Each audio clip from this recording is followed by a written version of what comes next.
Chapter 401, Thinking in the Thinking Spot. Avalon Island. 3, 2, 1, liftoff.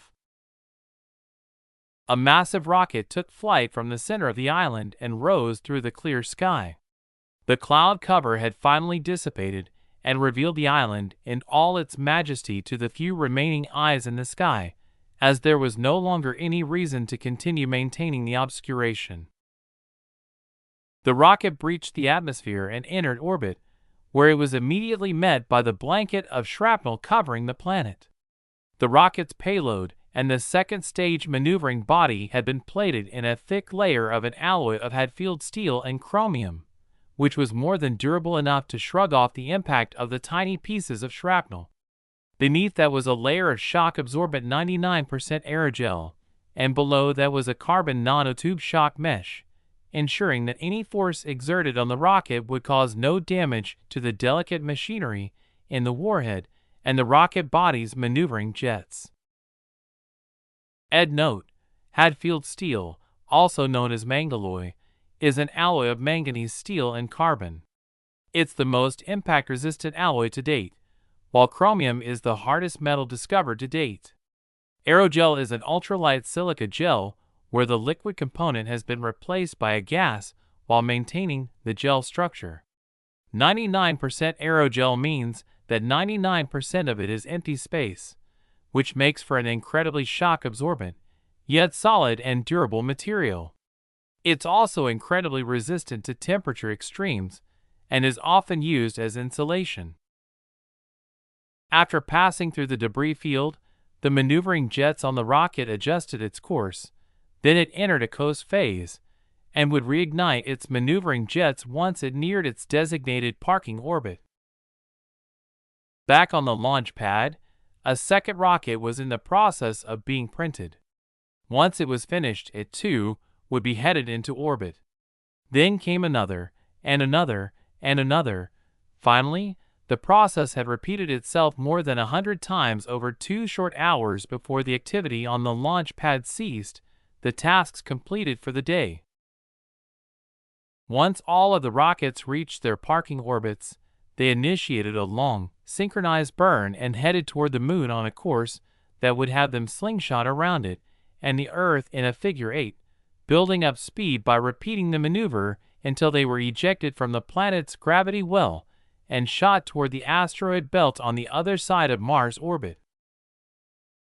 Most, but not all of them would reach their destination there.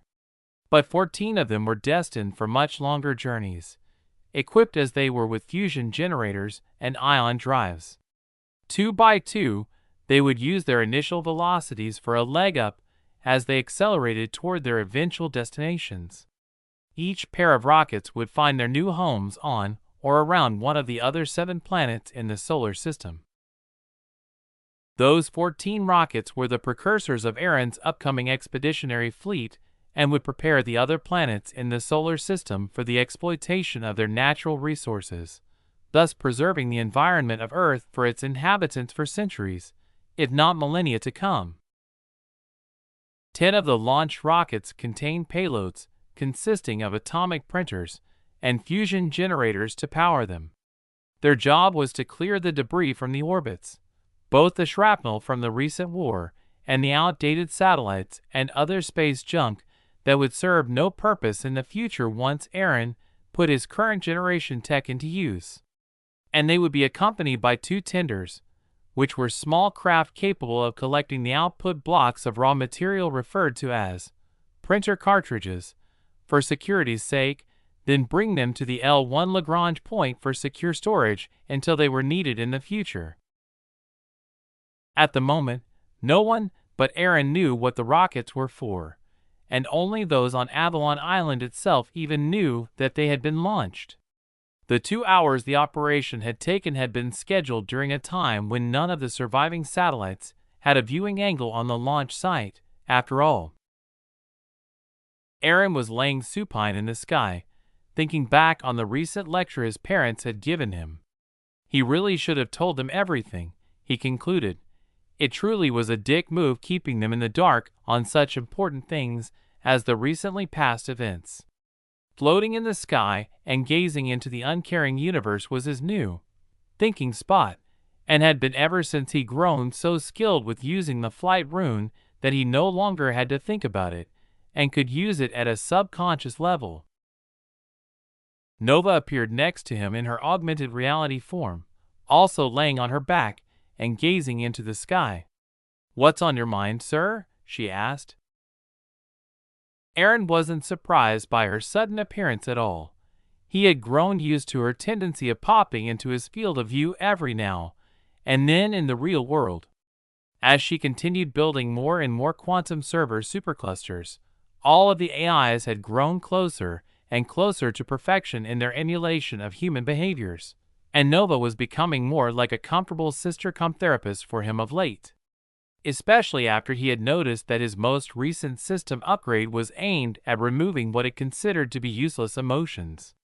His take on that issue was that it was exactly those useless emotions that made humans, well, human. "I'm thinking about what my mom and dad told me just now, and letting my mind work on why the system was silent after accomplishing something so huge," he mused. "I mean, obviously my parents were right to lecture me. I didn't tell them anything, then let them be shocked by a sudden war and worry about my part in it." "They were right to lecture you," Nova said. "You should let them into your life more. Don't treat them like they don't exist if you aren't looking at them, or think they're weak because they don't have your advantages. They're stronger than you think, and I'm positive they can handle any news you tell them." She changed the subject and asked, "So what's this about the system, then?" "If you think about it, the system is supposed to reward me whenever I use the knowledge I buy from it to benefit people. We've already tried all the loopholes we can think of, like when we created random humans in the simulation, then gave them all the tech built from the knowledge I'd bought. But the system didn't reward me with SP for any of the loopholes we tried exploiting, which means it'll only reward me if I share my technology with real, living humans," he explained. "True." She nodded, then remained silent and waited for Aaron to continue his train of thought. "So how come it's silent now, even though I use my tech to bring them under my leadership? Shouldn't that count as using it for humanity? I really wish there was some kind of instruction manual, or a system assistant or something," he sighed. "But there isn't, and everything I know about how it works tells me that I should have been rewarded for achieving such a monumental task using the tech given to me by the system." Nova took an entire 2 seconds to think of a reply, then said, "Now that you mention it, that does seem rather odd. The system definitely should have given you SP for the war. But since it's remaining silent, even after you got all of the surrender accords signed, I can think of 3 reasons it hasn't done so. The first possibility is that what you consider a monumental achievement is insignificant in the eyes of the system. But even when we consider the scale of the universe and the number of possible civilizations, that's the least likely option, as taking control of an entire civilization by oneself is always a seriously difficult task, no matter the civilization. The second possibility is that it doesn't consider the takeover complete, as you have yet to pacify the population and get them to accept your leadership. So only once you accomplish that will the system reward you for your actions. As for the third and final possibility, I believe the system might not be able to reward you with SP for taking over humanity and becoming its sole leader until you've completely awakened it. So your reward will be given then." Aaron took a moment to think through those 3 options and agreed they were the most likely explanations for the system's unexpected silence. "So let's start eliminating them one by one. Since the easiest one to eliminate is your first possibility, we'll work on completing the unification as fast as possible. How are our preparations for that coming?" he asked. "The prep work should be finished within the year. Then we'll soon have an answer if our assumption is true or not," she answered. Chapter 402 End of Watch. Aaron stood behind a lectern, dressed in the same uniform he was wearing when he delivered his declaration of war against the world. "Rest, brave soldiers. Now your watch has ended," he said in a somber tone. In front of him was a crowd of people dressed in mourning colors. Due to the many cultures of the Ares recruits, it was a cacophony of clashing colors. Some wore white, some wore black, and some wore bright, garish colors. Some heads were covered, others were bare, and some were home to elaborately styled hair. Some feet were bare, some were covered, and some were wrapped in sackcloth. Some wore silk, others wore hemp, and one was even wearing nothing but body paint and a loincloth. Aaron had never attempted to take cultural identities away from the people under him, but had instead supported them in their diversity and different heritages. All he asked was that they were human first, and culture second. To his left was a guard detail of 100 Ares troopers from the ceremonial brigade. They were standing ramrod straight with their rifles held before their chests. Aaron nodded to the detail leader and ordered, "Detail, salute." The 100 soldiers shouldered their ceremonial rifles, updated versions that had the same appearance as the venerable M1 Garand, and raised them to the sky. Then 100 rifles spoke in unison, again and again and again. The firing continued uninterrupted until 6,881 shots were fired in total. After firing the final shot, the leader of the Funeral Honor Guard brought the detail back to attention and shouted, "Now their watch has ended." 6,881 soldiers had died, and 6,881 shots were fired by the Funeral Honor Guard in tribute to the soldiers' willingness to sacrifice their lives to defend their homes. A squadron of EF-14 Daedalus jets flew overhead in close formation, dipping their wings in salute. The funeral was over, and the crowd broke up, heading in much smaller groups to the individual graves in the field behind them. Each grave was covered in a mound of soft dirt, and had a holographic headstone that included a picture of the occupant and a brief history of his accomplishments during a life that was tragically cut short. The holographic headstones themselves were in various shapes to honor the beliefs of the people held within. And for those that had no remaining family, Aaron had brought their brothers in arms to visit them in their final resting place. For the rest of the day, until dusk cast the last rays of red light over the horizon, Aaron walked from grave to grave, saying a brief few words about each of the fallen soldiers, as prompted by Athena, who had actually interacted with them every day. He took her stories and made them his own, a move done out of compassion that also happened to ensure the continued loyalty of the surviving family members of the fallen troopers. The rest of the world, meanwhile, had also begun the long process of recovery. While the number of people who had died in the war seemed like a lot, the number of casualties was actually minuscule to humanity as a whole. The worst damage was to the global economy. Nearly every company dealing with anything related to space had either gone bankrupt, or was on the verge of bankruptcy once the news of the blanket of space junk spread. Once people found that out, especially those formerly rich power brokers, the entire world nearly turned hostile to Aaron again. If he hadn't announced that the process of cleanup had already begun, it would likely have erupted into another armed conflict. He had also issued a press release offering highly paid jobs to any and every engineer with credible qualifications from the bankrupted companies, and made generous buyout offers to those that were teetering on the edge that allowed them to shore up their faltering businesses.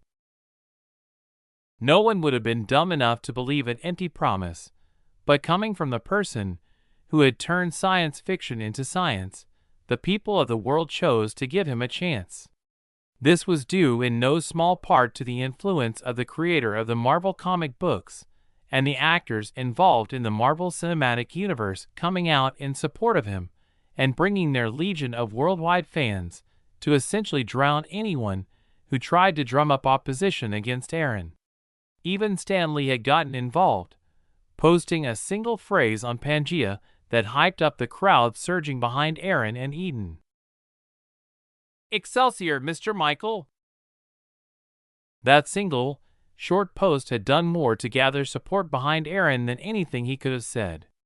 After all, he was still seen by most as a terrorist and villain, but with the support of Stan Lee, the father of heroes, Aaron's reputation turned around, and he became a hero for his efforts in cleaning up orbit and rescuing failing businesses. Note: Stan Lee was an American patriot and volunteered to serve in the Army Signal Corps during World War II. That said, he was always willing to stand up for the little guy, and wouldn't have bought into the propaganda painting Aaron as a villain.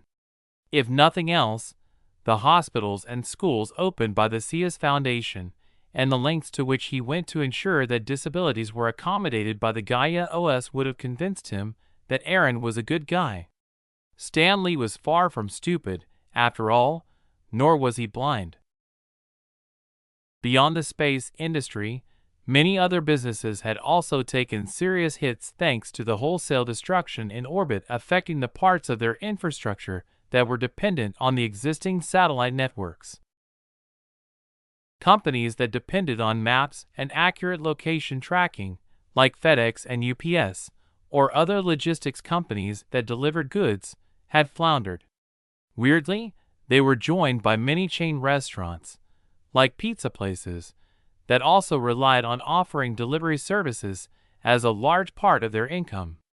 But whether they were delivering critical supplies to hospitals or just a pizza to a house party, all of them had suddenly found themselves in danger of going bankrupt.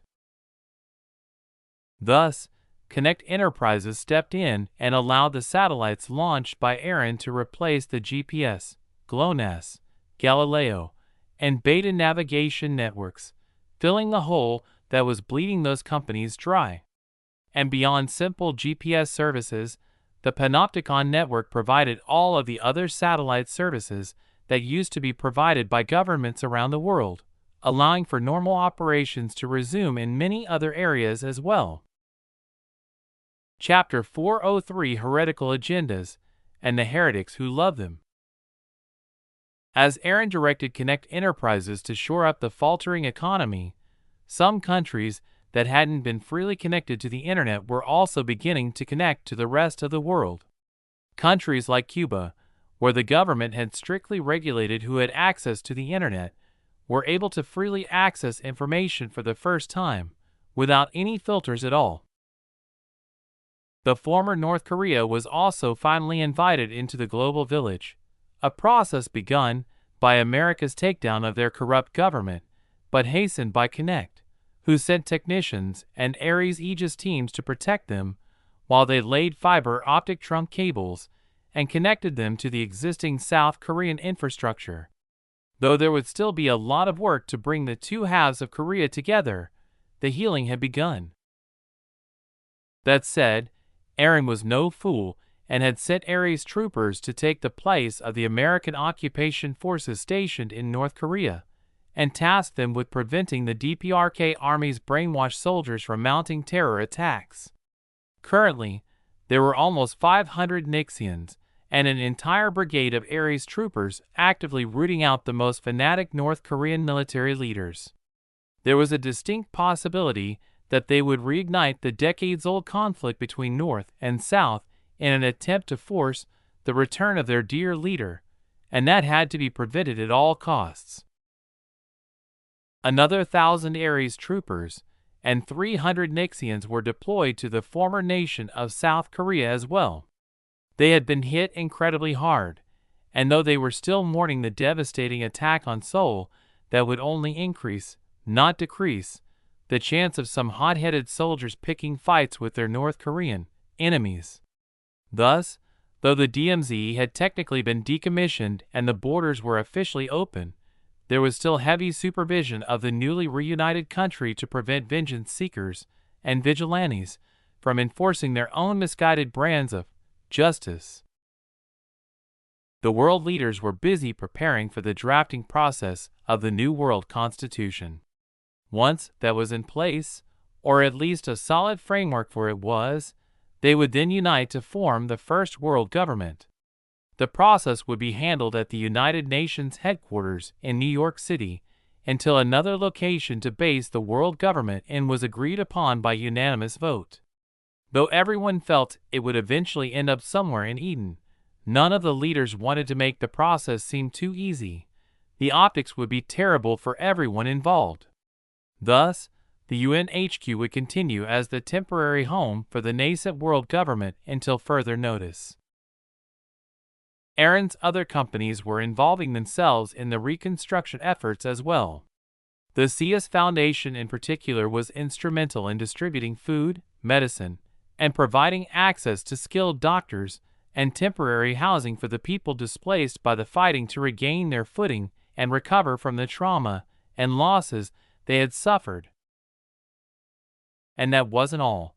All of Aaron's companies had announced that they were seeking to build branch headquarters in every country, providing the same benefits to those countries that they had given to Eden that allowed them to rise from the mud in the first place. Unfortunately, though, not everyone was happy to see the recovery in progress. About a fourth of the population in every country was enraged by their swift surrender to Aaron. There were many groups, all of them with different reasons, but the one thing they all agreed on was that it was the terrorist, Aaron Michael, who had caused the planet to be in the state it was currently in. Thus, they gathered together and took a page from how terrorist groups operated, forming cells and sending them out to begin insurgency groups all over the world. They may have all been born from different ideologies, their shared agenda to fight against the dictator that stole their country and killed their families, and the government that disappointed them and bowed to the man. They pinned various crimes on him, like tarnishing their communist utopia, capturing their beloved leader, trampling on their freedom, and so on, but it all boiled down to one thing. He wanted to fix what they didn't think was broken and was trampling on them to implement his heretical agendas. Everyone who was sufficiently upset enough to join one of the nascent insurgent groups contributed something. If they could fight, they volunteered to fight. If they could train others to fight, they volunteered to teach. If they couldn't fight, they gave up their wealth. But everyone contributed, from the people whose homes were destroyed and couldn't afford to rent another place to the billionaire whose net worth had been reduced to a shadow of what it once was thanks to his company's share price plummeting. All of them were angry, and all of them were more than willing to do something about it, even if they could only inflict a pinprick on the man they were all convinced was the source of all suffering in the world. And with the realization that their enemy had an overwhelming technological advantage, they set up their groups to do everything as analog as possible. They took lessons from how the intelligence agencies played the game during the Cold War. It would slow things down, but that wasn't necessarily a bad thing. Let the hotheads act first, and once all of the turmoil had died down and Aaron, now referred to as nothing other than his codename, the Devil, was convinced that peace had finally returned, only then would they strike. In the meantime, they would watch, they would wait, and they would grow. They would lurk in the shadows, drawing the disenfranchised, the disaffected, and the disappointed to their cause. They would train, they would teach, and they would sacrifice. They would develop insurgencies and instigate them to act in their stead, helping prolong the chaos that would shield them from discovery as they grew in the cracks and crevices of society, hidden from the eye of the devil. Their chance, they believed, would come soon enough. God would always be with the patient. Chapter 404 Error Not Found. Inside a dimly lit, dusty basement room, a group of people with anger on their faces were seated on steel folding chairs. The only sound was the creaking of the unfinished basement ceiling and the occasional dust being knocked off of it and falling to the floor as someone in the house above stomped around like an upstairs neighbor. But no matter how loud the stomping echoed against the rust-red spotted cement floor of the basement, the only disturbance was to the spiders that had spun their webs between the exposed wooden beams in the ceiling. Soon, the stomping above stopped and a door creaked open. Everyone seated in the basement swiveled their heads as one and looked at the stairs, where a shiny leather shoe appeared. Then a leg covered in tan slacks, followed by the hem of a navy blue blazer. When the man wearing the slacks and blazer turned the corner on the stairs, the blazer fell open and showed the blue and white horizontal stripes on the thin sweater beneath it, which had the collar of a white shirt peeking out from its neck. The man wearing the ensemble seemed young, but was actually a well-maintained man in his early 30s. He walked around the group seated on the folding chairs and stepped up onto a comparatively clean wooden pallet, then began speaking. "A week ago, we witnessed the birth of a devil, a brutal one that etched his atrocities into the memories of every living person on earth," he began, casting a penetrating gaze across the people seated in front of him. His eyes seemed to contain the vicissitudes of time, as if he had seen hell and returned. "The devil slaughtered more innocent civilians in a matter of 5 hours than died from the beginning to end of the bloodiest war in history, and no one is doing anything about it. Why is no one stepping forward and decrying this brutal monster? They're afraid. They're pathetic, weak cowards that have bowed before the altar of the devil's overwhelming power. All of those deaths were needless. Since the devil is so powerful, he could have avoided them.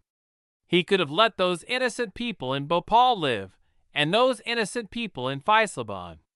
Surely, he could have healed instead of destroyed, but he didn't. He chose to destroy because he enjoys the misery of others. And once tasted that misery, he didn't stop there, oh no. He ordered 2 thriving capital cities to be wiped clean from the map. And he blamed the destruction he wrought on terrorists." The speaker spat. "It was so convenient for him that those terrorists," he raised his hands and made air quotes, "somehow managed to steal nuclear weapons and just so happened to be in those cities at just the right time for him to force them to detonate the weapons." The man's voice fell to a hoarse whisper as he continued. "How utterly coincidental! Among the 26 million innocent men, women, and children slaughtered, which of them were not someone's mother? Their father? A loving husband or a caring wife? A mother's son or a father's daughter?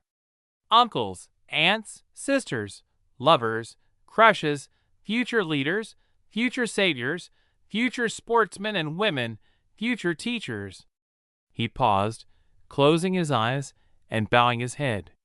After a moment of silence, he continued, "But they were all killed. All of their lives were cut short without mercy."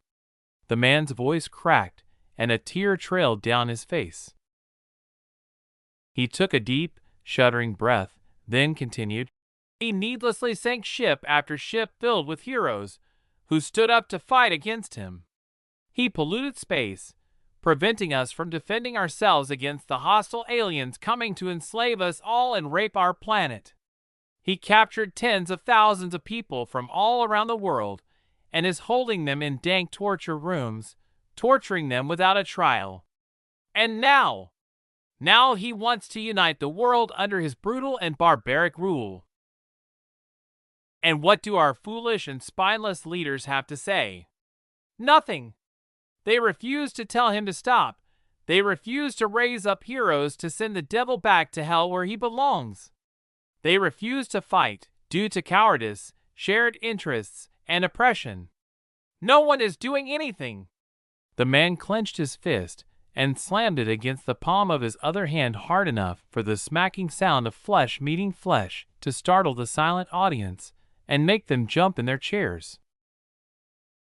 The man conveniently left out the part about the world being the aggressor in the recent conflict, then continued his speech. "Just because the devil has overwhelming power, should we allow him to tamper with our dignity?" he shouted. "No!" the listeners cried in unison. "Does it mean we should allow him to desecrate our freedom?" "No!" the listeners chorused once again. "Will we allow his atrocities to go unpunished?" "No!" "Will we allow him to rule us like animals?" "No!" "Will we sit back and watch as the devil does whatever he wants?" "No!" "Are we among the cowards?" "No!" "Are we among the scared?" "No!"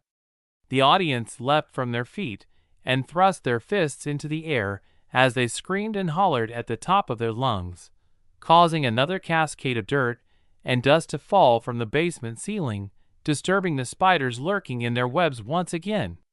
Their shouting was so loud it looked like even the filthy cinderblock walls seemed to be shaking. "Then we must punish this devil. Join me on a journey to seek justice. A journey to regain our dignity.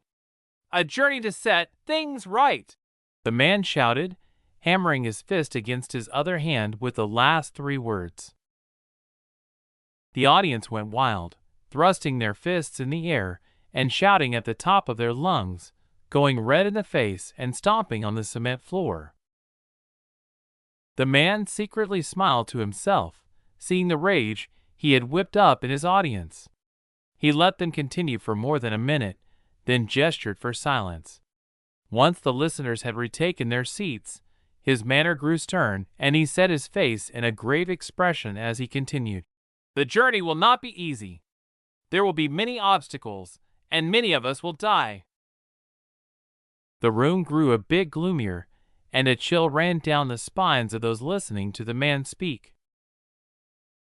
"Yes, many of us will die, but it is a sacrifice we must be willing to make. One that is worthy of holding our heads high in the afterlife, where we shall meet again as victors, as the punishers of the devil, as the saviors of earth and humanity.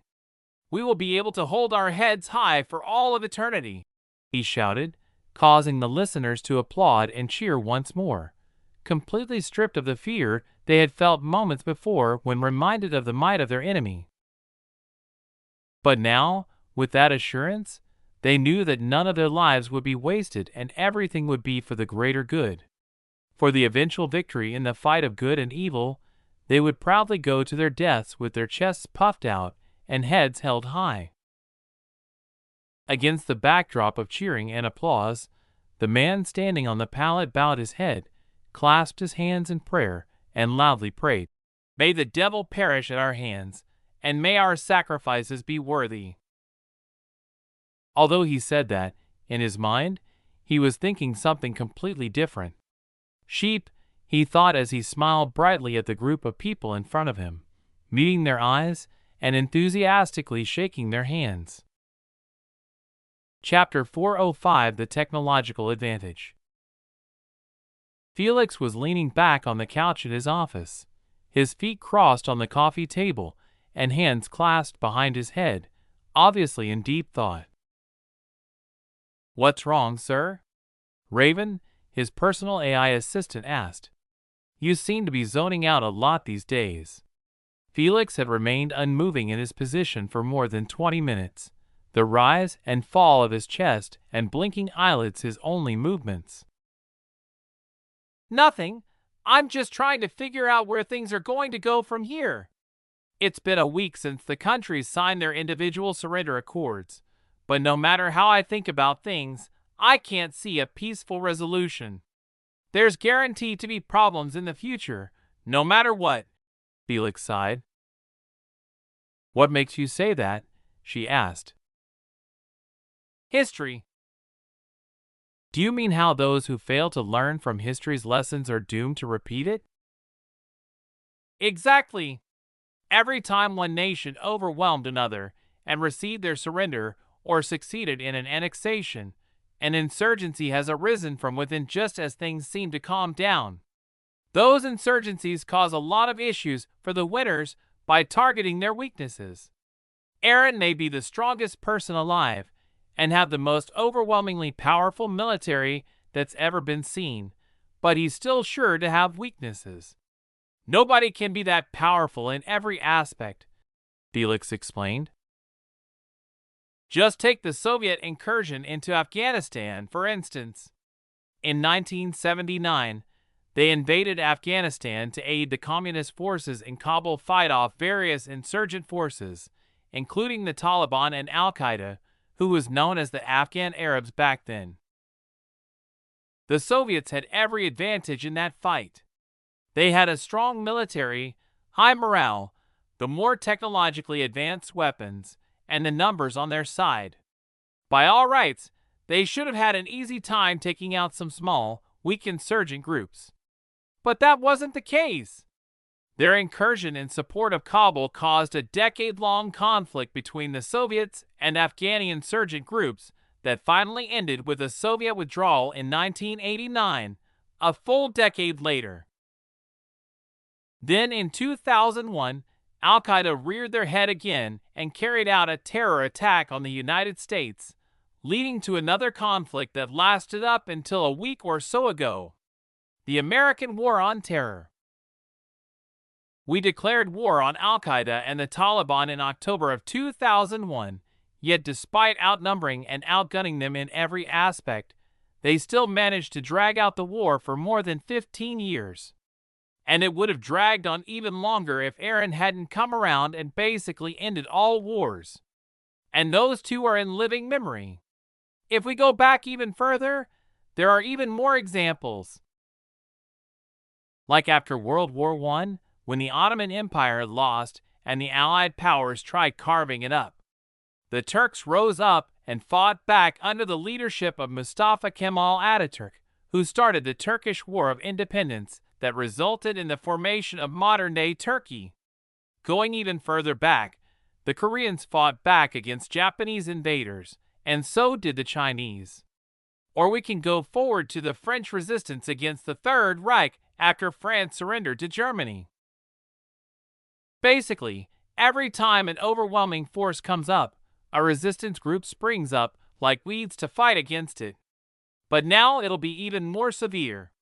Instead of one nation stomping another nation into a mud hole, or alliance versus alliance, this time it was one nation against literally every other nation in existence, Felix explained. So now that Aaron's military has displayed its might, I'm worried that there'll be hundreds, if not thousands of groups of freedom fighters cropping up everywhere around the world. Hell, it wouldn't surprise me at this point if the Atlanteans came back to the surface from some underwater city somewhere, he griped. Opposition will naturally always exist, but that doesn't mean it'll be impossible to deal with, Raven said. I'm sure Sir Aaron and Mother are already aware of the issue, and have made plenty of plans to deal with any situations that may arise. She had full confidence in Aaron and Nova to have foreseen such an obvious issue. If even Felix, who she privately thought was perhaps a little on the slow side, could see it, his boss most certainly could, right? I know. I was mostly thinking of how I would handle it if it were me in the hot seat. The only lesson history teaches is that nobody's ever learned a single thing from history, and I'm sure I'm no exception to that. It's more morbid curiosity than anything else, Felix grumped. If you're putting yourself in the hot seat, so to speak, then you also have to consider the technological advantage that Sir Aaron and Mother have over those historical forces. Would the Turkish War for Independence have succeeded if King Constantine had the Panopticon? Or would the Chinese Boxer Rebellion have lost to the Eight-Nation Alliance if they had sleek suits and pulse rifles? Would Osama bin Laden have survived as long as he did if the Americans had Poseidon Navy's carrier fleet and Titan's Wrath cannons? Would the Viet Cong have forced American forces to withdraw if they had the training our Reaper teams go through? Or would World War I ever have started if Archbishop Ferdinand had an Ares Aegis team guarding him? Even if you take 10,000 steps back, What do you think would be the result of putting Nixians up against the FBI and KGB during the Cold War? Raven had many more examples available, but she figured those would be more than enough specific instances. In every case where insurgency forces troubled the winners of conflicts in the past, it's always been when the difference between the two wasn't that large. And that isn't the case here. You can think of it like this. Sir Aaron and Ares going up against modern forces is no different from the pre-9/11 American military being put on a battlefield against a military from the Bronze Age. That's how much of a lead Sir Aaron currently has against the rest of the world. And that's even when he wasn't really focusing on building forces to face terrestrial foes, she explained. Our side's only limitation is the number of people under the Ares umbrella. But that isn't a limitation that'll last forever. And as fast as Sir Aaron can build up his forces, I'm sure he'll be shoring up that weakness before the insurgencies can grasp it. I suppose that's true. I'll go see what he's up to myself, Felix said. Raven had put his mind at ease, and once he put down the impossible task of trying to think like his super genius best friend, he realized he hadn't seen him in quite some time. Chapter 406. Don't forget the Trojans. Bring me to Aaron, Felix asked as he logged into VR. With the growing number of people who had access and their varied tasks and locations, Nova had created a navigational 6-aid. Once he arrived at Aaron's location, he couldn't help but curse in surprise. He was in a large, grassy meadow with Sarah, Henry, Rena, and all of the high-level leader AIs. The meadow itself was about 50 meters across, and outside of it was nothing but devastation. Craters were scattered around the cracked, bare earth, and more were appearing every second as explosions continued booming out in the distance. What the hell is going on? Felix wondered. His jaw dropped so far Sarah considered spawning an egg to stick in it to see if it would fit. Sir Aaron is having a sparring session with Mother, Athena answered, pulling up a screen that showed the action in real time with slow-motion replays for Felix. After watching the footage for a few seconds, he asked, "Why fight with swords and magic if it's a sparring session? Isn't he just playing a game while the world is in such a mess?" To Felix's knowledge, what he was watching absolutely must be some kind of new game. There was no third human that knew of Aaron's magic, and Felix was definitely not the second. Rena was. But before anyone even began to answer, if anyone was going to in the first place, the spar came to an abrupt end. Aaron was caught in one of Nova's attacks that cost him an arm, but in return, one final, massive explosion erupted, sending dirt and ashes billowing out from it. Then Nova's figure, shield and all, flew out of the cloud like a bullet headed to who knows where. The spectating AIs were shocked into a frozen state by the surprise ending. Throughout the thousands and thousands of sparring matches between Aaron and Nova, this was the first time he had survived and sent her to earn some frequent flyer miles. Not too long later, Aaron, whose arm had fully regenerated, appeared in front of the spectators and immediately celebrated by giving Henry a high five and Rena a hug and quick kiss. That was a surprising decision, sir. Did you plan to trade your severe injury for Mother's defeat ahead of time? Athena asked, looking at Aaron in admiration tinged with reverence and a little bit of worship. It wasn't a difficult decision. The calculation was rather simple, and of course, the sacrifice was planned, Aaron answered. Hey there, Felix. Long time no see, Aaron said when he spotted his friend. He moved in for a hug, as if he really hadn't seen him in a very long time. It's only been a few days since we last saw each other. What's with this long time no see bullshit? Felix sneered, though he reciprocated his friend's hug. Did you forget? Time dilation, remember, it really has been a few weeks since I saw you last. Aaron explained to his forgetful friend as they separated. Yeah, my bad. Hey, listen. I had a question about your plans to deal with the rest of the world. Aaron nodded and listened to Felix lay out the examples he had come up with when discussing things with Raven. I can see where you're coming from, and you're absolutely correct. At the moment, we already have hard evidence of about 7,000 active rebel groups from all around the world. And all of them show signs of whipping up their own individual rebellions if we don't stamp them out, he said once Felix finished laying out his argument. That many? Felix asked in surprise. At least that many, yeah. We're pretty sure there's more we have yet to discover. The loud ones we've found so far are all the dumb ones, and will be easy enough to deal with. It's the ones that re smart enough to remain hidden we have to worry about. Plus, more will crawl out of the woodwork as we work on establishing the new world constitution, then even more once we shake things up by implementing it. But that's in the future. Right now, we've got even more groups. Not every armed organization is going to be fighting for their ideological beliefs. There were already a bunch of organizations that already existed before the war. Terrorist groups like ISIS, drug cartels, street gangs, none of them are exactly ideological in nature, but we've already affected their profits and bottom lines. If we add all of them to the mix, there's about 15,000 different groups of varying size that we currently know of. What about the smart ones? What are you doing about those? Felix followed up with a shudder. He couldn't even imagine how capable someone would have to be to hide from Aaron, of all people. They won't remain hidden forever. The moment they attempt anything, we'll spot them and deal with them. Aaron had everything under control. So why just keep an eye on them instead of doing something about them? Felix asked. Who says we aren't? We've already implemented a hearts and minds strategy for the ones we can do that for.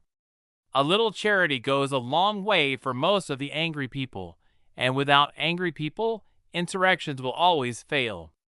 But some are trickier to deal with. For those, we're gathering evidence against them as we speak, but it isn't an overnight process. Even though we can wipe them out, and easily at that, doing so without just cause would just reinforce my image as a villain in people's minds. Then I'll be a barbarian who's using my power just because I can, and that wouldn't be good at all, Aaron said. He knew very well just how corrupting an influence absolute power was. He had personally experienced it, and both Islamabad and Delhi had paid the price for his lesson. Thus, letting himself act extrajudicially would form a bad habit that would backfire on him hard in the future. As for the rest, well, what better way to prevent people from joining rebel groups than to take their focus from me and put it firmly onto something else? He continued with an enigmatic smile on his face. Weapon of mass distraction? What be you got planned in that devious scheme factory of yours? Felix rolled his eyes. Instead of saying anything, Aaron snapped his fingers, and the two friends were teleported into space. In front of and slightly below them was Jupiter, and behind them was the sun. Welcome to the Trojan asteroids, he said. To your left is the asteroid field known as the Greek camp, and to your right is the Trojan camp. There's an asteroid belt between Mars and Jupiter as well, but... He snapped his fingers, and the two teleported to a vast, empty stretch of space. You're standing in it now. The main asteroid belt between Mars and Jupiter only has about as much mass as our moon, if you were to gather all of the asteroids together into one celestial body. The distances involved make it difficult to exploit, unlike in Hollywood where spaceships are always dodging tightly packed clusters of asteroids while dogfighting in them. He snapped his fingers, and they teleported back to the Trojan asteroids, then pointed at a fast-moving object headed toward the Greek camp. That, my friend, is the future. prospecting and exploiting resources farther out in the solar system instead of on our mother planet. And do you see what I'm pointing to? That's one of our flag bearers. I launched it the other day." He snapped his fingers, and they returned to the grassy meadow where the rest of the people who had watched Nova and him spar from. Other than that, VR itself should be enough to distract people. But space is important with a capital I, especially since we're going to be welcoming our first guests very soon. Chapter 407: Corpses if necessary, prisoners if possible. Nova appeared out of nowhere right next to Felix. If people in the simulation had to deal with biological processes, he would have shat himself in surprise. "Sir, something's come up that requires your urgent attention," she reported to Aaron. "What's up?" Aaron calmly asked, as if he were a pillar that could hold up the sky if it fell on him. "We discovered that a large number of Edenian and Hesperian citizens have gone missing in a few countries. They all disappeared at roughly the same time over the course of an hour or two." "How many citizens in total, and which countries did they disappear from? What were they there for? Are the disappearances done, or are people still going missing?" Aaron asked, this time with a distinct chill in his tone. He had a few ideas of why his people would be going missing, and none of them were pleasant. 57 people disappeared hours after arriving in Mexico, Colombia, El Salvador, Brazil, and Guatemala, Nova said. She brought up a large screen and split it into sections, each displaying information about one of the missing individuals, like their travel itineraries and reasons for visiting those countries. Aaron glanced at the screen, memorizing its contents, then immediately came up with the most likely culprit. "Cartels," he spat. "That is the most likely possibility, sir. As long as the missing people passed through customs, the cartels would have almost instantly learned about their arrival. Most government officials in those countries have been bought and paid for by at least one cartel, perhaps more, and controlling the people coming into and leaving from their countries would be a routine matter for them. The cartels wouldn't even have to provide special bribes. I think they're trying to gather leverage to use against us so they don't end up like the Sinaloa or Medellin cartels. After all, the likelihood of them having realized that their people were killed is high, especially after the public reprisal attack carried out from the former territory of the Sinaloas." "What's Athena got planned to resolve this situation?" "She's tasked Panoptes with tracking them through the Panopticon network and ordered the Beowulf to adjust her patrol route to pass over Central and South America. Reaper Teams 3, 7, 11, 18, and 22 are on standby for rescue and extraction operations once the targets are located." Athena appeared next to Nova and saluted Aaron. "Sir, requesting permission to use orbital insertion protocols for the Reaper deployments upon locating the targets." "Granted," Aaron said. "But let the Reapers know that I have a use for live captives this time. Corpses if necessary, but prisoners if possible. Either way, I want 0 fugitives. Also, 0 collateral damage. The high civilian death toll from the recent fighting is already causing enough problems. No need to increase that number even higher." He could always put them on trial once the New World Constitution was implemented. Every criminal captured between now and then would likely be enough to fill a court's docket for months, if not years. Especially since they would all still be guaranteed due process. "Affirmative, sir," Athena said, then saluted again and disappeared. Nova smiled and disappeared as well. She enjoyed acting as Aaron's secretary. It reminded her of how things were in the beginning, when she was just an assistant and limited to the tiny server he had built in his parents' basement. Ever since then, Those menial jobs had been delegated to lower and lower authority levels in the AI hierarchy she was building, and while she appreciated that Aaron valued her so highly, it was sometimes nice to do simple things, like pass messages. It was like how chefs with dozens of Michelin-starred restaurants under their name would enjoy bologna and processed cheese sandwiches on plain, cheap white bread from time to time as a reminder of their childhoods. Aaron turned to Felix, who was looking at him with a complicated expression on his face, and asked, "Where were we?" "All right. VR." "How can you be so calm right now?" Felix blurted out. "It's because this is exactly one of the things we foresaw being a possibility, so we've already got a contingency plan in place to counter it. Since we already expected it, and a plan was put in place long before now, it's actually more of a relief that it's happening than something to worry about. Besides, the best possible people for the job are already on it, so if I worry about the situation, all it'll do is show that I lack faith in the people I trained," Aaron explained. Felix took a minute to digest that, and found it plausible. He nodded and his entire body seemed to relax as the discussion picked back up. Back to what we were discussing before. With space exploration to keep their bodies occupied and separated, and virtual reality games to keep their minds busy, people simply won't have time to plot and carry out rebellions. Nor will they have the angry recruits they need to grow. And even if they choose to go the way of the Luddites, they'll just be left behind as the world advances past them. Ed note: Luddites were people who, during the Industrial Revolution of the early 19th century, fought against the advance of technology and would often attack and destroy textile mill machinery in order to keep their jobs. In the modern sense, it's anyone that refuses to keep with the times, much like the Amish people of the U.S.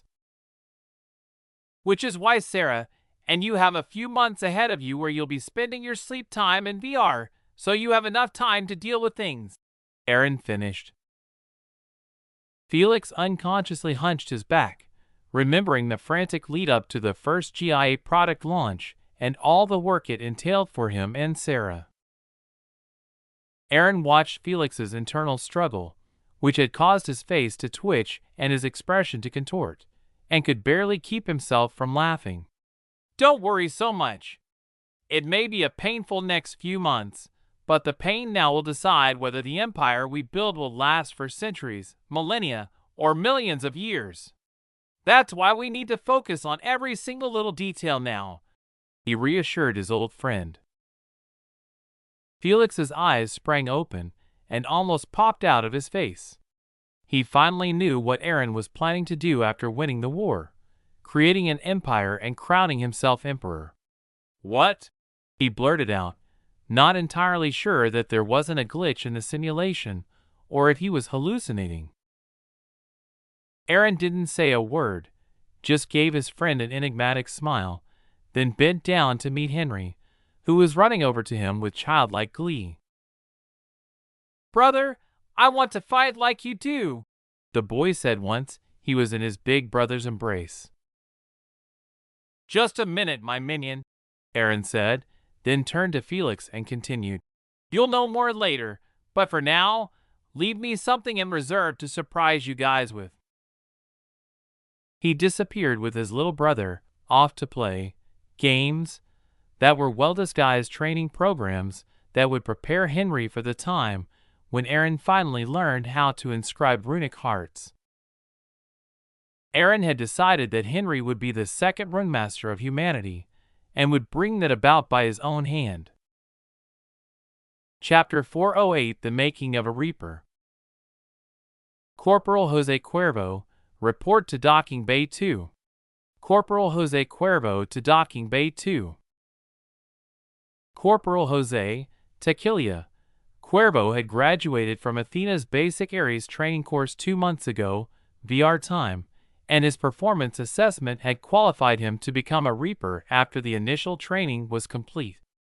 He picked up his black and gray Ares duffel bag, slung it over his shoulder, and rushed to the VR training facility. Was as realistic as anything else in the simulation, and recruits were required to eat, perform the biological necessities, sleep, and everything else, just as they were in reality.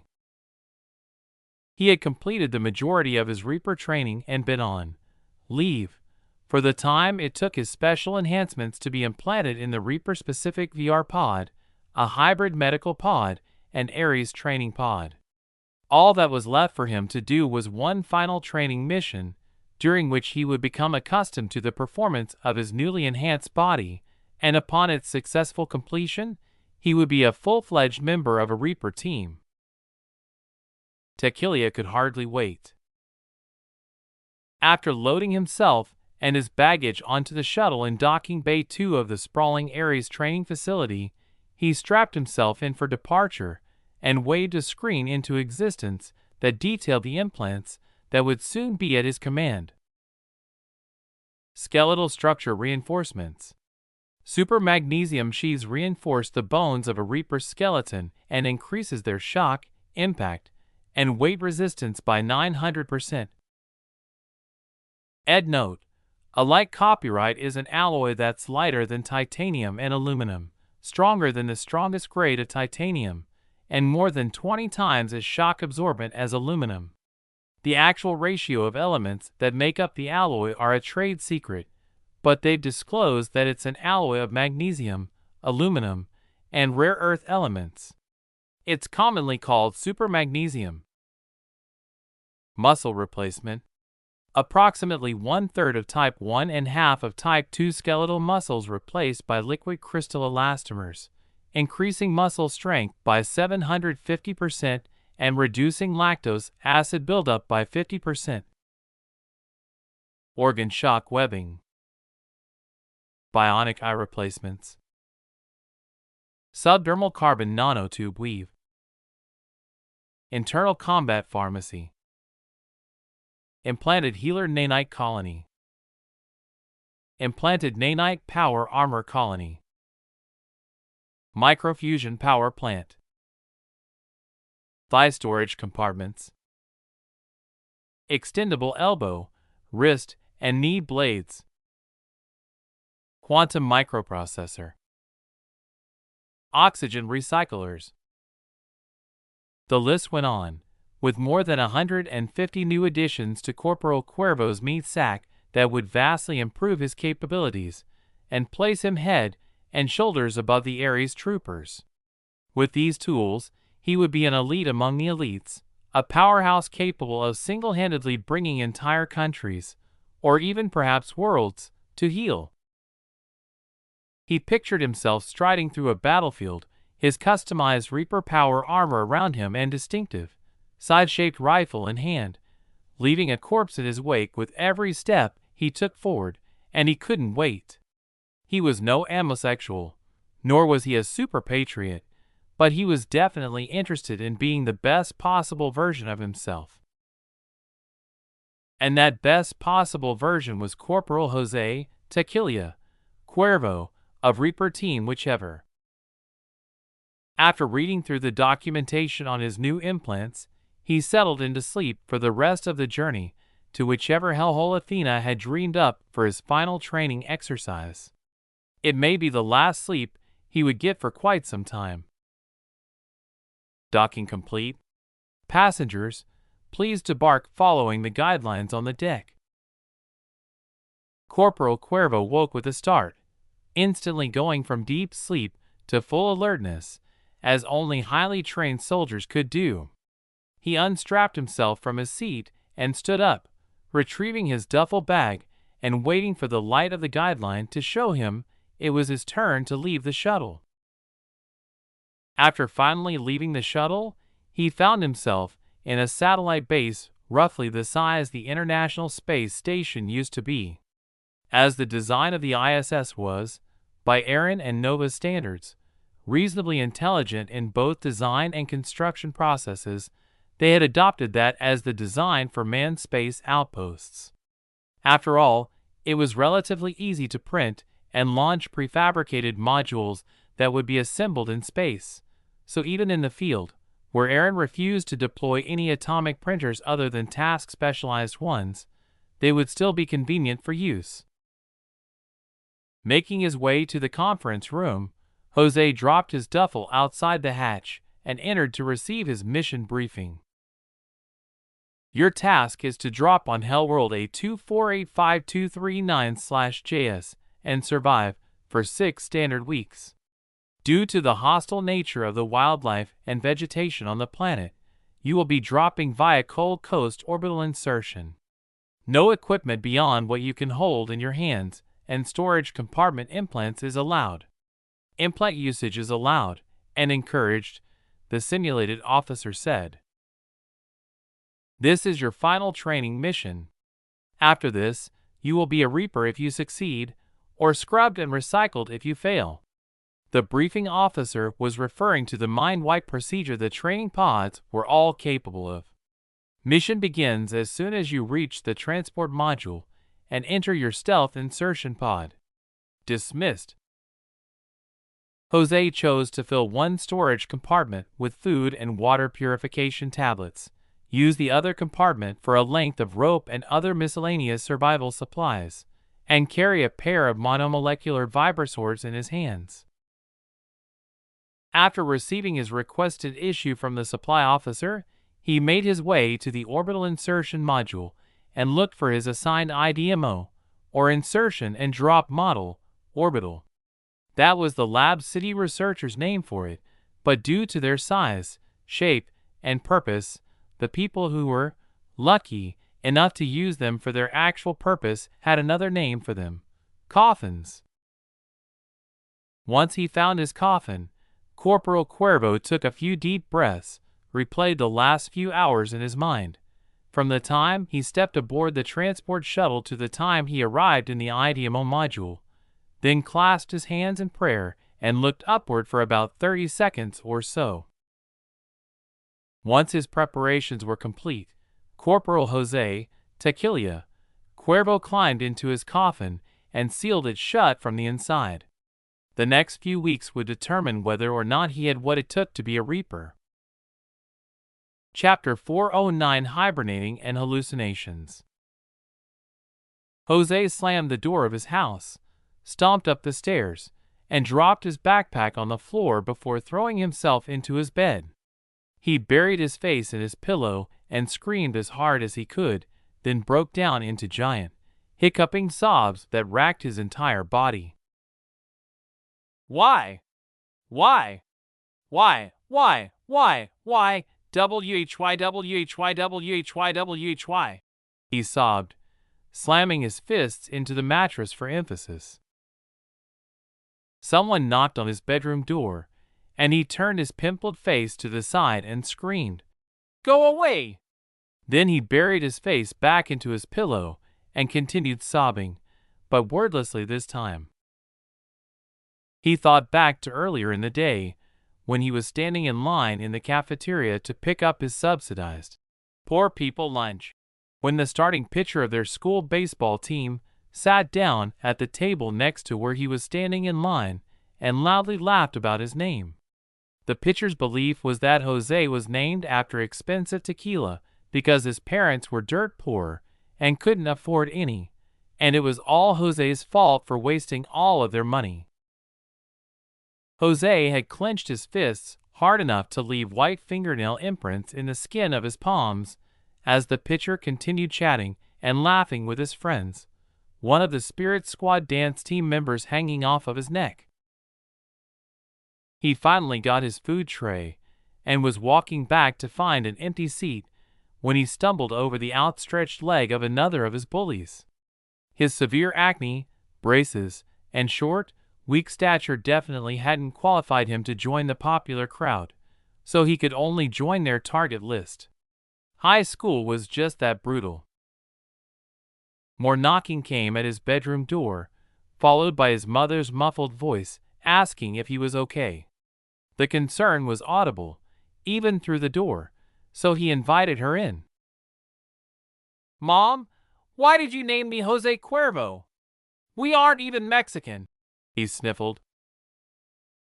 His mother, Katrina, laughed and said, "Well, your father was a bartender, and I was a cocktail waitress at the bar he worked at." She wrapped her arm around Jose's shoulders and pulled him into her embrace. "And we were young, dumb, and full of cum.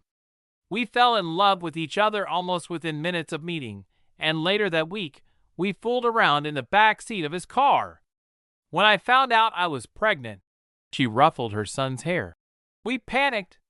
But it was never about the pregnancy, since we already knew we would spend the rest of our lives together. Instead, we were panicking over what to name you." She grinned. "So we went back and forth for a few days, thinking up names, and finally settled on naming you after something that reminded us of what brought us together. A shitty little dive bar brought you into our lives, but the Pink Pussycat doesn't really scream name material. So we figured we would name you after the first drink someone ordered that night, and you ended up being Jose Cuervo. If you were a girl, you'd be Midori. And count yourself lucky, brat," she giggled, "because we almost named you Pontiac Sunfire, for the car you were conceived in." "Mum, TMI," Jose screeched, going beet red in the face. Coast phase complete. Prepare for unpowered entry. Corporal Cuervo woke up to the neutral tone of the 6 in his coffin. He hated cold coasting. He always had truly weird, vivid dreams when his implants put him into hibernation. It wasn't a unique affliction, either, as nearly every Reaper trainee had the same issue with their hibernation state. It seemed like it put them into such a deep sleep that their brains dredged up the most deeply buried memories and replayed them in high definition with full surround sound audio.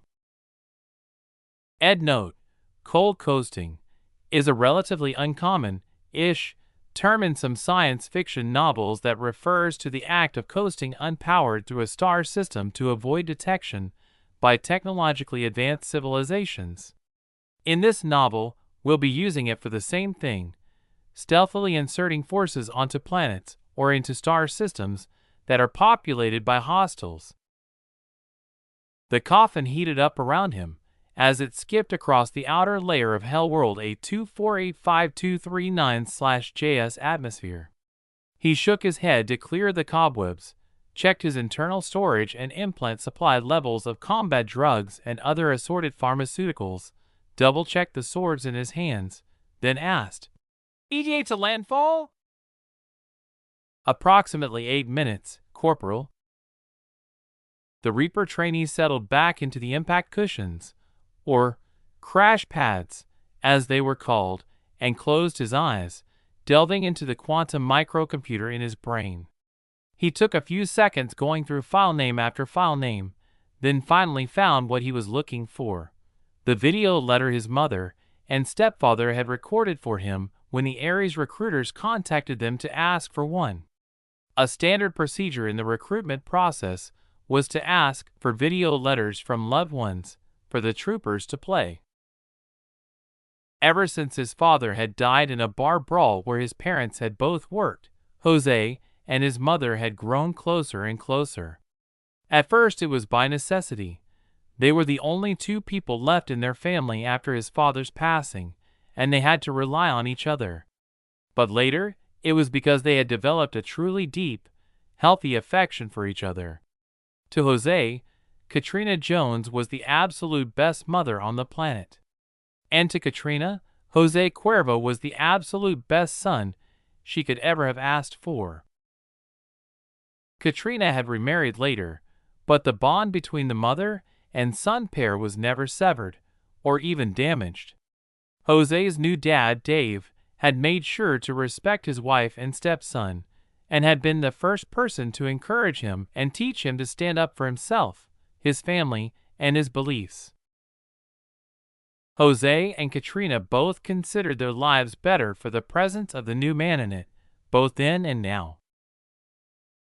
7 minutes and 53 seconds later, Corporal Cuervo's coffin came crashing to the ground and the lid popped off. Impact gel flowed out of the pod, followed by a Reaper.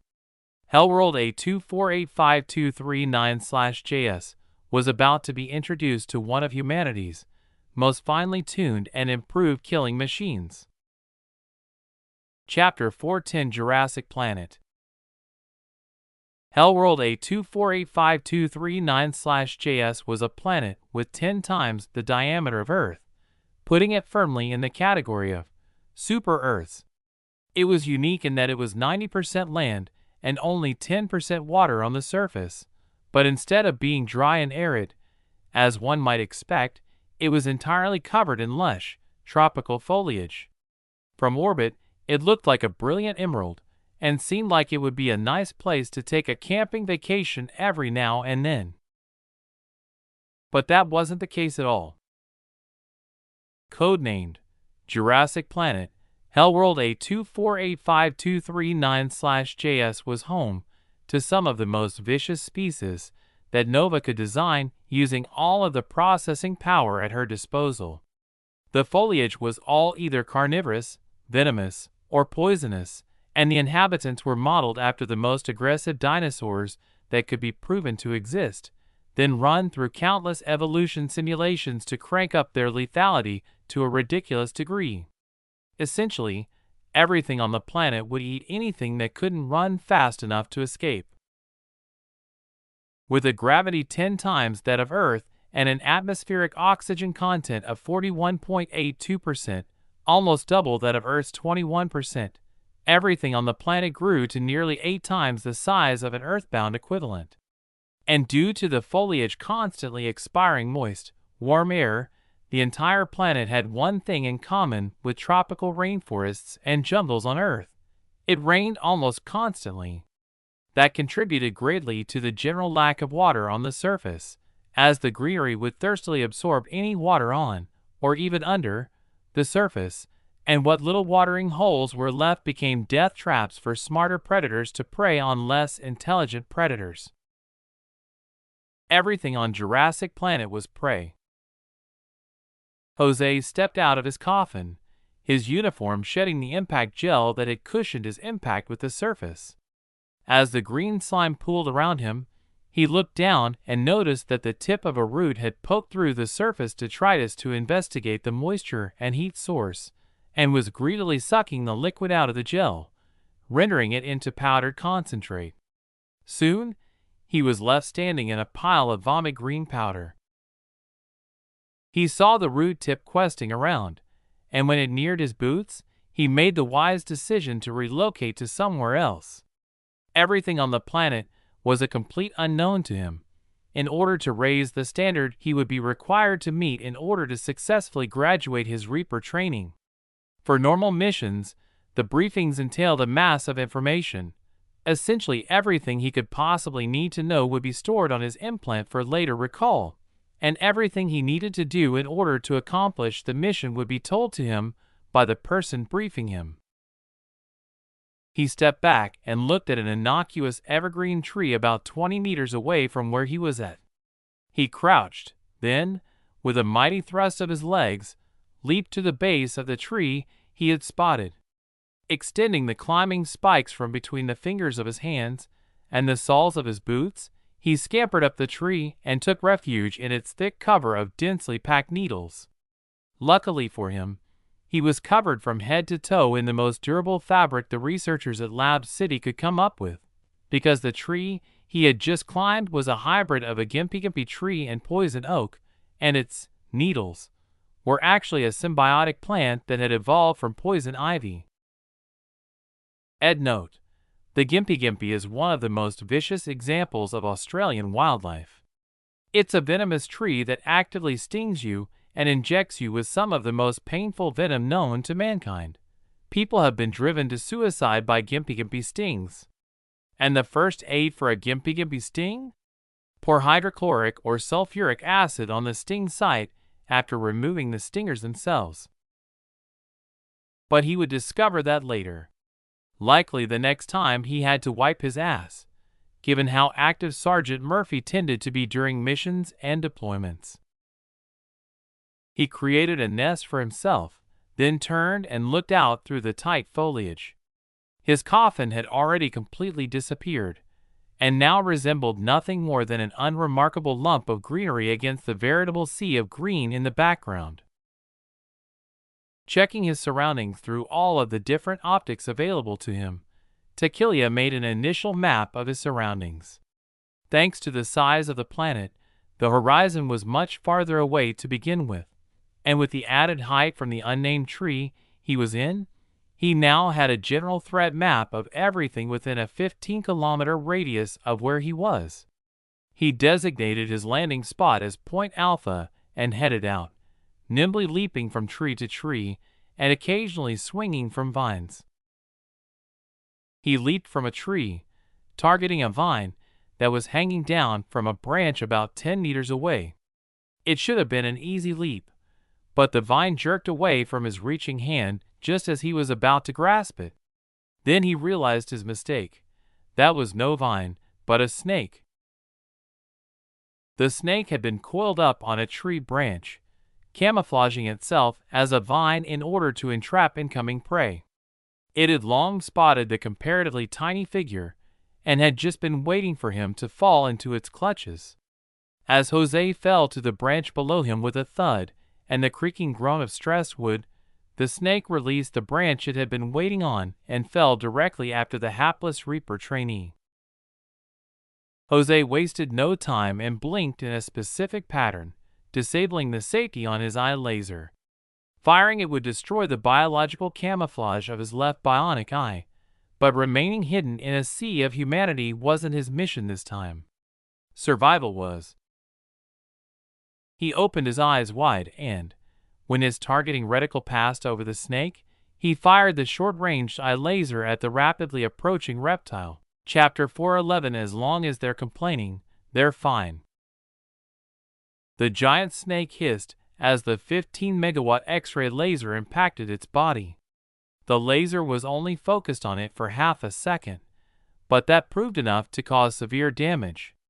It had hit the snake in its midsection and almost immediately drilled through the thinner belly scales, then dug its way into the meat and muscle, where the flesh was almost instantly sublimated into vapor, which rapidly expanded with the force of a small bomb, blasting snake meat and blood in all directions.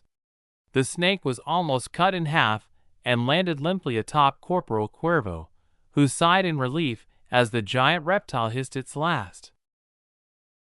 He pushed it off of him, and it draped lifelessly over the branch he was laying on, then shrugged and muttered, "Snakes! Why'd it have to be snakes?" Jose sat up on the branch and brushed himself off. His uniform was durable and hydrophobic, so it wouldn't absorb any liquids, but the idea of being covered in the blood and guts of one of his least favorite animals was still disturbing. He fell backward off the branch and did a backflip as he swiftly made his way to the jungle floor branch by branch. If he didn't retrieve his weapons, they would quickly be covered in roots and dragged below the ground to God knows where. After retrieving his swords, he climbed back up to where he left the snake and skinned it. The durable hide would serve him well as a makeshift sword belt, so he wouldn't risk dropping his weapons again. While he himself was a weapon, thanks to having so many implanted blades, he was virtually a porcupine. The standoff range provided even by melee weapons would prevent quite a lot of injuries.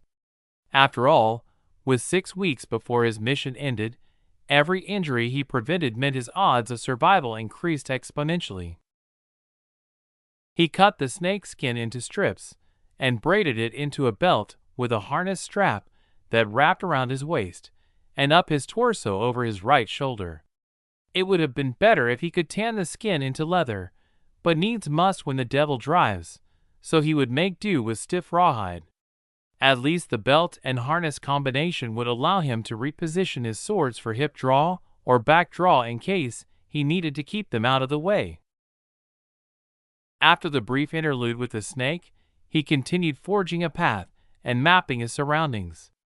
His skin was capable of drawing and filtering water out of the atmosphere, his metabolism could be adjusted to control his hunger, and the quantum microcomputer in his brain could stimulate and restrict his hypothalamus gland, so he wouldn't feel overly cold or hot. He could even tolerate the harsh conditions of deep space for up to an hour before he started having his health impacted, if absolutely necessary. Thus, the regular rules of survival no longer applied to him, especially on a lush planet like the one he found himself on now. He needed neither water or shelter, and could survive on virtually any organic material. It might not be tasty, and it might not provide everything he required, but for 6 weeks, tree bark would be sufficient as food. What he did need, however, was a safe resting place. His quantum microcomputer could regulate his sleep function, allowing half of his brain to rest while the other half was active, but that wasn't a long-term solution. Fatigue would catch up to him, and he would need to go into a deep, uninterrupted sleep for at least a few hours every 4 or 5 days. So he continued moving outward from Point Alpha in an expanding spiral, mapping as he went in search of a cave that lacked a resident, or had a resident that was mean enough to scare off the rest of the violent inhabitants of Hellworld A2485239/JS. 8 hours later, somewhere on the surface of Jurassic Planet, Jose had quickly learned to test every vine, tree trunk, and flower. He had discovered camouflage snakes, parasitic foliage that had sap that could melt through his uniform, symbiotic insects that lived in the cracks between tree bark and would swarm out at the slightest disturbance, and flowers that puffed clouds of gas or spat venom. And those discoveries had come the hard way, as he now looked, as his stepdad would say, like a horse that got rode hard and put away wet. Some of the hallucinatory gases and spores puffed out of the flowers had even caused him to fall into hallucinations despite his implants regulating virtually every aspect of his physical body. It wasn't until his AI assistant, whom he had jokingly named Pontiac, had forcefully dragged him into VR until the effects of the gas wore off that he even realized he was in danger. Luckily, with his consciousness otherwise occupied, there was nothing driving him to throw himself into a flower to be eaten anymore. "It was a pretty flower at least, Pontiac," he muttered as he thought back on his nearest death experience so far. "It was, Tequila, but you know you'd never live that death down." "Ha, I could think of better ways to go, sure," he chuckled, then pulled a ration cube from his storage compartment and resolutely chewed and swallowed it. "You know, Pontiac," he began, "I almost wish I'd brought a water collector instead of relying on my hydration implants." "Why is that?" she asked, despite having an idea of what he would say next.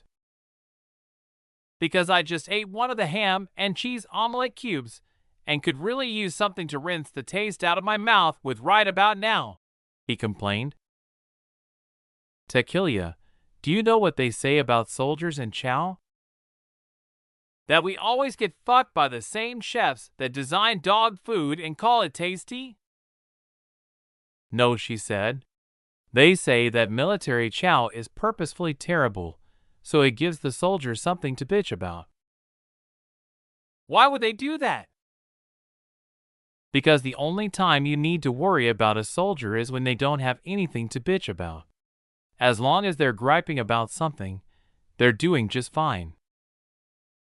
Chapter 412. The bigger they are. Because the only time you need to worry about a soldier is when they don't have anything to bitch about. As long as they're griping about something, they're doing just fine. "Well, then I guess I'm doing just fine, because this shit fucking sucks, Pontiac." "Suck it up, soldier boy. You got a big one coming your way," Pontiac countered, then highlighted a large heat source that was on the move in their direction.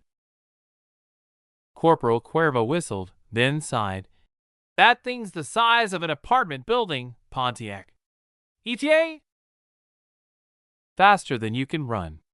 I'd give you the numbers, but it'd just make you cry." "You know I can factory reset you, right?"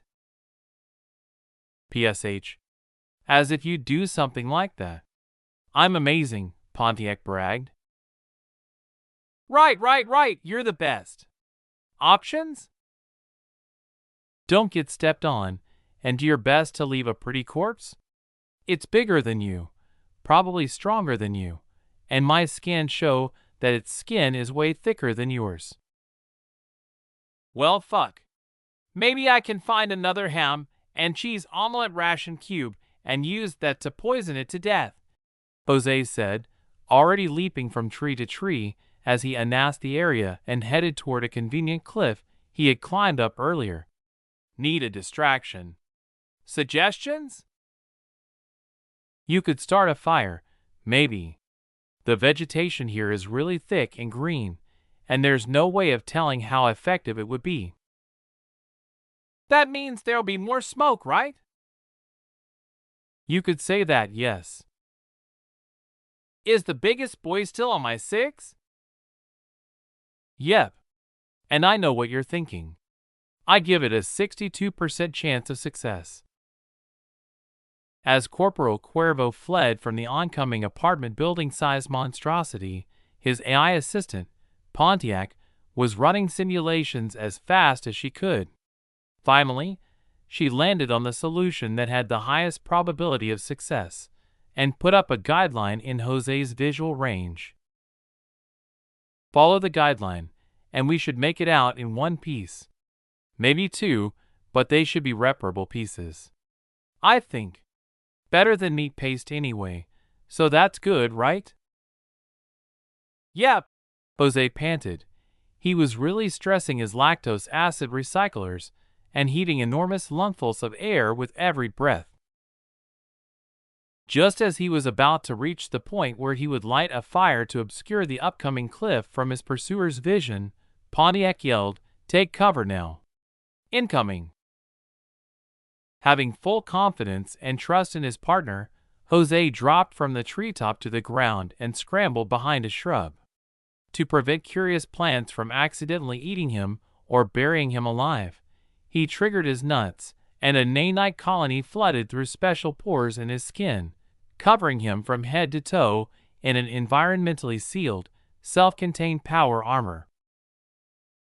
The upgraded power armor used by Reapers was the main limiting factor in producing them. A few of the elements used in the alloy that the nanites were made of was only present on Earth in incredibly minuscule amounts. Even after so many years of gathering trace elements from the sea, less than 100 pounds of them had been gathered in total. In comparison, Aaron had warehouses full of rare elements like gold and platinum, and he even had actually rare elements like californium and protactinium in abundance.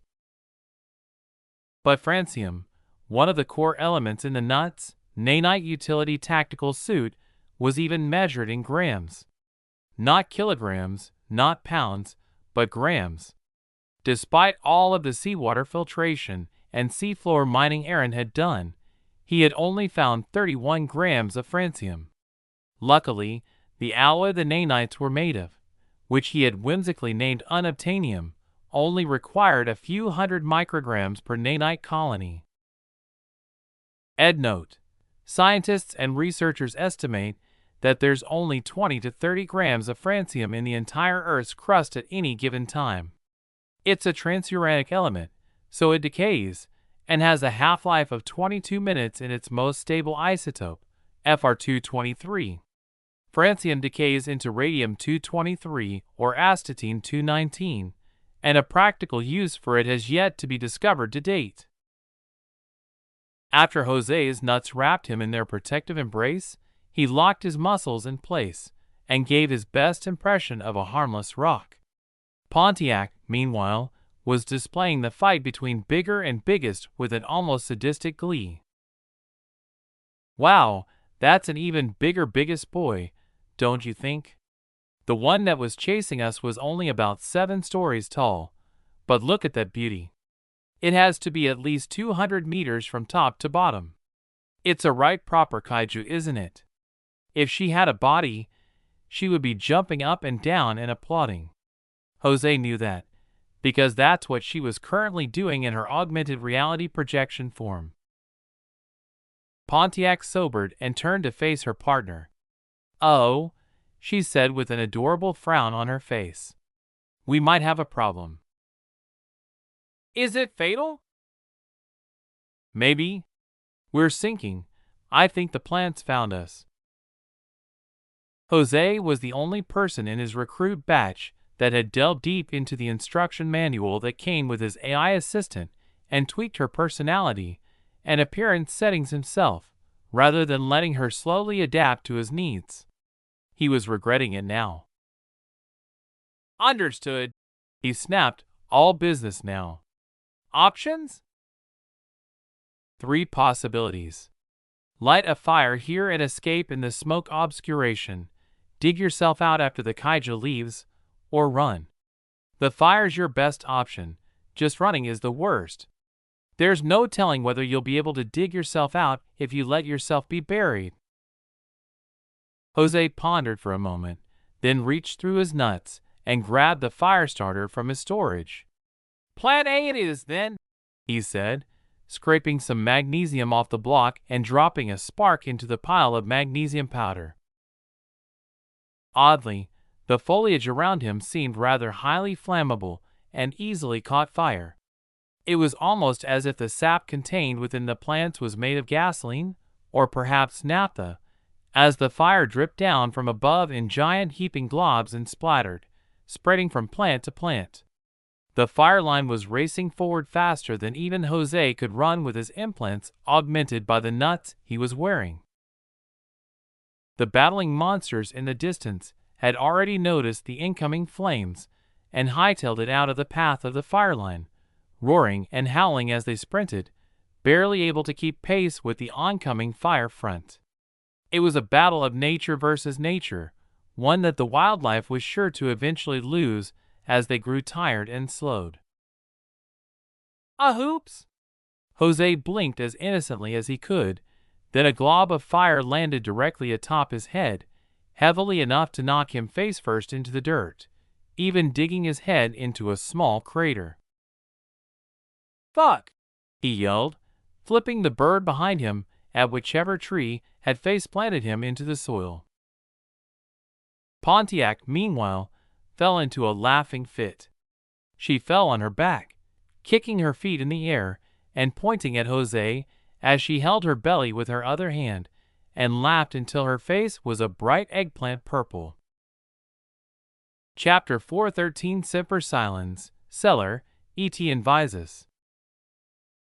Corporal Cuervo lay on the ground, his head in a small crater, as his AI assistant's augmented reality form continued madly laughing at him. If it weren't for his nuts, he would probably have been nothing but ashes and small pools of molten metal with some chunks of solid alloys in it. The temperature readout on his retinal AR display had long passed the 6,000 degrees Celsius mark and was still climbing, albeit at a continually slowing rate. Soon, the raging fire ran out of fuel, leaving him surrounded by ashes and obscured by smoke. He rolled over and gazed into the smoky air above him, and couldn't help but wonder if anyone else had ever lit Jurassic Planet on fire. For some reason, he doubted it. Effective though the tactic had proven to be, it was still highly embarrassing, and the nuts colonies had only been recently developed. In fact, the active Reaper teams were still cycling through in order to have their new tech implanted, and Tequilia's batch was the first to have the implants done as part of their normal training cycle.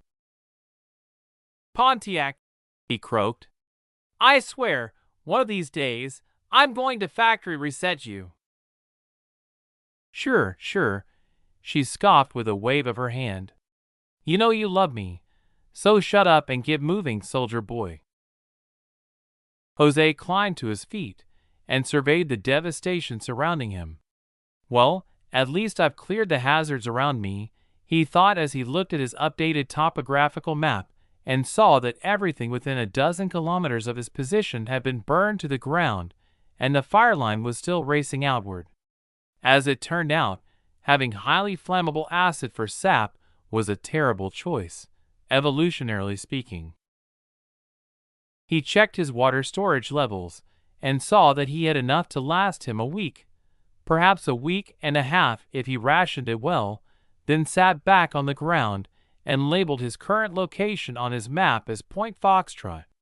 After that, he began writing his after-action report and included the loss of his swords, which had sadly failed to survive the high-temperature fire, unlike his nuts. Having nothing better to do and no requirements to meet in terms of survival, he generated a pack of AR playing cards and said, "Shall we play some poker to pass the time, Pontiac?"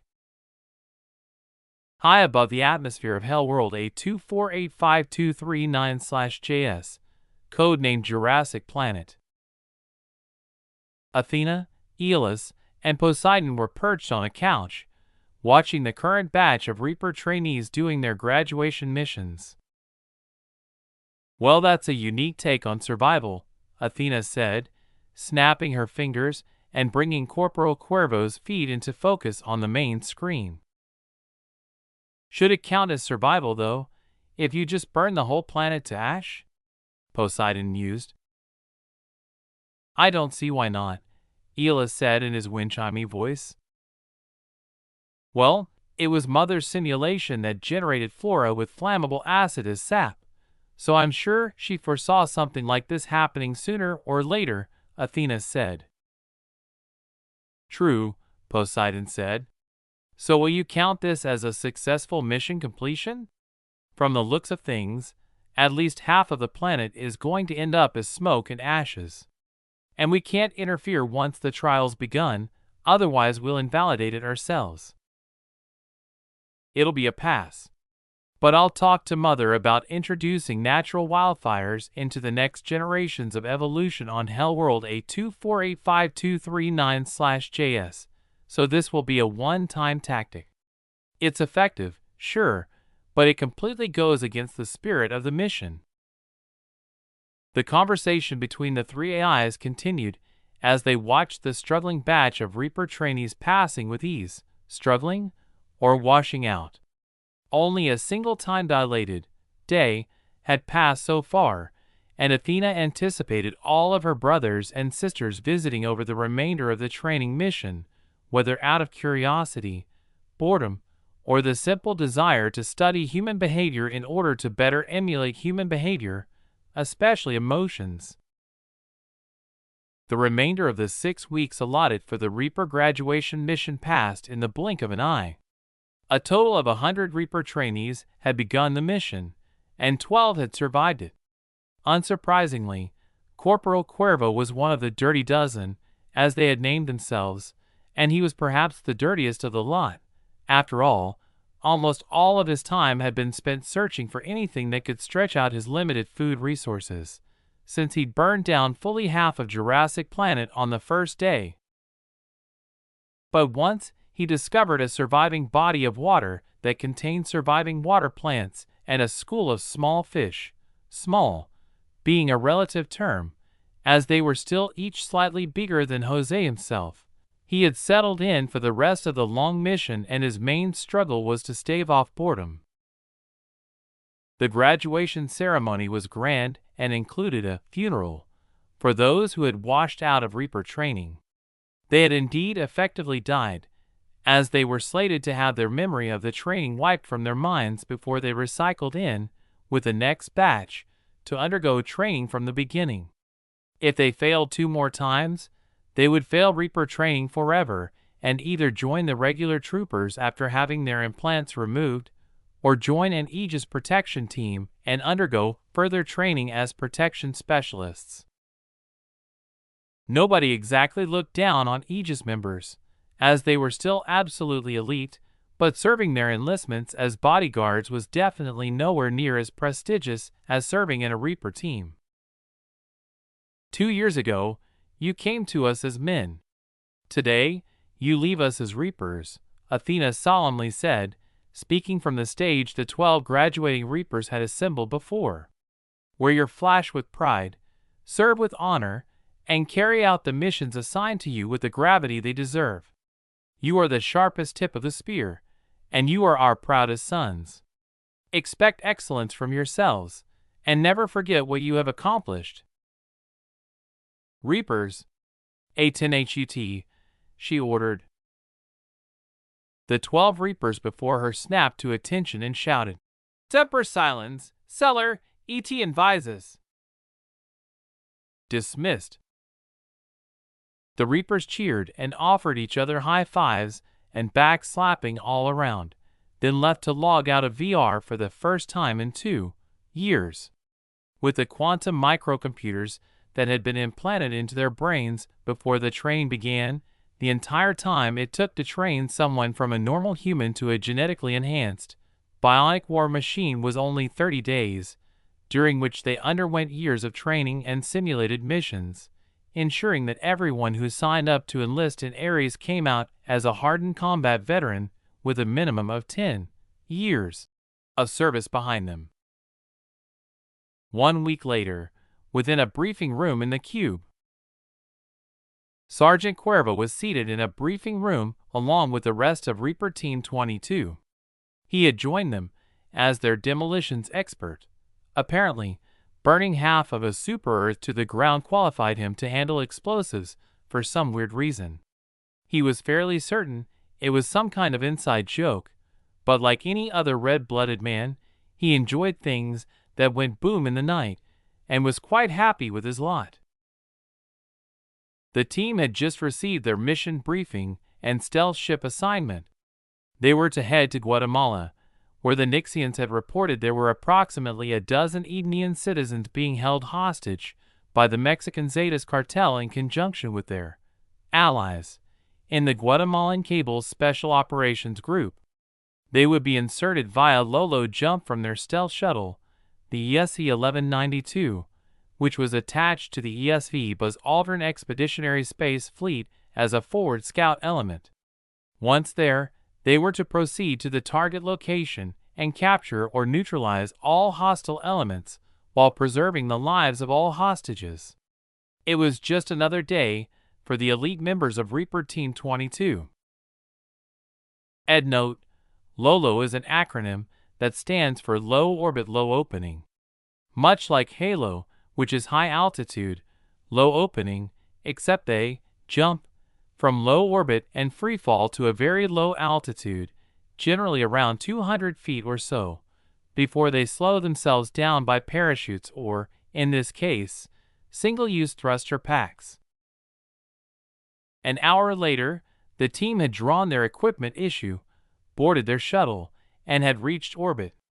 Space debris was still a hazard, though it was in the process of being cleaned up, so they wasted no time in leaping out of their shuttle. Their destination? A medium-sized poppy plantation of about 200 acres just outside Antigua. They would reach the outskirts of Antigua at around 2 a.m. local time. The jump proceeded without a hitch, and they landed with no issues, then swiftly and silently headed to the poppy farm. They neutralized the guards, then snuck into the compound and breathed an anesthetic sleeping gas in the face of the hostiles that would keep them unconscious for at least 6 hours.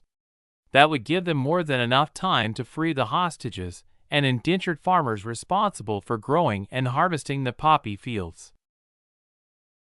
Once they had gathered up all of the hostages and secured the hostile forces, all that remained was to proceed to the extraction point 5 kilometers on the other side of the plantation from Antigua. Everything had gone off without a single problem, marking a successful first mission for the newly formed Reaper team. Chapter 414: A very high-profile takedown. Nuevo Laredo, Mexico-U.S. border. Everyone in the city heard a loud buzzing coming from the north. When they looked up, they saw one of the Edenian flying carriers, but something was different about what they had seen of them before. After scratching his head for a moment, one man in the crowd shouted, "It's flying too low!" The only time they had seen a carrier, it had been flying so high that it was barely the size of a book of matches, and the sound of the rotors breaking through the air hadn't reached the ground. Although the carrier hadn't come to a complete halt, it was moving slowly enough to see the details of its sleek hull. Though they couldn't see the flight deck on the top of the carrier, they soon saw dozens of aircraft rising above it and streaking off in different directions. A murmur ran through the crowd as they realized that one of them was headed toward the area controlled by Los Zetas, a cartel formed by disgraced former members of the Mexican military. Locals knew the area and avoided it at all costs, as it was home to dozens of cartel members and over 1,000 of their subordinate thugs. Moments after the aircraft left the carrier, the chopping noise of the enormous vessel's rotors increased in intensity as the blades adjusted their angle of attack and lifted the behemoth carrier higher in the air, where it sped off into the distance. The process repeated itself more than 70 times as the carrier flew from the northern border of Mexico all the way down to the tip of Argentina. Everything was done without any attempt to hide from the eyes of the public, who were recording the movements and posting them on the internet. And with more and more videos of the brief stops and launches happening all across Central and South America in cities that had connections to cartels, the only people who didn't have an idea of what was going on were those who were purposefully blind. And trolls, of course. There would always be lovers of chaos on the internet that just wanted to watch the world burn. So the question then became why? Why was Ares deploying to deal with the cartels? The online spectators could only wish that they had more eyes with which to watch the event, as they knew that whatever Ares started, they would finish in the blink of an eye. Thus, while they didn't want to miss it happening live, they knew they would soon receive an explanation of what was going on. As expected, new information began being posted on the internet a few hours after the carrier's series of brief stops ended. Hundreds of assault landers launched by the Edenian carrier had landed across every airport in Mexico, Colombia, El Salvador, Brazil, and Guatemala, each of them disgorging a squad of Ares Aegis team members dressed in neatly tailored black suits, sunglasses, and black gloves. The Aegis uniform was just as protective as any other Ares uniform, offering high resistance to slashing and piercing attacks and excellent protection from the elements, but was designed with the typical appearance of bodyguards in mind rather than flashy military dress uniforms or digital camouflage patterns. Soon, the planes were loaded with thousands upon thousands of captured prisoners and rescued hostages.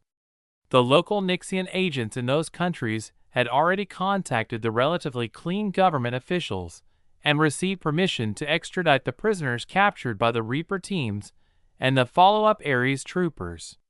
Thus, in a matter of minutes, the assault landers had been filled with prisoners, and they ignited their VTOL vector thrusters and lifted straight into the air before turning and beginning their flight back to the carrier.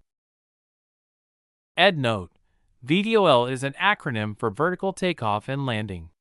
We already have a number of aircraft with VTOL capabilities, the most famous of which is the U.S. Marine Corps' McDonnell Douglas AV-8B Harrier II, which spawned a number of copies in NATO countries as it was developed jointly by McDonnell Douglas and Hawker Siddeley, American and British aerospace companies, respectively. Minutes after that, civilian planes from Icarus Airlines landed and loaded the freed hostages, providing them with luxury transport to any destination they collectively chose. If a decision couldn't be made by the passengers that they all agreed on, the planes would first take them back to Eden before sending the individuals to their ultimate destination, all of it provided free of charge. Once the prisoners had been sent off and the hostages rescued and in the air on their way to their next destination, General Smith's aide-de-camp stepped into the press room in the Edenian Presidential Palace to issue a press briefing. A few hours ago, we discovered the disappearance of a number of Edenian and Hesperian citizens in Mexico, Colombia, El Salvador, Brazil, and Guatemala. That discovery prompted us to launch an investigation into the disappearances, which led us to the discovery of a kidnap and ransom scheme by a number of Central and South American cartels. Our president immediately called for the Ares Special Forces branch to dispatch Reaper teams to rescue the hostages and capture the criminals responsible for the heinous act. The operation was successfully carried out at 2000 Zulu time. Our Reaper teams infiltrated the cartel strongholds where the hostages were being held and freed the hostages, capturing their kidnappers in the process. Soon after that, with permission from the affected governments, the EV Beowulf was diverted from her patrol schedule and launched a punitive assault on cartel strongholds all across Central and South America. The assaults were a resounding success. Ares troopers suffered 0 casualties, and the cartels only suffered a few hundred unavoidable casualties. No civilian casualties or damage to civilian infrastructure occurred. The total number of captured cartel members, from their top-level leaders down to the low-level soldiers and initiates, is 150,693.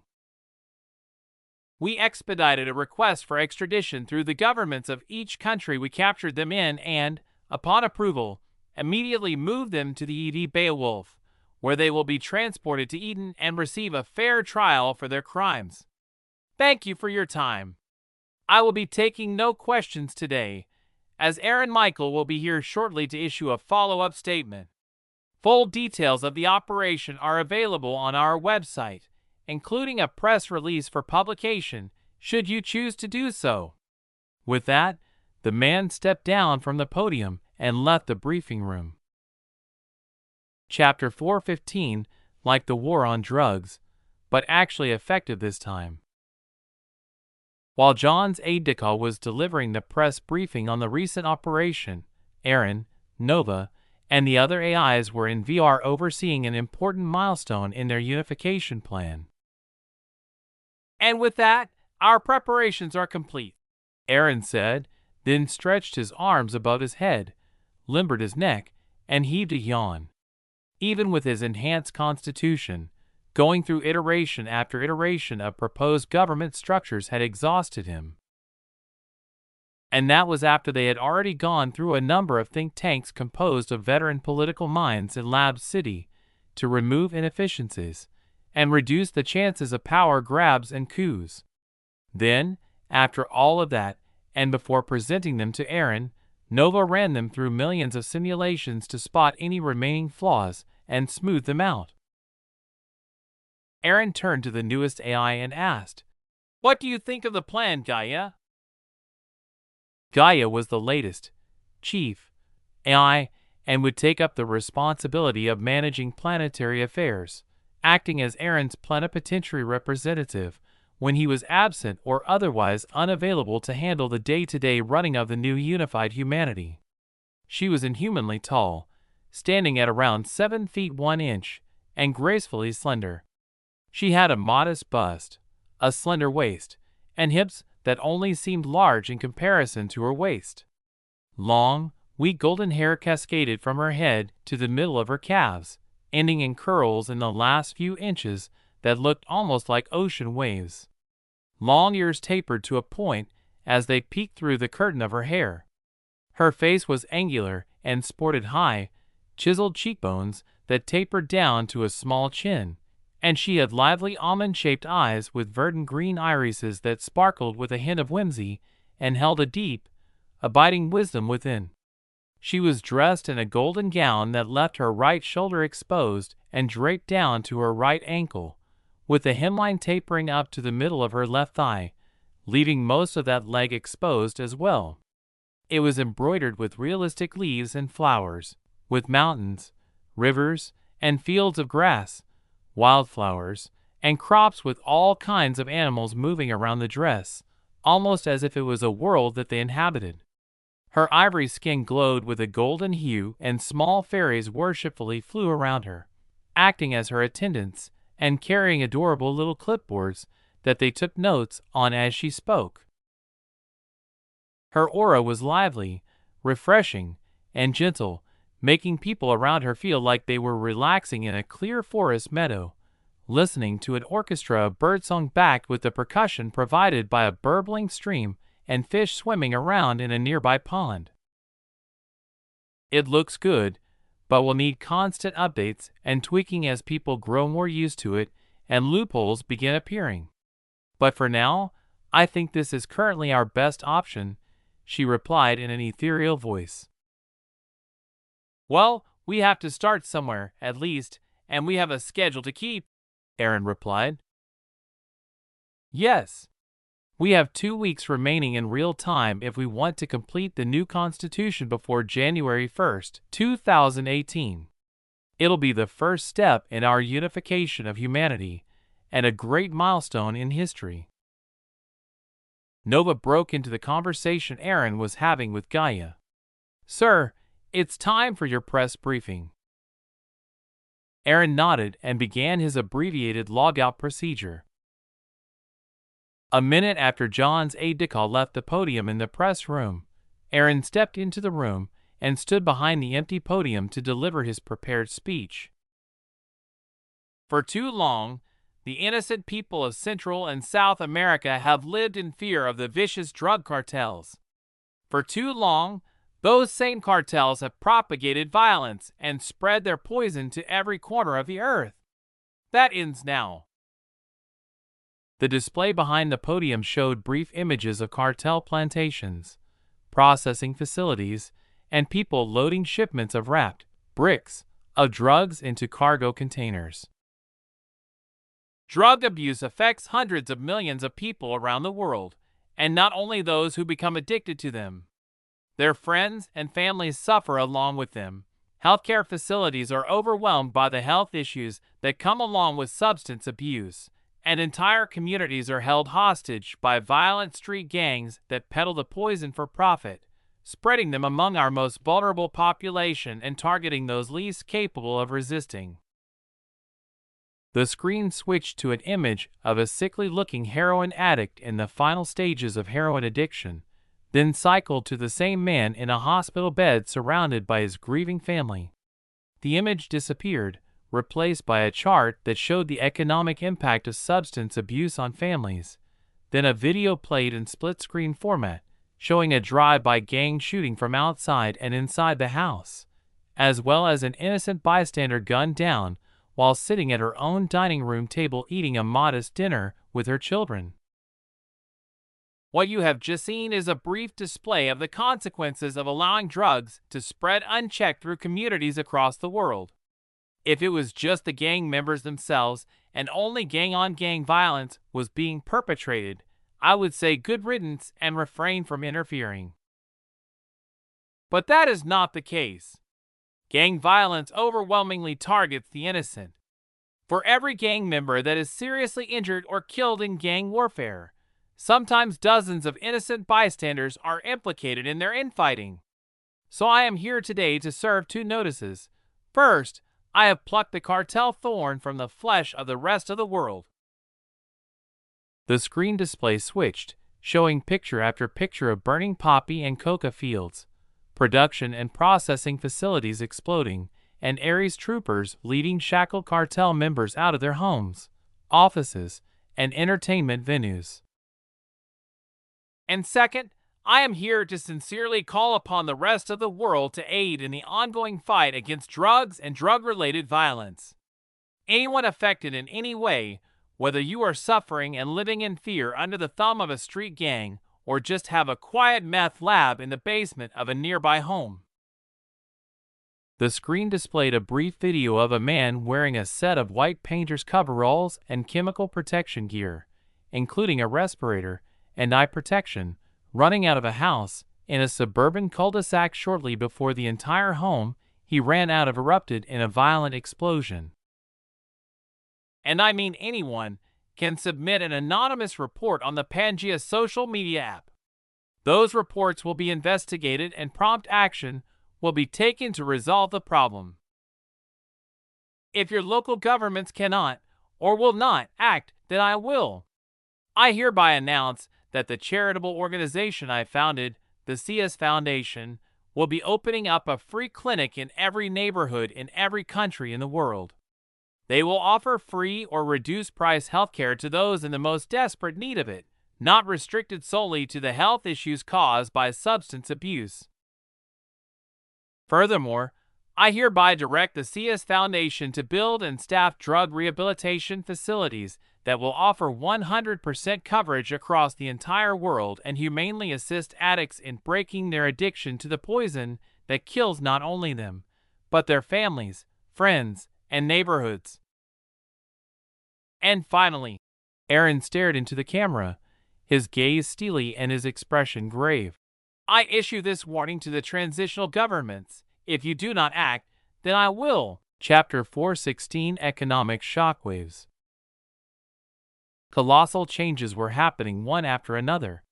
The world was still dealing with the aftermath of the drug cartel takedowns and mass arrests. And just as they thought everything would be fine once another organization rose up to replace the cartels, a new shock shook them.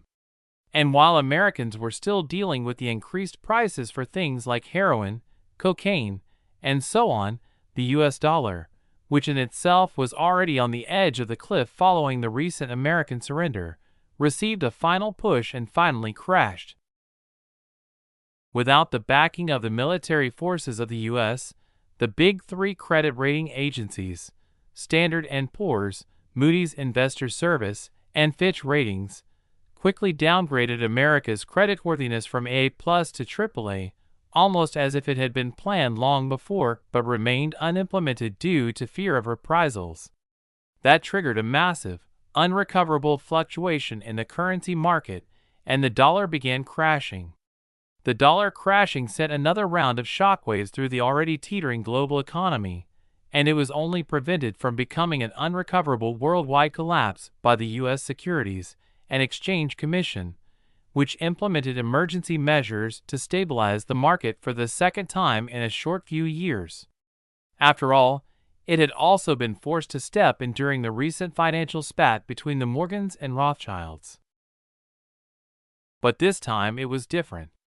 No matter how thorough the planning and preparation for a devastating market crash, like the one they were currently suffering was, they had always had the backing of the big three global financial investment giants to fall back on.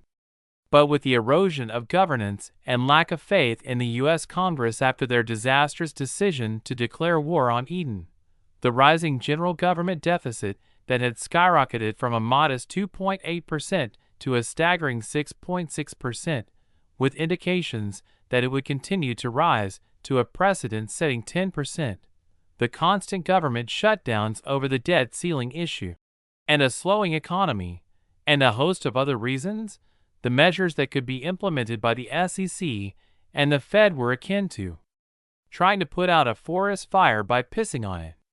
It wouldn't really do anything, and they would only stink up the place by trying. Luckily, however, the USD collapse was mirrored by an equivalent meteoric rise in the Eden New Dollar, END. Introduced days after the UN had implemented historically strict sanctions on Eden, the END had been considered a worthless currency on the global foreign exchange ever since its inception.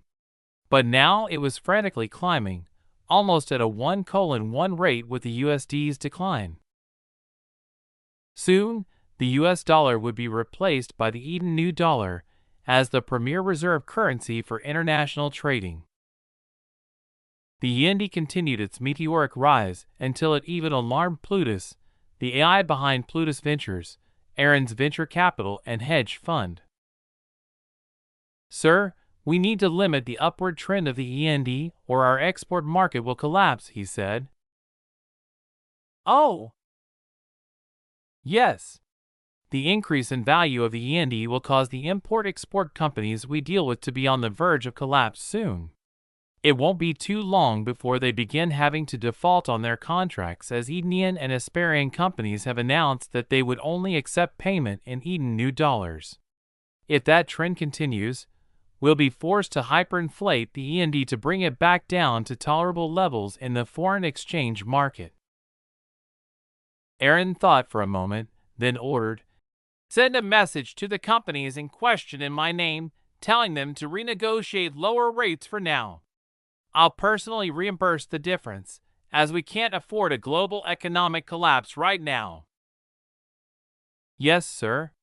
Plutus vanished, and moments later, every Edenian and Hesperian import-export company received notification of a priority message on their Gaia OS accounts.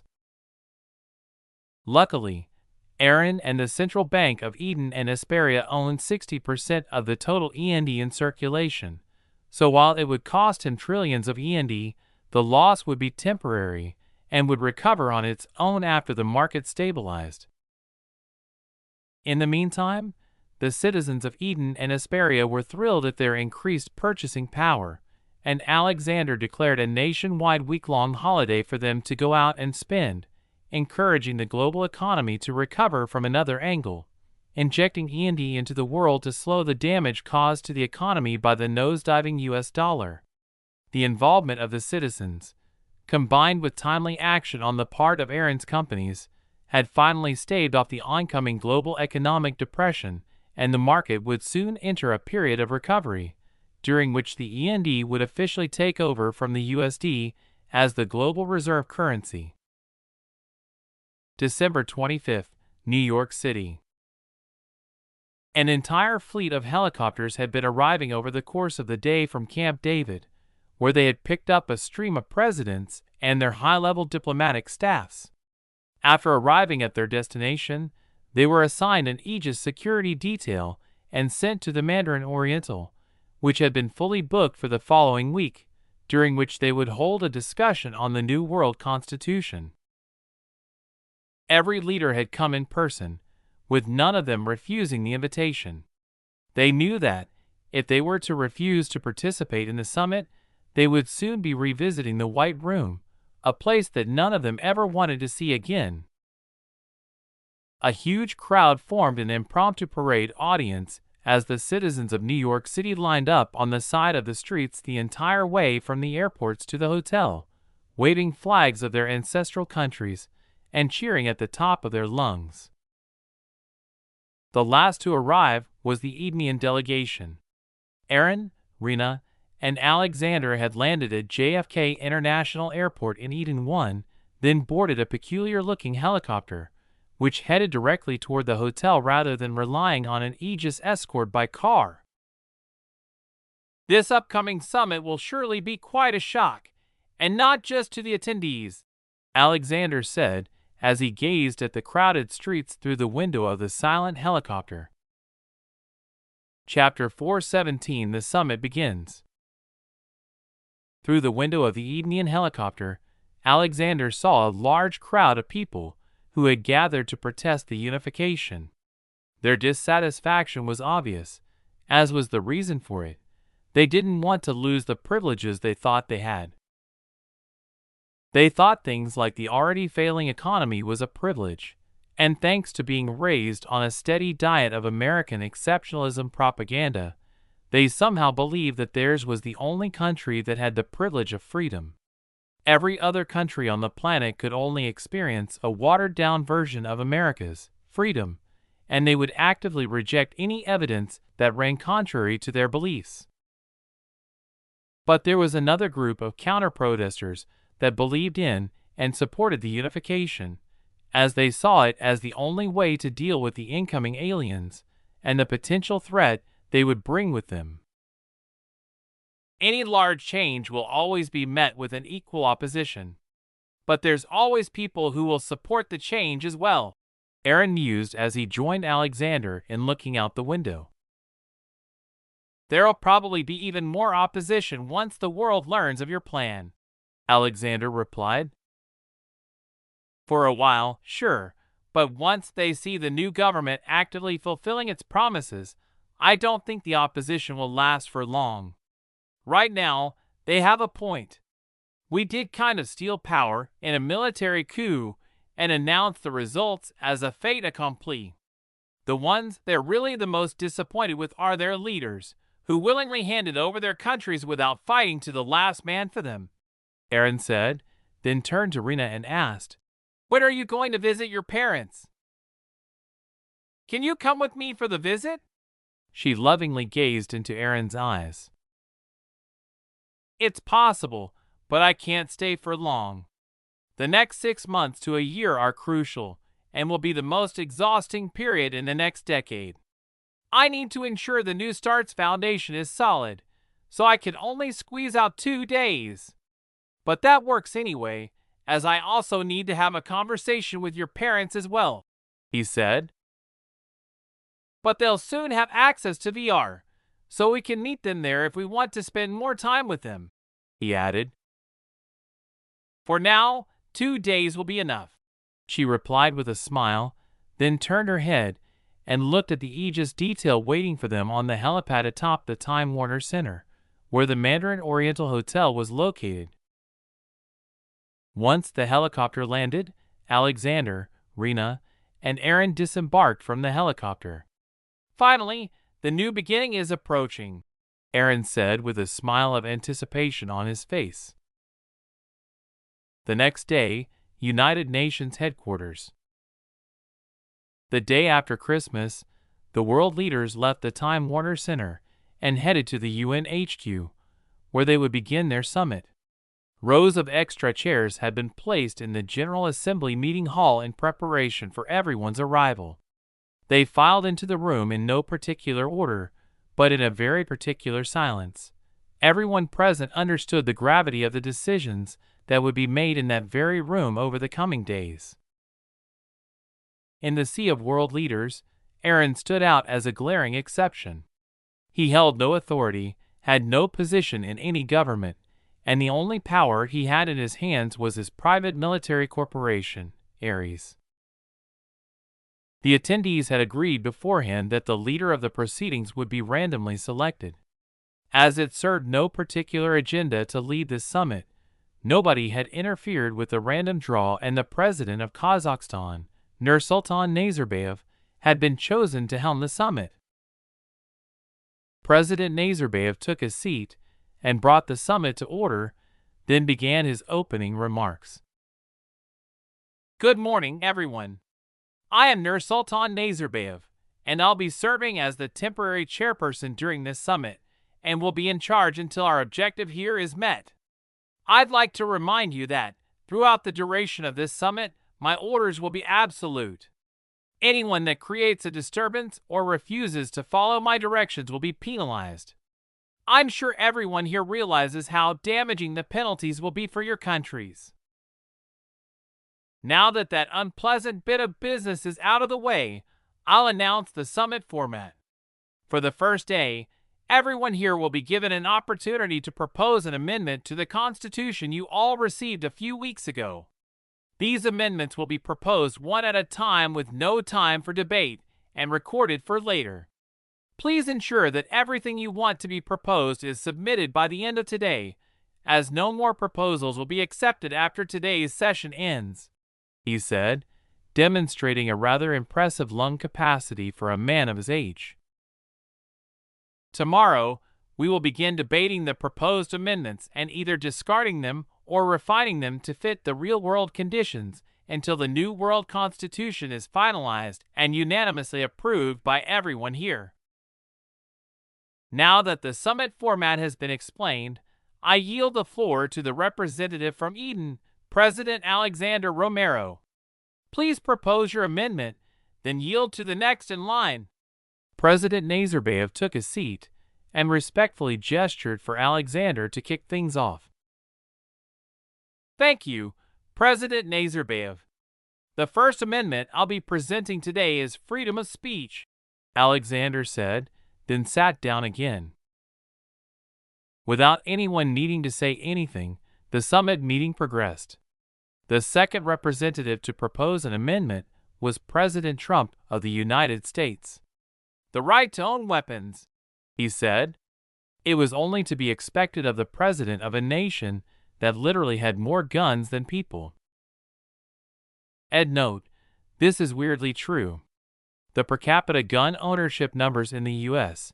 in 2018 was 120.5 guns per 100 people, with an estimated 390 million guns in circulation and a population of 328 million and some change. The next president continued the chain of proposals, standing and saying, "Freedom of movement." The right to live without unjust prosecution, said the following president. Right to clean living spaces. Right to a healthy life. Creation of the caliphate, said the president of Iran. Freedom of religion. Right to free education. Right to vote. Absolute free speech. Creation of the country of God, said the Pope and the President of Vatican City. One by one, president after president continued proposing amendments, showing what they themselves deemed important as the first round of proposals continued. The surprising thing was that Aaron had been skipped in the first round of proposals. While an average person might consider that normal, given Aaron's lack of an official position, the people in the room understood that Aaron was far, far more than the rest of the world believed. They had experienced his abilities firsthand, and wondered if he would be the last person speaking, or if he had already spoken through his puppet leader, Alexander. They weren't left wondering for long as, at the very last moment of the first round of proposals, Aaron stood and said, "I propose the investiture of an emperor to lead an imperial governmental body in governing the entire world under one leader." Chapter 418, The Great Meme Flood of 2017. I knew I should have expected the unexpected from that brat, but he really exceeded every bit of my imagination, Herschel Rothschild said. He had been paying close attention to the World Leader Summit and knew that Aaron's proposal at the end of the first round had effectively killed every other proposal made and stomped it into a mud hole to boot. Sure, they might still pass, but with an imperial government, they would be less rights and more privileges.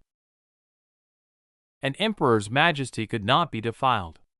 So things like absolute freedom of speech, voting, assembly, bearing arms, and so on would definitely have limits to them, and could be revoked for violations of lèse majesté or even on a whim. What do you mean by that? Couldn't you have predicted this? Virginia asked her husband. What I expected was for him to continue using Romero as a puppet leader while he ruled from the shadows. Kind of like what we do. We have a huge influence over the government and can do almost anything we want, but very few people know about us. And those that do are ruthlessly stamped out and labeled crackpot conspiracy theorists. That gives us all the benefits of power without the public scrutiny that usually accompanies it. But that brat, Herschel sighed and shook his head. What that brat did is the equivalent of flipping over a rock and shining a light on what normally lived under it. It's obvious that he wants to be the emperor. After all, can you imagine him giving up power? And he definitely has the assurances needed to succeed in forcing his proposal through the summit. He just single-handedly turned the entire summit into an absolute joke by saying a single sentence. In Herschel Rothschild's mind, the question wasn't if Aaron would become the emperor of mankind, but rather how he would make it happen.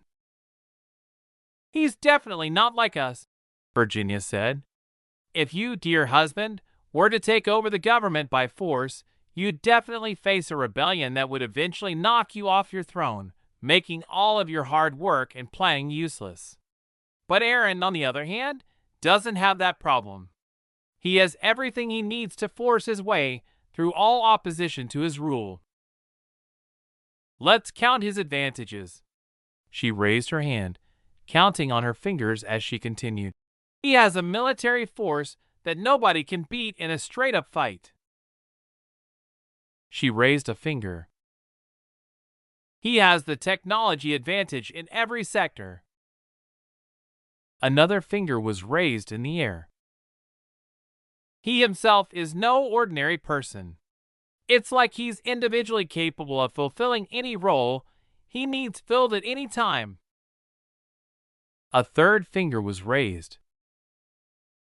He grew in the shadows behind the scenes, and I'm fairly certain He hasn't even revealed half of what he's capable of. A fourth finger was raised, then Virginia tilted her head in thought. Those four things are enough, anyway. Trying to figure that boy out is just gonna give me a headache anyway. She put her hand back down. So the question becomes, why should he remain in the shadows when he's already been outed? After all, it's hard to rule from behind a puppet if you're constantly shining the limelight on yourself by your own actions. Herschel raised an eyebrow, as what she had just said made perfect sense to him. As he started thinking things over from that angle, he finally understood the work that Aaron had been putting into place, and all the groundwork his daughter's boyfriend had laid beforehand. Everything he had done, from the time he first contacted Rena and offered to help her in the internal family power struggle to the proposal of his investiture as the emperor of a united world empire, had all been one long plan. A plan that had been implemented step by step until Emperor Aaron Michael became an inevitability. He shuddered at the thought. Just how had a normal, average brat like Aaron go from being a chronic underachiever to the de facto dictator of the entire world in 3 short years? Especially since he didn't need anyone else's support to install him as the leader of humanity. As Herschel was cooking his synapses imagining himself in Aaron's place, the world was having a completely different meltdown. During the beginning of the summit meeting, there were a number of different reactions to the proceedings. Some people were busily trolling the crowd, others were holding serious discussions on the merits and flaws of the proposals, and still others were busily roasting the leaders who made exceptionally stupid proposals.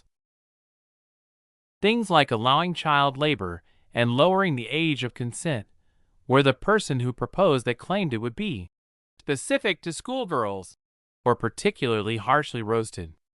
Others, like instituting a lottery selection for political office, animal personhood and enforced veganism, the loosening of antitrust legislation to allow for the formation of megacorporation monopolies, and so on, were also heavily criticized and the proposers viciously mocked.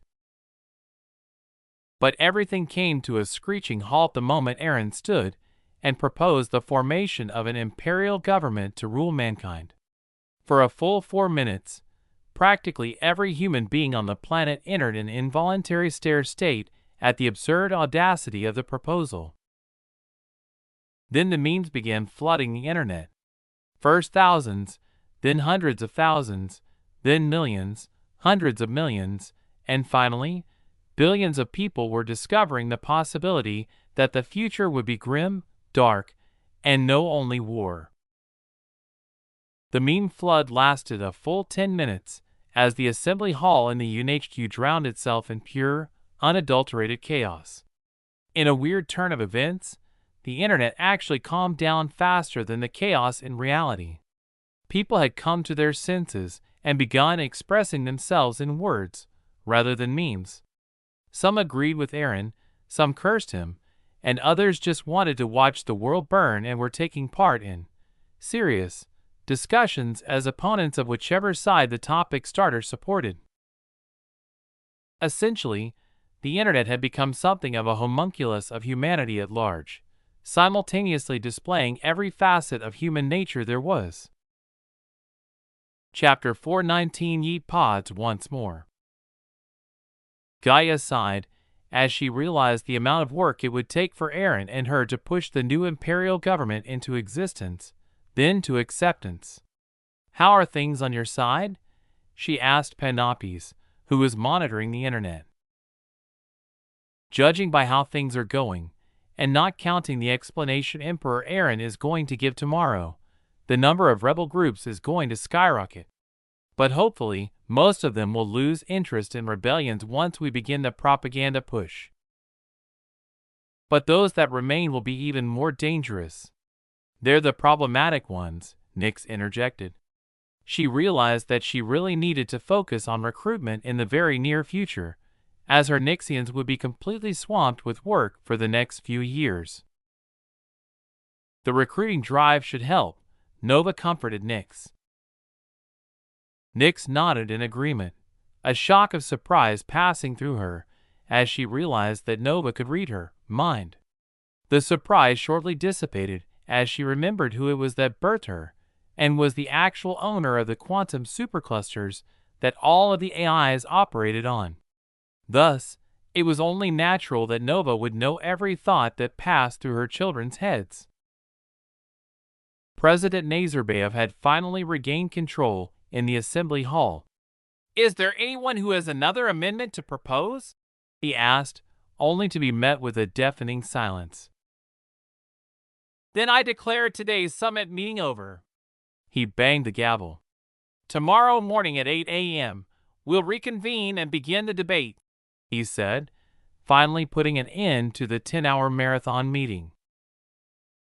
One by one, the exhausted world leaders stood and filed out the door of the assembly hall. Once they were out of view of the cameras, they stretched, yawned, and slumped their shoulders as they tiredly trudged toward their waiting Aegis teams and transport vehicles. Some of the younger ones, who hadn't been completely defeated by the long session, clustered together and walked in groups discussing the proposed amendments.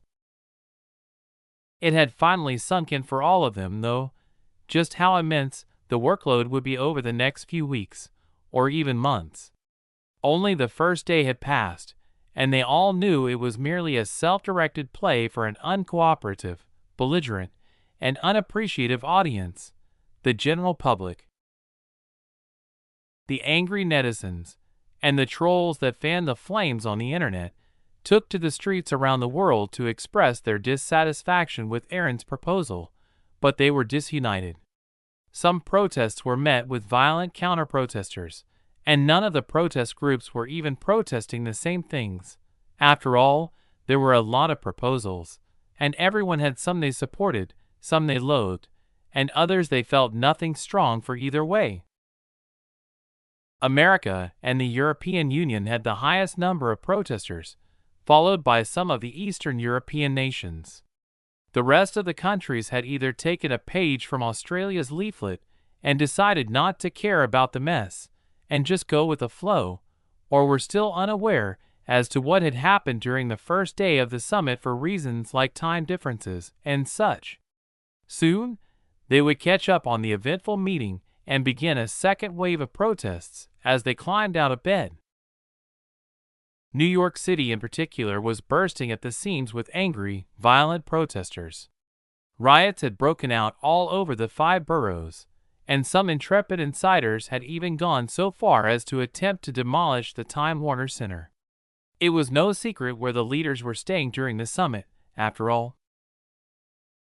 Aaron, watching the riots from above in his helicopter as he traveled back to the Mandarin Oriental, put a quick stop to the violence much like firefighters fought fires with fires. He simply ordered the Beowulf to make a pass over the city and yeet a couple battalions of Ares troopers in their full battle rattle to aid the NYPD in riot control, resulting in a largely pacified city with most of the ringleaders and insiders arrested. The next day, despite the rioting that had taken place the day and night before, the scheduled meeting began precisely at 8 a.m., once again in the UN General Assembly Hall. The summit attendees filed in once more and took their seats as President Nazarbayev brought the second day of meetings to order. Today, the agenda is to do a first pass on the proposed amendments. Some will be discarded, others will be immediately ratified, and quite a lot of them will be tabled for further debate. "Let's get to it, shall we?"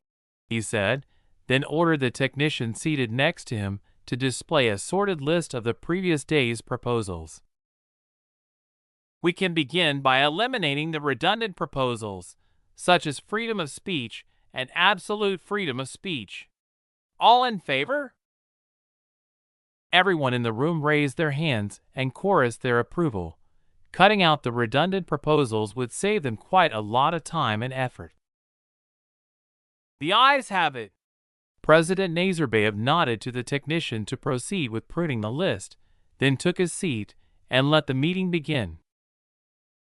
"But first, we must define what exactly we mean by humanity.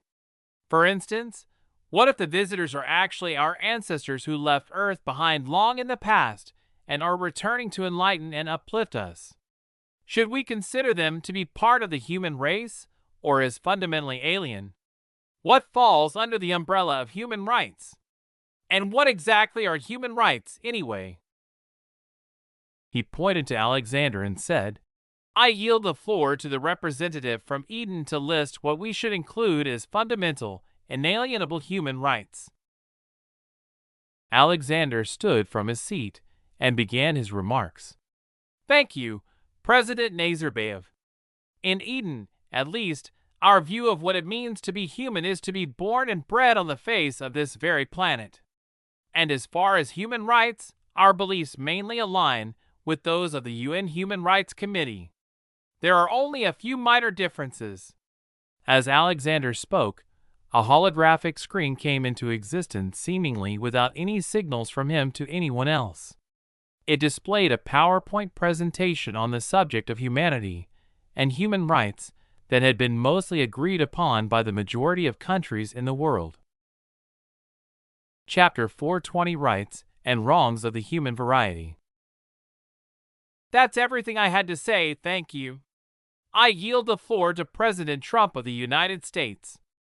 Alexander sat back down in his seat, and Trump immediately took his place. One after another, the world leaders gave their planned remarks, until the last one. Out of consideration for the limited time, they were all limited to 2 minutes, and none were followed by rebuttals or other, classic, debate formats. Once all of the initial remarks had been delivered, the initial list of proposed amendments was culled according to the majority opinion among the leaders, as well as some common-sense guidelines. The culling process was relatively fast, as it was only to remove redundancies and proposed amendments that were already ridiculous on their face, like the one targeted at age of consent. The rest of the culled propositions were through the majority opinions expressed in the leaders' remarks. Soon, the list was much more manageable, and the first round of voting began. Anything that wasn't unanimously supported at this stage was tabled for further discussion in later meetings, while anything that managed to garner unanimous support was immediately enshrined in the New World Constitution. With that, I declare that Article 1 of the New World Constitution, Human Rights, has been completed and enshrined as law, President Nazarbayev said, bringing down his gavel. The full article was displayed on the screen in the hall and posted on the website for people to read. The article enumerated many things as human rights, among which were the right to equal protection under the law, the right to life, liberty, and security, the freedom from arbitrary arrest and exile, right to adequate shelter and privacy, the right of free health care, and free and unfettered access to the Internet. It was the first time the concept of human rights had been standardized and enshrined as law. While there had been previous lists of what were considered rights before, they were largely subjective and unenforceable due to the lack of a centralized judicial system that every country subscribed to. The International Criminal Court was a good idea, but politics had ensured that participation in and recognition of the court itself was voluntary. Its implementation was akin to handing people the ability to determine whether or not they could be prosecuted for crimes they commit. Now for debate on Article 2, Governance. Mr. Michael, the floor is yours. Please state your detailed plan on your proposed government as well as your part in it, if any. Aaron, who had remained silent throughout the entire discussion on human rights, stood and adjusted his tie as he began speaking. Thank you, President Nazarbayev. I recommend the formation of the Empire of Humanity, with an emperor to lead the world in a united direction, ensuring that we progress into the future in a controlled, sustained fashion that guarantees advancement and unity.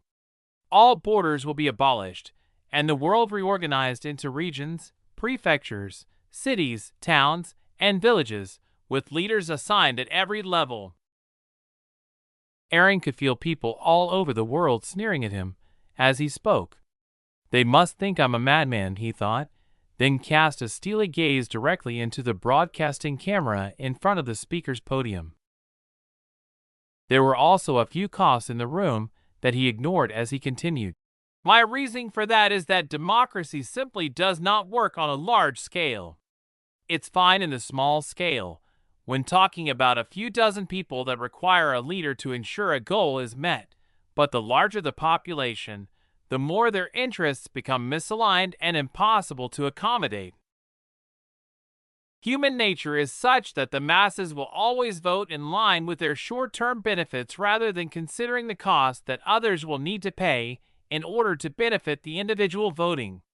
That benefit-seeking behavior leads to aspiring leaders being incentivized to lie, resulting in a never-ending list of unkept promises and the implementation of policies that are harmful to the whole but benefit the minority. The minority I speak of are those who have the power and ability to guarantee a politician's re-election. Consider the coal industry. Despite coal being the most damaging and least efficient form of energy production, political candidates in the United States, Australia, and many others are forced to promise things like opening new mines under the guise of creating new jobs. That's a lie. The purpose of opening those new mines and fighting against the legislation that bans or regulates coal mining is to benefit a few people, not the masses. Data shows that there are less than 300,000 people in the entire world that actually work in coal mines, much less than what people are led to believe by politicians. The ability to manipulate the masses in the pursuit of something so pointless as ensuring one remains in power only serves to highlight the weakness of democracy on a vast scale. It's also impossible to remain uncorrupted over a long period of time in positions of power and authority, so there are problems with terms. It's difficult to ensure that a democratically elected leader is both experienced enough to entrust with the task of governance and new enough that the inevitable corruption hasn't had time to sink in yet. That snowballs into a tangled mess of competing interests and eventually leads to a very short-sighted government, as the politicians are incentivized to seek the most short-term gains in order to guarantee their re-election, placing their own interests above those they are meant to serve.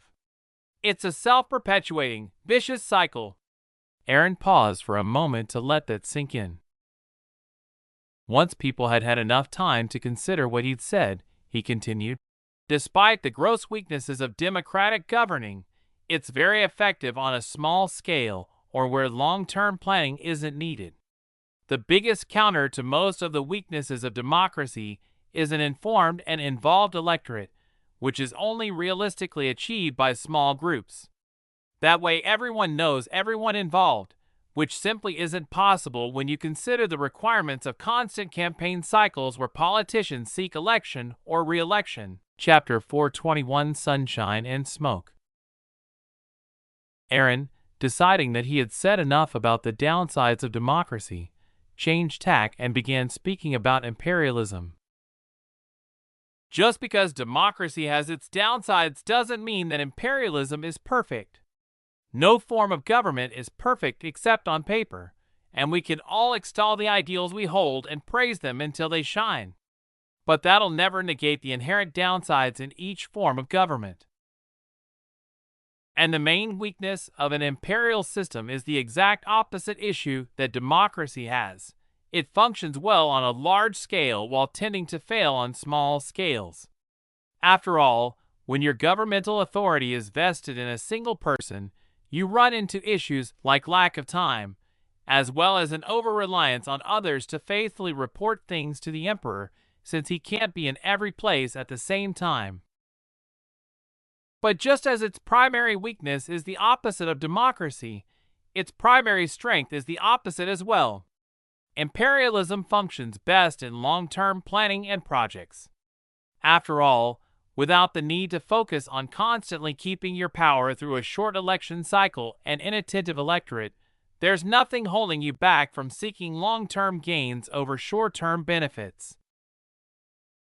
I know some of you may argue that hereditary succession itself is flawed, whether by the infighting whenever the issue of declaring an heir, the risk of power-hungry and mad emperors, coups, or even the chance that the successor chosen by the current emperor is incompetent, but I have countermeasures planned for the fixable issues. I don't suggest that we take the idea of an empire and institute it wholesale, flaws and all, but that we implement a modified form of imperialism that fixes the majority of the issues we know about, while leaving a framework in place to fix future issues that may arise that we know nothing about. Aaron was blowing pure sunshine and smoke up people's asses with that statement, as after hundreds of millions of simulations, the problems with an imperialistic feudal dynastic government had all been made very apparent, as well as solutions to those problems. That said, nobody listening to him speak was aware of the sheer effort that had gone into planning his empire. The problem of a successor will be solved by constantly monitoring the chosen imperial crown prince and those around him, as well as pouring the best resources into training him to be the best possible person for the job ahead of him. Combined with round-the-clock protection provided by Aegis teams, whose loyalty is guaranteed, there will be no infighting in the imperial family or power vacuum if the heir dies.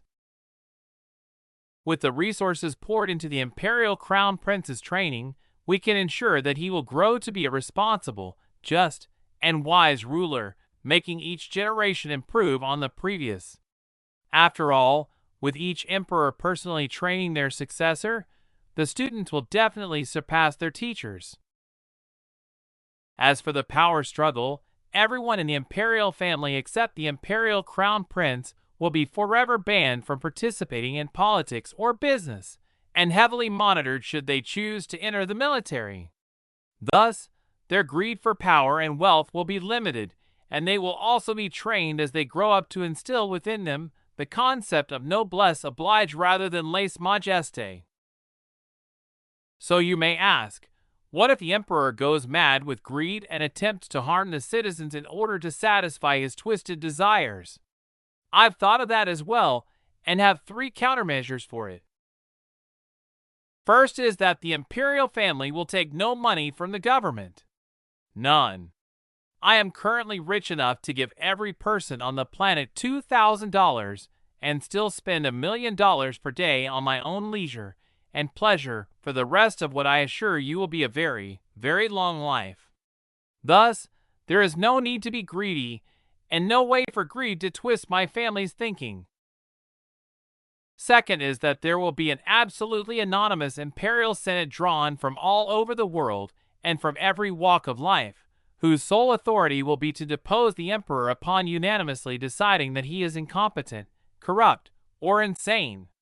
They will work in conjunction with the third countermeasure to make the final, impartial determination as to whether or not an emperor or heir can be deposed. And that third countermeasure is Gaia. Gaia is the final check on imperial power run amok. She will be the overseer of all administrative tasks in the government and the planet at large. Should she see that policies are harming the citizens they're meant to protect and enrich, she'll step in and offer solutions to the problems causing those harmful policies, as well as the harm caused by the policies themselves. She will always be thinking on behalf of the people, rather than the imperial family. Now on to what I'm sure you all really want to know, Aaron said, an enigmatic smile flickering across his face. What will be the practical benefits of an imperial family for the rest of the world? The answer is many. In fact, there are simply too many benefits to elaborate on in the short time I have to speak on my proposed form of government. So I'll give you the 2 main benefits. I will be releasing all of my non-classified technology increases to the world, and I will personally cover 70% of the military budget for the entire empire. Currently, as you know, my companies and technologies are so far ahead of cutting edge that they border on pure fantasy. And that's only what you've seen so far, as I've been holding upwards of 80% of my true capabilities in reserve, as they really haven't been needed, nor has humanity been ready for them." Everyone in the assembly hall felt a chill run down their spines as they thought back to their trip to the White Room, as brief as it turned out to be in real time. Even those viewing the broadcast from home or elsewhere also felt chills as they thought of the 10 behemoth flying carriers that had yet to land even once. Just to name a few, I currently possess controllable nuclear fusion, biomedical healing pods, genetic correction and enhancement technology, and my actual military tech is hundreds of generations beyond what you've already seen during the last war. I can single-handedly lift our entire species out of the muck and mire of our current lives and fling us light years into the future in a very short time frame. As to the second benefit I mentioned, I will be incorporating every member of the military, active or otherwise, into Ares and covering 70% of the total combined budget myself.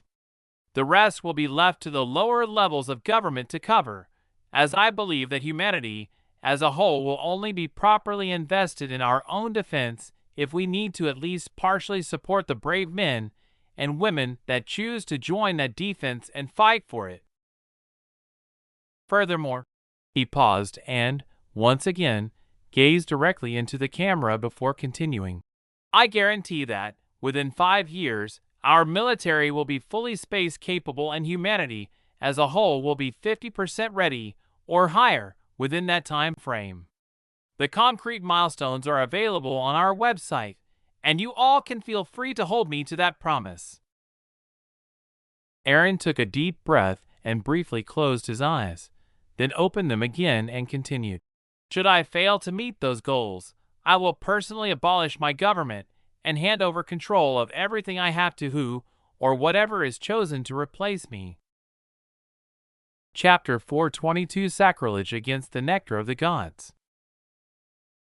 Aaron retook his seat, allowing the next speaker to stand and introduce their preferred form of government. Once all of the proposals were in, the world leaders would vote to see which would be adopted. President after president stood, some of them using every second of their allotted time and speaking passionately about the forms of government that they thought best, while others simply announced their support of one of the previously mentioned suggestions. Alexander, of course, had strongly backed Aaron's proposal, which came as no surprise to anyone at all. Those who knew the situation already knew that Alexander was basically Aaron's sock puppet, while those who didn't know the situation, or only thought they did, assumed that Alexander was backing the much younger man due to having worked alongside him for a time and received much help and many benefits. Asperia's president, Jose Inez, also joined Alexander in supporting Aaron. After all, why wouldn't he? He was only the president thanks to Aaron's intervention in the Eden-Asperia War. And besides, it was Aaron's companies that were searching for and extracting the natural resources in their country, allowing them to profit without lifting a finger. The other suggested governments were mostly truly ridiculous, but there were a few that also garnered strong support. President Xi Jinping's Communist Utopia, Pope Frank's Theocracy, the Iranian Caliphate, and President Trump's suggested Republic, which would be led by a Senate comprised of an elected representative from each country. Support for those suggested governments was mostly split along geographical and ideological lines. For example, Pope Frank's Theocracy was supported by Italy, Ireland, and the United Kingdom, while President Xi's suggested Communist Utopia was supported by most of Southeast Asia. One odd exception was President Putin, who was wholeheartedly throwing his support behind Aaron's imperial government despite running a communist country of his own. But by and large, most of the spoken support was given to President Trump's suggestion, prompting him to display his signature smug smirk. Ladies and gentlemen, President Nazarbayev banged his gavel. We have a number of proposed governments to choose from. One of them needs to be selected by unanimous vote, So let's begin the process. Everyone except for Pope Frank groaned. The government selection process would be run almost exactly like a papal conclave, and the Pope had already gone through that process once before. Aaron stood and cleared his throat. President Nazarbayev, may I have the floor for a moment? Certainly, Mr. Michael. What do you need? The temporary chairman respectfully said. I'd just like to take a moment before we move on to the voting process that will likely change the voting process, Aaron explained. The Kazakhstanian president thought for a moment, then said, Please make it brief. Aaron thanked him, then began, What I wanted to say is, I'd really like to know how the boy will salvage the situation and wrest power from the rest of the world's leaders. Herschel Rothschild mused. He was in his study with his wife, both of them glued to the television screen as they watched their future son-in-law's performance, and trying to predict how all the twists and turns would play out. Is he balls enough to threaten them in front of the rest of the world, Liv? No, he's smarter than that. He should well know that a public threat would make it impossible to control the masses even if it gets him what he wants. Then maybe he's threatened them beforehand? No, that would still be too obvious. Nearly 90% of the people in the room have already signaled their support of the Democratic Republic proposed by Trump. So they would never be able to convince people that there was no shady backroom dealing going on if they were to flip-flop so suddenly. Do you think there's any possibility of the world ever thinking he didn't manipulate the leaders into voting under duress? Virginia Rothschild asked her husband, who was still muttering to himself. I don't think so, he replied. Any vote that ends with an imperial government will be assumed to have been cast under duress, so the Constitution they're working hard to write will be quite weak. Herschel continued racking his brains, but there was no scenario he could imagine that would allow Aaron to legitimately seize power. Netizens seemed to have arrived at the same conclusion as well. Nobody thought that Aaron stood a chance, so even the flame wars and meme floods quieted down as they waited to see what Aaron had to say. As for the few netizens still commenting on the process, they were all essentially just coming up with the likeliest method Aaron had used to strong-arm the other leaders into supporting him to the imperial throne. Good luck, boss. I'm rooting for you. A man in a fitted suit and glasses was sitting at a bar, watching the summit on the televisions mounted above the liquor shelves. The ice in the drink in front of him shifted and clinked against the side of the glass, the drink itself going unheeded, as the man's attention had been wholly riveted on the broadcast since it had begun. The bartender took the ignored drink away and began pouring another. It was obvious that it wasn't the first time she had refreshed the drink for the handsome man sitting on the other side of the bar from her station. She expertly dropped 3 perfectly cubical pieces of ice into a short glass and poured 2 fingers of Glenlivet Founder's Reserve over the neatly stacked ice cubes, then laid a napkin on the bar in front of the man and set his new drink on it. Oh, come on, Zach. You're killing me here. This is the best scotch we've got and you're just wasting it, she grumbled at the man. You'd better pay up, bro.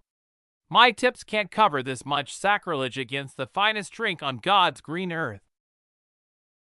The man blinked and focused his gaze on his sister, behind the bar across from him. Don't worry. He waved his hand dismissively. I get paid plenty good over at GIA Tech.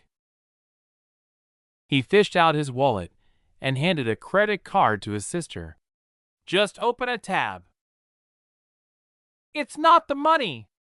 It's the blatant sacrilege. See this? She shook the bottle of single malt Scotch whiskey in his face. This is the nectar of the gods, bro. It's the best of the good stuff, and you're just wasting it by ignoring it. The bickering siblings were interrupted by a short man in jeans and a faded t-shirt. You work for GI? He spat through clenched teeth. You work for that bastard. Zack blinked. Yes, why? That asshole cost me everything, the man shouted in Zack's face. I've been working so hard and invested every last penny I had into my company, but that shit stain bankrupted me. Zack's expression chilled, and even his sunny sister seemed disturbed. Zack wiped the spray from his face and asked, And who are you? Leonardo da Silva, former CEO of AgSpace Agricultural Company. The man puffed out his chest and replied, Who's asking? Mohammed Zakaria Talukdar, team lead on the Gaia OS accessibility team. Leonardo da Silva clenched his fist and, without another word, swung a wide haymaker at the head of Zack, who was sitting down and couldn't dodge the incoming punch. Zack blinked, then stood up, towering over the much shorter man who had only been speaking face to face with him when he was seated. He puffed out his chest and, in a deep voice, growled, What the fuck was that for? You work for the devil. That makes you just as bad as him. Leonardo spat, swinging a punch at Zack's diaphragm. He had recently been taking martial arts classes in preparation for his ultimate revenge against the devil that had driven him into bankruptcy. You devils all deserve to die, he screamed, spraying spittle on Zack's face. Zack's sister, Aisha, reached under the bar and pulled out the beaten stick, then slammed it on the top of the bar and shouted, Knock it the fuck off! You? She pointed the bat at the short, black-haired Brazilian man. Get the fuck out of my bar! You're not welcome here anymore. The short ex-CEO came to his senses and raised his hands as he backed away from the bar, muttering something under his breath about the end times and devils, then turned and ran out the door. Aisha put the bat away and heaved a sigh. Bro, your boss may be a good guy to you, but... She shook her head and sighed again. He's kind of a megalomaniac. He's a good man, little sis, and he's going to change the world, Zack countered with the beginnings of a fanatical gleam in his eye. Due to the format of the summit, the time it will take to pass Article 2 will lead to unacceptable delays. Thus, I will now use one of my remaining demands from the Surrender Accord to pass my proposal without amendment. Chapter 423 Campaigning for the Enemy. Due to the format of the summit, the time it will take to pass Article 2 will lead to unacceptable delays. Thus, I will now use one of my remaining demands from the Surrender Accord to pass my proposal without amendment. The entire room fell into a suffocating silence. Then, a wave of clatters rang out as pens dropped from the hands of the surprised attendees, who had thought that Aaron would simply just threaten them into passing a suggestion for the article. Thank you for your time, Mr. Chairman. I yield the floor. Aaron continued as if he hadn't just put more than 200 world leaders into a collective stare state, then retook his seat. President Nazarbayev cleared his throat after realizing that he had frozen in shock. He banged his gavel and announced, With Mr. Michael using one of his demands from the Surrender Accord, Article 2 has passed without amendment and with no vote required. Now to the third article.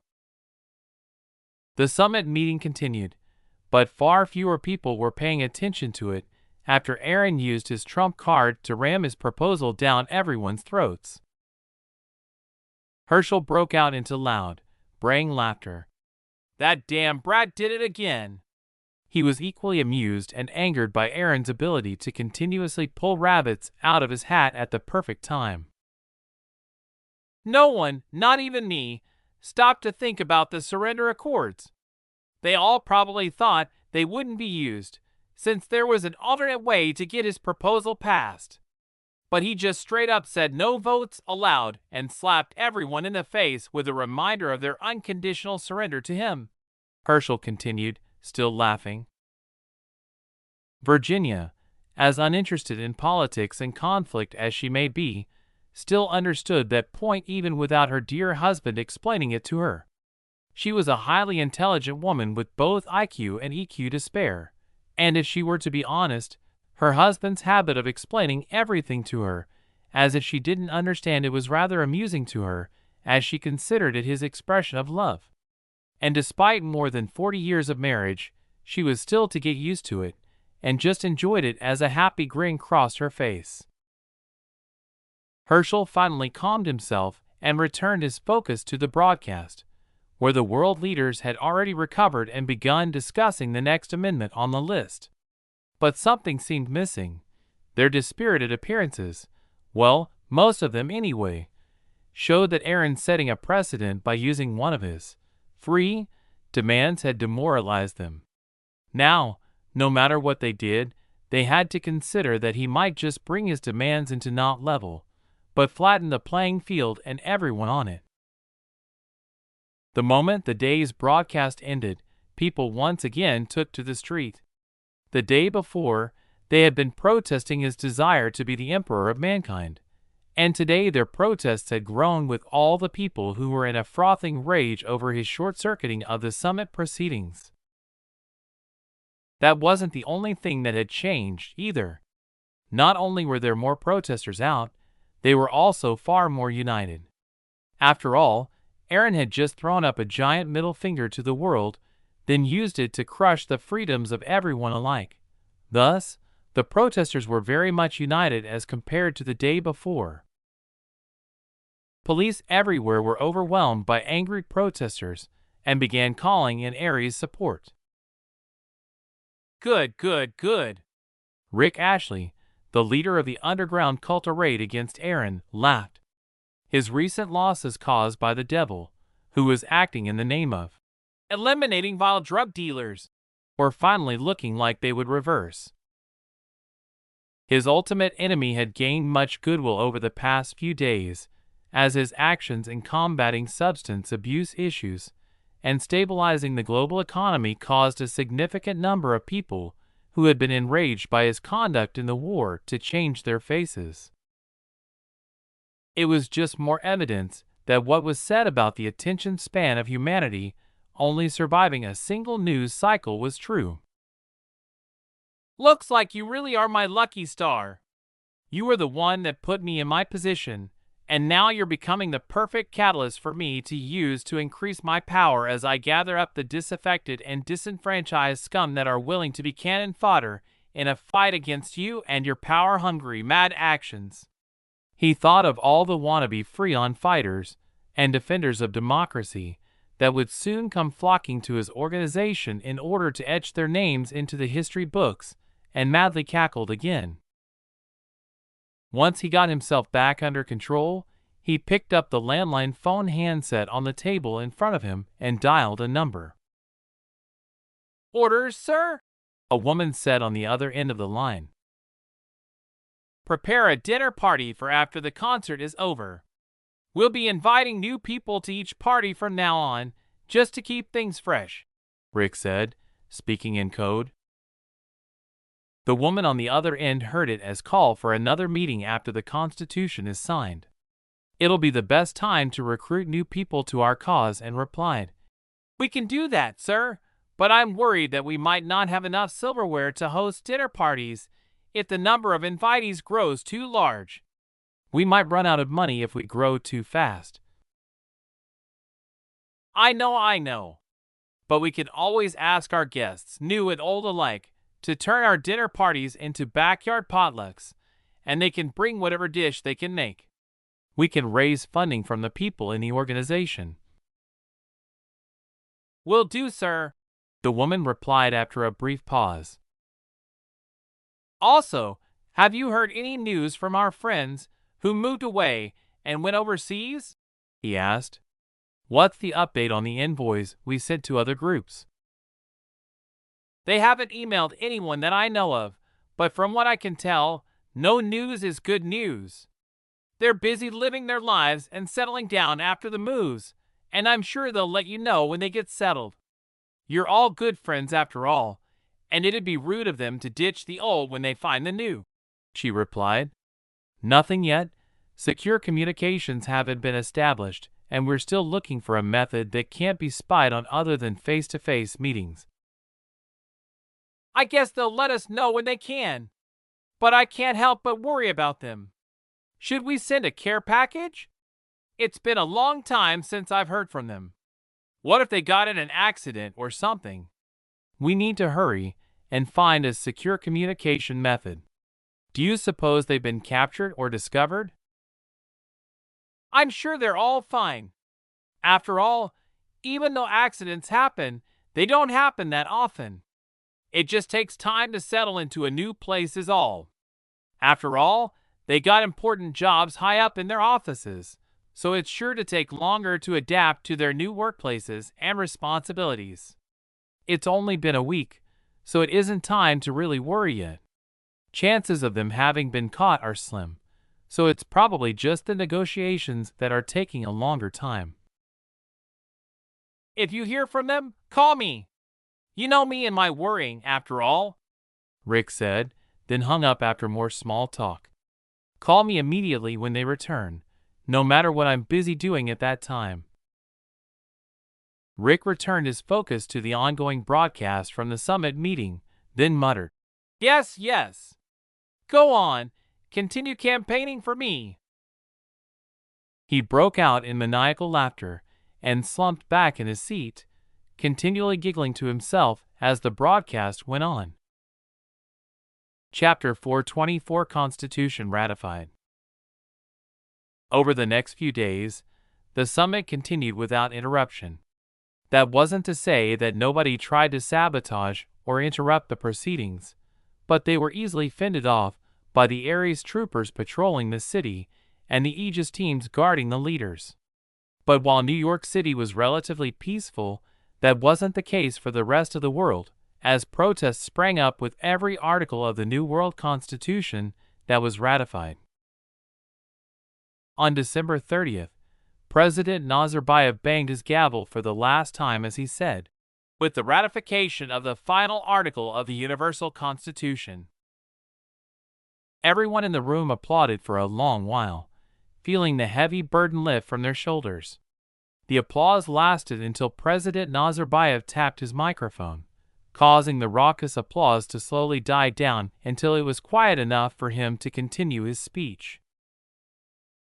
"I would like to say that our job is completed, but Article 2 has yet to be completely enshrined into the Constitution due to the circumstances in which it was ratified.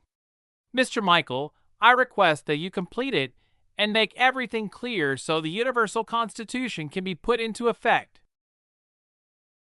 Aaron stood and walked to the podium, not planning on speaking from his chair like he had the previous few days. He calmly rested his hands atop the podium and adjusted the microphone, then looked at each world leader in the assembly hall before saying, "Thank you, President Nazarbayev, for providing me the opportunity to clarify the article of governance. I've thought long and hard about the weaknesses of empires, and I've developed counters for them, and will be introducing those as part of the empire I'll be establishing here."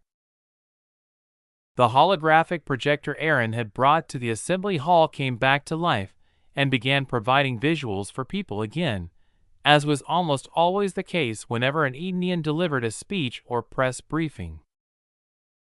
"So the empire will be an improved form of historical feudal governments.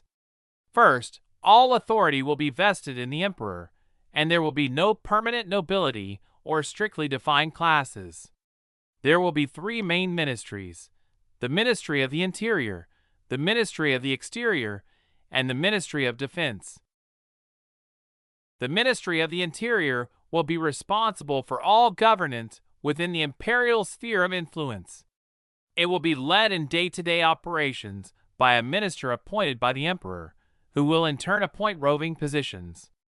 All appointments will be for a single lifetime and based on a 100-point assessment that judges potential appointees based on their history, experience, education, service record, and personality traits.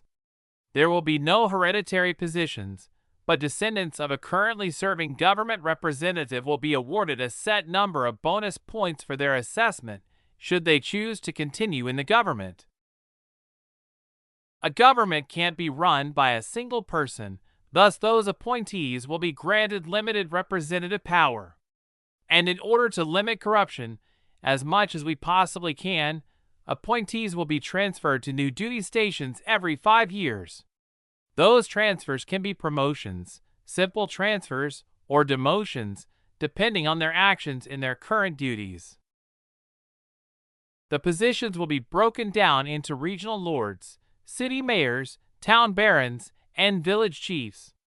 There will also be chief judges and constables responsible for investigating crimes and putting criminals on trial, once caught by the constabulary, at each level as well. Once we have outgrown the cradle of our civilization here in the solar system, there will be sector representatives and cluster governors as well. The Ministry of the Exterior will be responsible for exploration, scientific research and discoveries, and negotiating with any non-hostile aliens encountered in the course of exploring the universe. And the Ministry of Defense will be responsible for dealing with threats both internal and otherwise. Aaron paused to give listeners and watchers time to digest the overall structure of the government, then cleared his throat and continued speaking. There will of course be imperial agencies, such as the Imperial Police Agency, Imperial Fire and Rescue Agency, Imperial Health Agency, Imperial Education Agency, and so on. You can check our website for a detailed list of agencies and their areas of responsibility. As Aaron continued speaking, the holographic screen continually updated itself with links to various websites for ministries and agencies. The Ministry of Defense will be directly under Imperial control and completely centralized. Every chain of command requires a direct line from the top all the way to the bottom, after all. And since the Imperial family will be paying the vast majority of the budget for the Ministry of Defense, isn't it only fair for the Imperial family to control it? Aaron grinned. Now on to anti-corruption measures. I've already spoken of one of them, that is, the necessary transfers for Imperial representatives. No government is perfect, and there will always be a certain level of corruption inherent to it. But by transferring everyone on a 5-year cycle, we can limit that corruption and control its spread. The Imperial family will also establish an Imperial court consisting of every Imperial representative above the rank of city mayors that will be responsible for advising the Emperor and bringing events to their attention that would otherwise go missed. While Aaron was set on becoming the Emperor of humanity and controlling all of the power, he recognized the need to give up some concessions for the appearance of fairness, at least. These positions would be necessary in the future, regardless. There would definitely come a time when he wouldn't be able to maintain control over everything everywhere at all times, like he was nearing on Earth. More information will be released on our website, but that is the broad strokes of the Empire of Humanity as I envision it. But in the interests of time and getting things done, he looked at President Nazarbayev and continued, I would like to move for the Empire of Humanity to be immediately ratified and enshrined in the Constitution as Article 2, Governance. The Kazakhstanian president nodded to Aaron, then banged his gavel, and announced that the Constitution was complete. With the authority vested in me, he said, I declare our new Constitution complete. It will take effect on the 1st of January, and that day will also mark the day of the Terran Empire. Chapter 4, 25-30 minutes to midnight. Like a virus, the protests only continued multiplying day by day, ever since Aaron had forcefully pushed through his empire proposal. It was really beginning to bother Nyx in particular, as she knew there had to be someone behind it, but none of their monitoring had discovered them yet. It seemed there would be a teething period as the world adjusted to the new order. But despite all the protests, there were still people that supported Aaron's plan. There were actually 4 categories that people fell into. Those that absolutely hated everything about the Empire plan, those that disliked it to the point that they fell victim to incitements and joined the protests against it, those that didn't like the plan but supported Aaron himself, and those that would be happy to see the Empire formed. Most of Aaron's support came from nations suffering under overwhelming poverty, rampant government corruption and oppression, and other assorted negative conditions that affected their day-to-day lives. The way Aaron had uplifted both Eden and Hesperia had given the downtrodden citizens of the world hope that he could do the same for them. Eden and Hesperia were the best advertisements for Aaron, as they were in the same situation just a few short years ago, suffering under brutal, corrupt dictatorships and the oppression of the world at large. Their recent turnaround and rapid rise over the past few years seemed almost magical, like all Aaron had to do was wave a magic wand and everyone around him would be uplifted from the dirt and given back their dignity. And that was without him being in direct control over a country. What more could he do if he was actually the one in sole control? And with those thoughts in mind, Aaron's supporters took to the streets as well, staging counter-protests in support of his agenda, which had become inevitable with the ratification of the new constitution. In a few short days, he would be officially taking his place as the Emperor of humanity. The only thing that could stop him now was if the world suddenly stopped turning. Other than the people who supported and were against Aaron, there was another, much smaller group of people.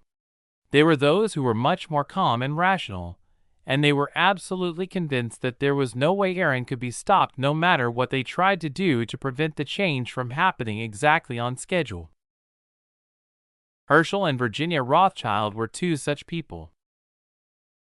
"I wonder how he's going to do it," Herschel said to his wife, who was sitting next to him.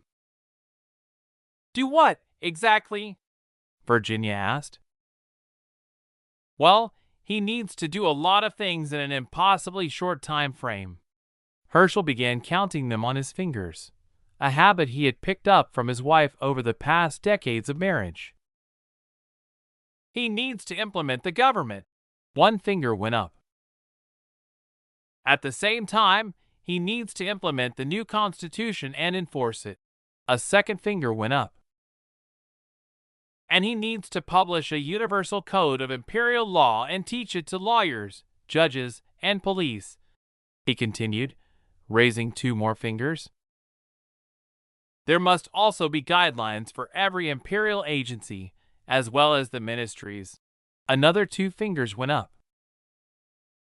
"And he needs to select, appoint, shuffle, and train all of the millions upon millions of newly hired government employees."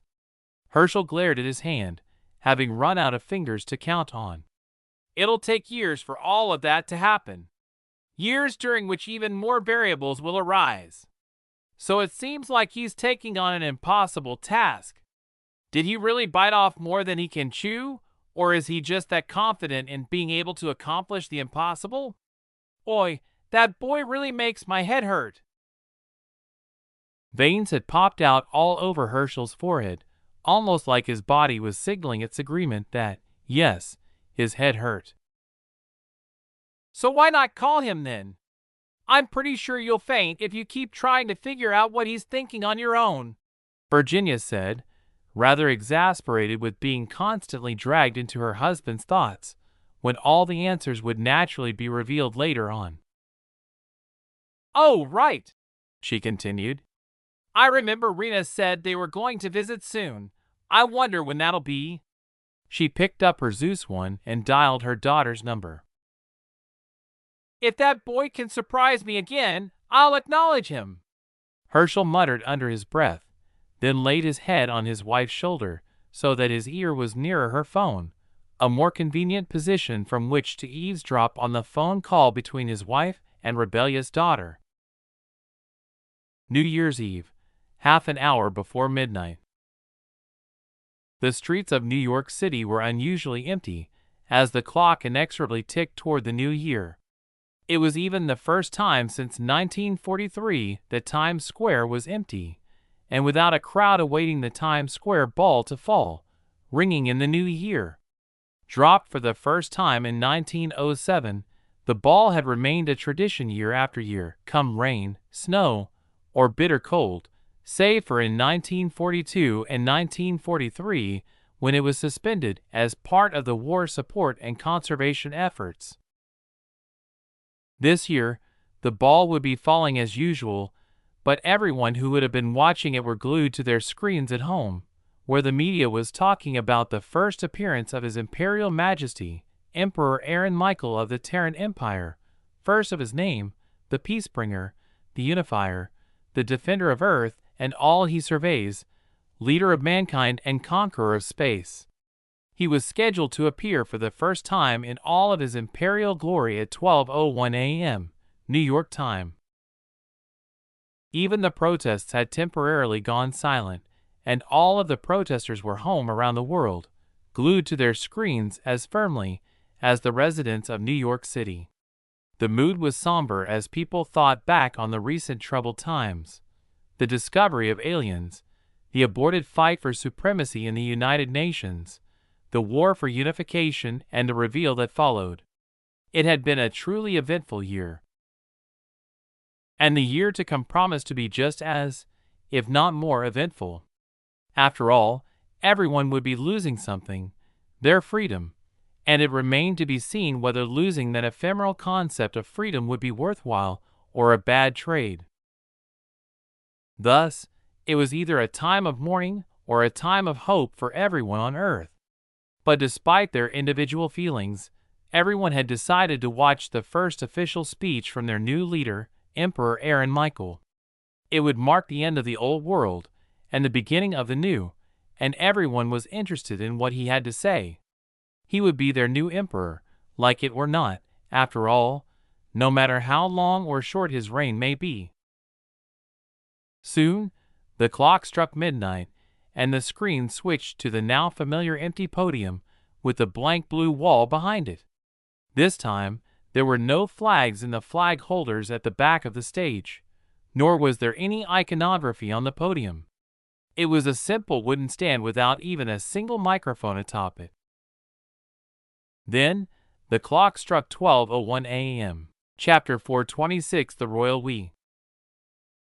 When the clock ticked over to 12:01 a.m., marking the New Year's arrival in New York City, Aaron took his place behind the podium, dressed in his new imperial regalia and carrying the symbol of his rule, a short, golden rod with a platinum globe on top of it. His manner was dignified, and a serious expression was on his face. Good day to everyone around the world. We are Emperor Aaron Michael, the first emperor of the Terran Empire. We're here tonight to explain how the Empire will function, what the unification process will entail, and the rights and responsibilities that you, as citizens, possess and owe, as well as the benefits we will provide you. He began, keeping in mind that every word and action of his would be recorded in the history books for posterity. Ed note: Aaron's using the royal we here as he's representing the Empire rather than himself as an individual. I'm not the best at using the royal we, so forgive any mistakes I may make. They're wholly mine, not agents. Currently, Earth is home to over 8 billion people divided along many different lines. Divisions of ethnicity, culture, government styles, laws, living standards, and many more fractures have caused endless wars and misery thanks to corrupt government leaders and those behind them, who benefited from humankind being as united as a dish of loose sand. The screen flickered to life behind him and cycled through image after image of human suffering. The empty villages left behind by the Russian march across the border into Ukraine, children with empty eyes wandering around the streets of Kosovo, Holocaust survivors from World War II, POW camp survivors released long after the Vietnam War, children in Central Africa with swollen bellies and stick figure limbs, a sign of severe malnutrition having reached the penultimate stage, and many more. That division served to propel our species forward in the past, but it can serve no more. Not after the visitors were discovered. Now is the time to unite all of humanity and overcome our baser nature to face the challenges brought to us by things beyond our control.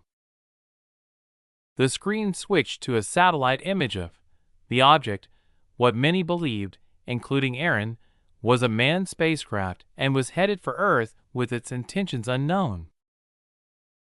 We were the one that personally discovered the object, and ours the technology that determined its purpose. But when we went to the United Nations with good intentions, we were shunned, eventually culminating in the large nations forcing us to release our technology. But even after we released it and entreated the global community once again, hoping beyond hope that the world would unite as one, our words were dismissed and our hopes crushed beneath the greed and lust for power those leaders displayed. That eventually culminated in a coalition of almost 200 nations banding together to attack us and steal our technologies and weapons.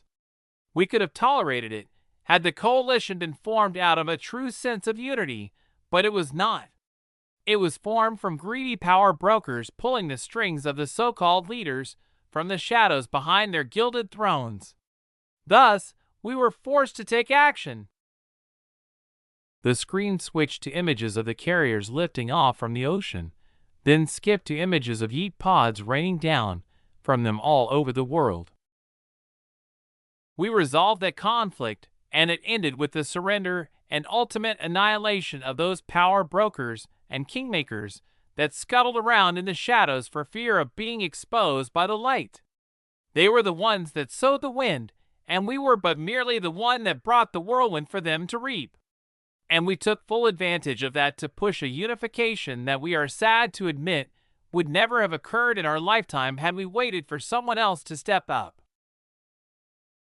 The screen behind Aaron changed again, this time cycling through images of the still ongoing conflicts in the Middle East, Africa, Southeastern Asia, and other nations that were less well known. Even today, if it weren't for our patrolling transports, the world would remain in conflict with itself. What a joke! Potentially hostile alien forces are on our doorstep, and we're still busily killing each other and spreading misery. Aaron banged his fist atop the podium, and his face showed the rage of a monarch. Thus, we are once again being forced to raise our hand against our fellow man to put a final end to all ongoing conflicts. As we speak, our transport vessels, the EV Arngrim, EV Char, EV Nidhad, and EV Vicar are transporting Ares peacekeeping forces to ensure the temporary stability of those war-torn regions and bring them under imperial control. Images of landing craft after landing craft launching from 4 of Aaron's massive carriers were displayed behind him on the four-way split screen as he continued. Internal conflict among the human race ends now. Now is the time to come together and make peace with our fellow man, not only because we are one humanity, one planet, and one empire, but because enemies are at the gate, and now is not the time to be having internecine strife. And to achieve that goal, I hereby declare the dissolution of all militaries around the world. There will be a 30-day grace period for them to surrender their persons and equipment to the nearest Ares enforcement post. The image switched to a prefabricated building with 2 Ares troopers in full dress uniform seated at a table in front of the door to the building, where they will be given the option to either retire with full honors and the benefits that their nation promised them in their enlistment contracts, or to sign up with Ares to defend their home from alien incursions from beyond our solar system. The offer extends beyond those formerly in the militaries of the various nations to anyone, man or woman, who chooses to enlist in Ares. To those brave souls, we make this solemn vow: you and those you love will be cared for and given the honor you deserve for volunteering to serve the human race as a whole, rather than individual political agendas. To you, we offer our gratitude and support. For more information on exactly what our demand and offer entails, Visit the Ares website to have your questions answered. The Ares web address was added to the existing image of the prefabricated building and troopers behind Aaron. We also issue a most solemn warning. Should any disgruntled former soldier attempt to try anything funny, we will retaliate. And we guarantee you that our sense of humor is much more overwhelming than yours. So do not test our patience. Chapter 427: Retraining, Recertification, and Retirement Options. With that out of the way, we will move on to other things. Every police department will cycle through a period of retraining. Each cycle will last 1 week and will be attended by a quarter of your police forces, including all leadership cadre down to the newest recruits. Some of you have already received notification of your appointment as constables, and your training will last the entire month. During the first week, you will be free to call in reinforcements from Ares peacekeeping forces if you are unable to keep the peace in your areas. This training is both optional and mandatory. Should you choose not to partake in the retraining, you will be considered to have resigned your position in the police force.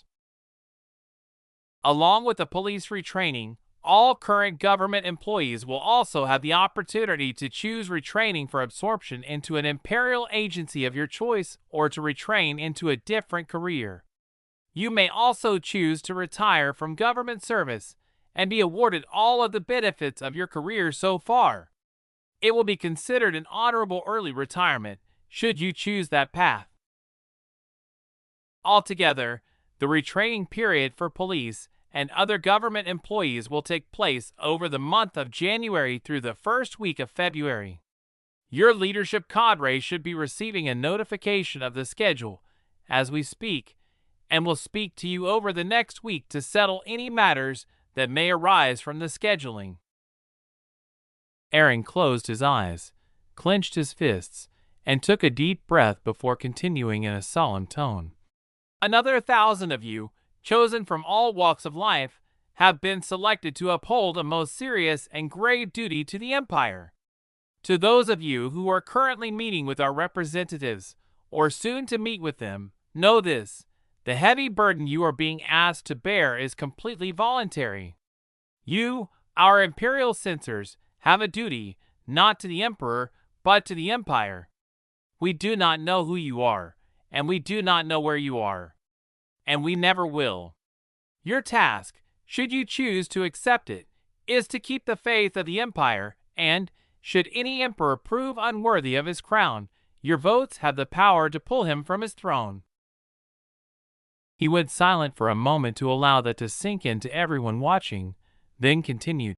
Yes, even me. I may be the first emperor, but should my anonymous imperial censors unanimously agree to dethrone me, I'll be dethroned. I promise you all that there would be a countermeasure against corrupt, petty, weak, and useless emperors, and this is it: 1,000 anonymous eyes to keep the emperor honest. Aaron cleared his throat and lightly coughed into his fist, then continued. As for the financial and banking sector, we know that some of you have already noticed that all trading has been halted. This is not a bug, nor is it an attack. We are dedicating a vast amount of supercomputer time to determine exactly what currencies have spending power and how much they have, exactly. Once we have that information, all banks will begin reissuing a new universal currency, the Earth New Dollar. All currency reserves will be replaced by the end of this week, and private citizens will have until January 21st to replace any cash they have at any bank, whether it is your bank or not. As for national debts owed between governments, those debts will be entirely forgiven, as it is fundamentally impossible to lend money from your right hand to your left, just as it's impossible to repay your right hand once your left has earned money. Debts that governments owe to their own private citizens, on the other hand, will be repaid from imperial funds in Earth New Dollars or offered in trade for services or merchandise should you so choose. All interest-bearing government bonds will cease accruing interest as of this moment, and citizens of the empire that hold those government bonds have until January 31st to trade them in at the bank that issued them for whichever option you so choose. After the repayment of bonds and the reissue of the new currency, all currently extant banks will be rolled into the Imperial Treasury Agency under the Ministry of the Interior and undergo retraining periods, as we mentioned earlier. Next, we'll move on to the introduction of a new agency. The Imperial Historian position is a position filled by a member of the Imperial family, and he or she will preside over Imperial scribes, who will record everything in the Empire, from the grandest events to the most mundane incidents. Those will be entered into the Akashic Record, where they will be digitized and verified by the AI Akasha. It is to be a true record of humanity, completely unbiased and open to any who choose to browse it. It will also contain a record of humanity's development, from the first time we picked up sticks and rocks to use them as tools all the way into the future. Anyone who is interested in joining the Imperial Historian and contributing to the Akashic Record is welcome to do so, and can find the procedure for joining on the Imperial website. That said, classified information is still classified until Akasha, the Imperial Historian, or the Emperor chooses to declassify it. Currently, Akasha is working on exactly that, and the Akashic Records will be available to everyone to view no later than February 3rd.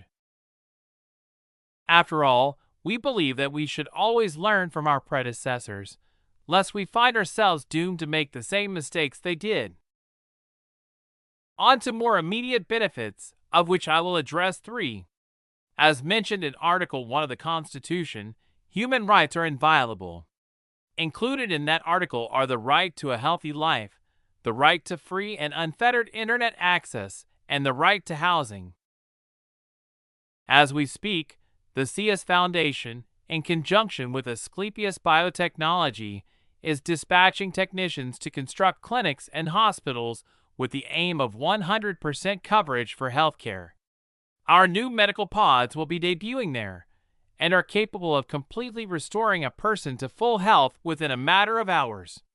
The fee will be 2% of your net worth after taxes, simply to prevent abuse of the system where the limited number of pods will be clogged by people who visit for minor ailments like paper cuts and scraped knees.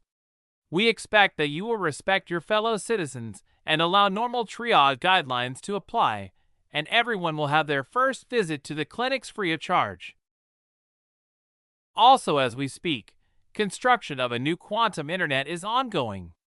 It will be completed by the end of February, and internet access will be offered free of charge to every household, and the speed will never be throttled. The internet will be governed by the Imperial Internet Agency in order to guarantee that it remains free, unfettered, and everyone has access to it. This has begun in Eden, and is working the network out from there. We expect its completion within the next 6 months. The right to shelter will be met by new cities. Our company, Hephaestus Heavy Industries, is currently surveying locations for new cities to be built, which will offer zero-interest home loans and steeply discounted utility pricing to everyone. Once those cities are constructed, we will offer land sales with zero-interest loans around them with the goal of relocating all of humanity to new, high-efficiency, carbon-neutral, or even negative, living environments with built-in security in case of alien attack on our planet. We expect this will be the longest process, but it will still be completed in 5 years or less. Aaron paused for a moment to let the possible alien attack sink in. He needed people to be living in the new cities in order to facilitate some of his future plans for Earth and the humans that lived on it. Chapter 428 Stardust and Stars. Now I'm absolutely positive he's gone insane with power, Rick Ashley said, watching Aaron make outlandishly impossible promises one after another. He looked at the mirror-topped coffee table in front of him, dusted with white powder and littered with razor blades and once tightly rolled $100 bills that had slightly loosened up. But that's just even better for me. He paced back and forth in his study, alternately cackling, smiling, and sarcastically applauding. There's no way the implementation of all those rights will be anything but an absolute train wreck. The longer things go on, the more cracks will appear, cracks that the sheeple in my flock can survive and thrive in. The man is an idiot. Some things just aren't meant to be integrated, and the divisions will get wider and wider as cultures and beliefs and indoctrinations begin clashing with each other. He imagined himself climbing to those lofty heights of power and wealth, leading a revolution against a failing empire and conquering the broken earth left behind. In his mind, he redrew the map over and over again, carving out ever larger territories for him to rule over as the savior of mankind, reshuffling borders on a whim after he becomes one of the inevitable winners. He scraped together a small pile of cocaine on the mirrored surface of his table, then chopped it into a series of 5 long, eyebrow-thick lines. Once the lines had been cut to his satisfaction, he rolled one of the $100 bills back into its former tight roll, then, like a demented vacuum cleaner, moved his head back and forth as he snorted all 5 lines in a row on a single, prodigious inhale. He rubbed his nostrils from side to side, preventing himself from sneezing and wasting all the gorgeous stardust, which was already increasing in price and growing scarcer as panic buys swept the community, and sneered. And just think, I'll have him to thank for it all. All that military hardware I can pick up for free, just laying around after he abolished the militaries. He cackled again, thinking of all the weaponry that would soon be flooding the black market as corrupt military leaders all over the world abandoned their loyalty in pursuit of quick profits and quicker exits. The deeper and deeper he spiraled into his drug-fueled, manic delusions of grandeur, the more grateful he became for Aaron, who had stuck his neck out to allow it to be chopped off by the great Rick Ashley. He even pictured Aaron's head rolling off of a guillotine or chopping block in his mind as he smirked. What a great guy! He sneered, then clenched his fists and giggled insanely. Aaron was still speaking, unaware, as of yet, of the chaos brewing elsewhere. We are not delivering empty promises, nor are we overestimating our abilities. This is no ploy like those perpetrated against you in the past by the greedy, the power-hungry, the people that sought control above all. Every promise we gave you is our most solemn vow, and we will deliver on it within the stated timeline. How, you may ask? Because of this, he said, raising his hand and pointing at the empty room around him. As soon as his finger extended, the room began changing around him. It first disappeared, leaving Aaron standing in a white void that was soon painted blue, then loam began spreading from his feet. As it spread outward, saplings began sprouting from it, then the sun and moon chased each other through the sky at an ever-increasing rate as the newly born forest passed through a rapid cycle of seasons. Aaron snapped his finger, and his entire surroundings froze. He reached out and plucked a reddish-brown leaf from one of the trees and let it sit in his palm as the environment went through more changes. He stood atop a sand dune in a desert and began walking atop a river, over grassy hills, up game trails on mountains, then leapt off the cliff of a fjord and nimbly landed atop the ocean. Despite the spectacle of Aaron interacting with different environments, people were mainly confused as to what he was attempting to show them, but still they waited. Before long, Aaron returned his surroundings to the familiar podium with the flat blue background behind him. He laid the leaf he plucked from the forest in plain view on the podium, then said, "We are currently addressing you from virtual reality. Not through an outdated headset that puts a stereoscopic screen in front of your eyes or a bulky helmet that does much the same, but our consciousness has been truly transported to a digital realm. We are speaking to you live from a different world where all of our senses are faithfully served. taste, smell, hearing, sight, and touch are all perfectly recreated, as well as our other senses that are more ephemeral or obscure. The screen behind him split, replaying a video clip of Aaron walking through different interactive environments on one side, and the video of him resting in a futuristic-looking recliner in an office, surrounded by an alert Aegis team. Here, we, and soon you, can do anything you want in a new body, all while your real body is resting, he said, dropping an absolute bombshell on the people watching him. Many of you have surely wondered how I managed to amass such a large, well-armed force and create so many advanced products in such a short period of time. No? He chuckled, then paused to give the people watching his address time to think of their own answers without realizing he was actually advertising to them. We managed all of that with this technology as the core advancement. In our virtual world, we can simulate reality to perfection, allowing for true research environments unfettered by budgets, limited materials, and worries about destroying the environment. Research done here, in this virtual world. Aaron snapped his fingers and was teleported to the emptiness of space outside the blanket of shrapnel that was still covering most of the Earth. We can do all the research we want to do. Chapter 429: Dilated Reality of the Virtual Variety. For the first time since the beginning of Aaron's first Imperial address, he warmly smiled at the camera. But just having unlimited access to experimental materials and resources in virtual reality wasn't enough alone. After all, there's only so many hours in a single day, so time becomes the most limiting factor when it comes to research. Hence the saying that time is a researcher's worst enemy. So our researchers set time to pass faster in the simulation than it does in reality. Currently, the human consciousness is the limiting factor, but the researchers are tirelessly working on increasing the dilation without negatively affecting the human brain. So the 3 years you think we spent building our technology advantage was actually much, much longer. Not to mention the benefit of time dilation and virtual reality environments when it comes to training soldiers, especially in conjunction with purpose-built medical pods that translate beneficial gains in virtual reality to actual reality. He grinned again as he revealed the final piece of the puzzle as to how he had developed so fast.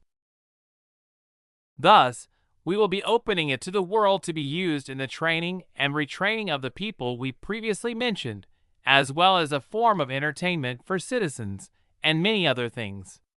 But due to the requirements on computing power, the time dilation will be fixed at 2 times as our server expansion is an ongoing effort. Building things still takes time, after all. To that end, every citizen will be provided a one-time 1,000 Earth new dollar subsidy to purchase the equipment required to access virtual reality.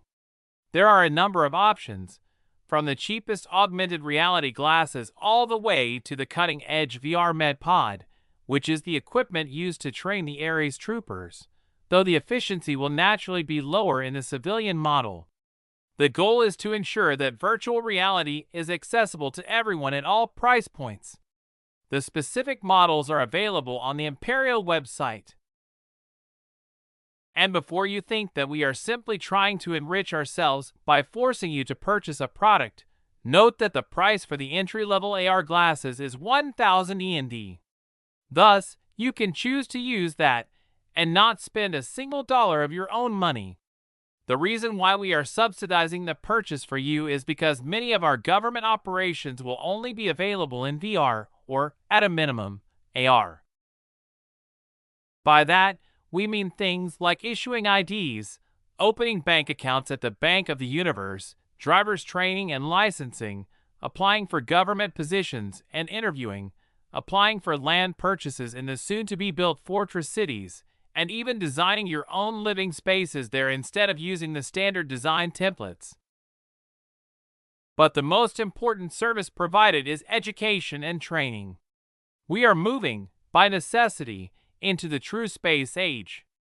Soon, everyone will be required to at least be able to function outside the atmosphere of Earth, whether that be as a crew member on a fleet vessel, an explorer of the cosmos, or even simple manufacturing jobs that can be done in space to save the planet's environment. Moving on, we are also offering conditional amnesty for criminals.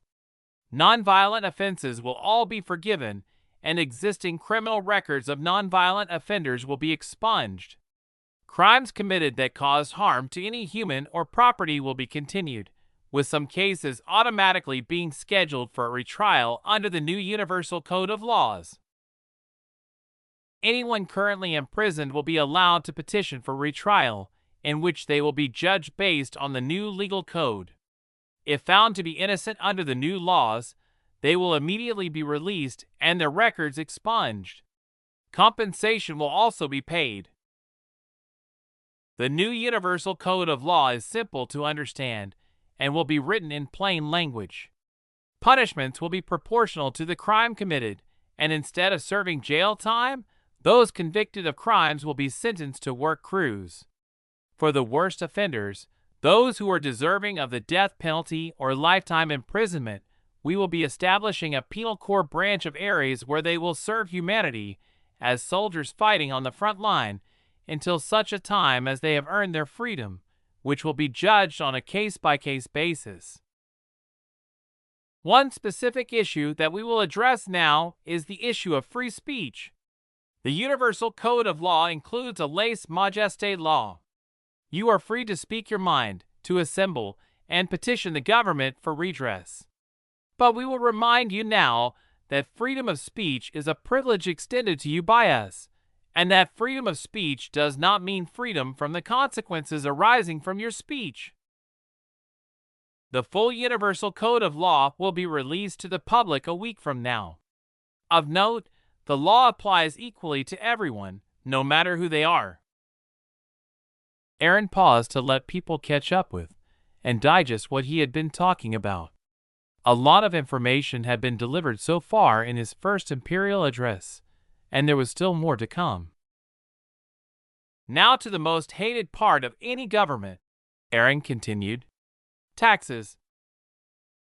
Though his expression was once again solemn, he was internally chuckling over his mental image of the look on people's faces when he said the dreaded T word. There will be no complicated tax code. Instead, there will be a flat one-time 2.5% tax applied to all current assets, and all taxes other than income tax will be abolished. All people over the age of 18 will be charged a flat 10% income tax on any income above the first 6,000 END every year, without deductions and without any write-offs. All forms of income are included, even inheritances. Quite uncomplicated, isn't it?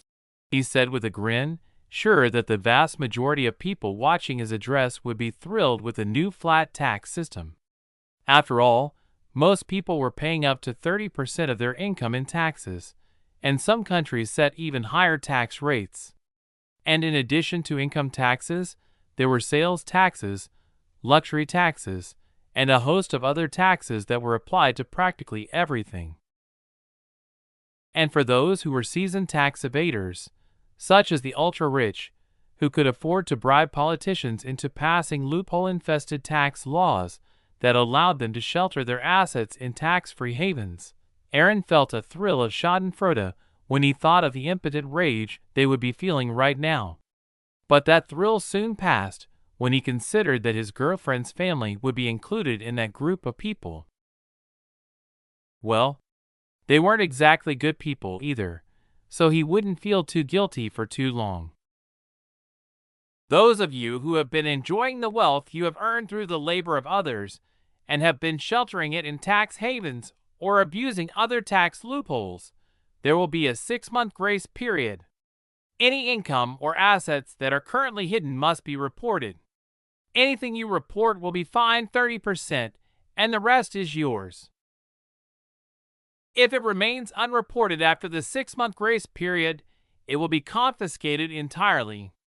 And for those of you who are thinking that you will somehow be able to escape notice, trust us, you will not. Taxes will be settled the first week of January every year moving forward, and the first tax will be due this March, to allow for everyone to get their finances in order in accordance with the new tax code. For more information, visit the Imperial Treasury website. All funds collected and used will be listed there with full transparency for anyone interested in viewing. Aaron was firm on government transparency. He believed that government should serve the people, and in order to do that, they must be as transparent as possible in their actions. Some things naturally had to be classified and hidden from the public eye, but for everything else, it should be done in as forthright a manner as possible. As for the environment, we firmly believe that our home should be protected and left unharmed as much as possible. So to reverse the harm that humanity has already done to the planet, our researchers have developed atmospheric scrubbers and new methods of recycling. As he said that, the screen behind him finally changed again, showing a video clip of the Trash Man, disintegrator recycling junk in the pit on Avalon Island. So within the next few years, humanity will become carbon negative. Our seas will be cleansed of harmful chemicals and excess carbon dioxide, lowering the surface acidity and allowing the sea life to recover. Our air will be filtered of harmful chemicals and excess greenhouse gases, allowing for the ozone layer to recover, and our species' reliance on unrenewable resources, such as oil and coal, will be dropped to nearly zero. Oil will remain useful until we discover a way to create synthetic plastics without using crude oil as a base, but we have already developed alternative fuels, such as hydrogen cells that require nothing but water to function, to power vehicles. As for energy, our researchers cracked the holy grail of controlled nuclear fusion 2 years ago. And finally, regarding our preparation to receive the visitors, you may see detailed progress reports and inspect our ongoing preparations in VR, where you can visit the sites and see for yourselves. Our virtual reality environment is 100% accurate to reality, and we will hold a bi-yearly lottery for citizens to visit in person in reality, as well as sell a limited number of slots on a first-come first-served basis for those who choose not to participate in the lottery or those who don't qualify to participate in it. We don't have time to elaborate on all of the preparations being done in this address, so you'll have to see for yourself in VR or wait until the first lottery trip takes place this June. Chapter 430 Begin as you mean to go on. Aaron took a deep breath and relaxed, a compassionate expression on his face as he wrapped up his first imperial address. I know the many changes coming all at once are difficult to accept, especially as drastic and bold as they are. He smiled wryly. But there's an old saying in my family, begin as you mean to go on, and that's what I'm doing here. There will be an inevitable teething period as everyone grows accustomed to the new changes to, well, everything really, but I believe in humanity. I believe in our ability to adapt to anything and overcome what we can't adapt to. Mankind isn't the fastest animal on the planet. We aren't the strongest ones either. We can't swim in the ocean or fly in the sky unaided. We aren't particularly stealthy, and we don't have a very thick, robust hide. What we do have, however, is a sapient mind. We can imagine, we can develop, and we can make conscious decisions to follow our better natures instead of our worst. I know I'm asking a lot of everyone, but at the same time, I'm not asking much. What everything boils down to is this: I'm asking for time. Time with which I can fulfill my promises to all of you, so that you can see the improvements for yourself instead of leaping to conclusions based on the worst-case scenario. Thank you for your time, and I wish everyone a Happy New Year. Aaron disappeared from the briefing room, and the feed cut out, leaving the Imperial Seal as the only thing on everyone's screens. The world was silent after Aaron's address. A minute passed, then 2, 3. Eventually, 11 minutes crept by after he disappeared. Then the internet exploded. The people who watched his address flocked to the websites he had mentioned, but not in an even distribution. Practically 90% of them went to the GIA Tech website to check out their VR tech. After all, anyone who claimed they weren't interested in VR was basically sure to be lying. What they saw there was shocking to them. It almost seemed like the equipment had been plucked straight from dreams. The equipment claims were straight out of a novel, almost, but GIA had a reputation for delivering on their promises and, if anything, they tended to understate their technology rather than hype it up and present software or hardware that failed to match up to their promised capabilities. Pictures of Aaron and others known to be close to him wearing glasses started spreading on the internet, showing that they had been using the augmented reality hardware years ago, meaning it was already a mature technology even then. Discussions about the tech spread everywhere as scientists and normal people alike wondered just how the hell Aaron had managed to pull everything off. Especially an accurate simulation of the universal laws of physics, since not even the physicists with the most exalted reputations could claim to know everything about their field of study. Yet Aaron had just claimed exactly that. That sparked a number of conspiracy theories ranging from Aaron having sold his soul to the devil all the way across the spectrum to Aaron already having had close contact with a far more technologically advanced alien species. Some even claimed that he had regressed to the 21st century from a time far in the future. But the most impactful conspiracy theory was the malicious and intentional spread of rumors that claimed Aaron was using his tech to brainwash people into acting against the best interests of humanity. It was especially believable, as it was basically only a hair's breadth away from the actual truth. The people spreading the conspiracy theory pointed to the world leaders, and how easily they had given up as evidence. The only difference, really, was that they hadn't been brainwashed into giving up, but rather tortured into it. But despite having a wider spread than usual, the rumors and conspiracy theories still failed to travel outside of their own social bubbles, as Panoptes was on the job. He identified the topic starters and passed their information on to Nix for further investigation and closer monitoring under the suspicion that there was a single driving force motivating the spread of negative information. Even before Aaron began his address, the Edenian carriers in the sky had gotten busy. Their patrol schedules had been altered to pass over every major city on the planet, where they would choose a location on the outskirts of the cities and transport troopers and giant blocks of raw materials in durable shipping containers to the surface. Once the men and materials had been landed, the carriers would move on to the next cities in their itineraries, where the process would repeat. After landing, the shipping containers broke apart into millions of tiny multi-legged robots, which were collectively known as Type 18 constructor swarms. The small constructor bots were what researchers in Lab City had come up with to allow Aaron to have the highest flexibility in construction while keeping the atomic printer technology hidden. They had an atomic printer base, which would print the bits and pieces that went into making the design, and the constructor swarm would assemble the pieces into the final object like putting together a 3D puzzle. The constructor swarms immediately got to work building copies of the cube from Avalon Island, which would be packed full of VR pods to be used for retraining. Each cube would be able to comfortably process 1 million people at the same time. After the buildings were assembled and the pods installed, the constructor swarm switched to building multiple things at once.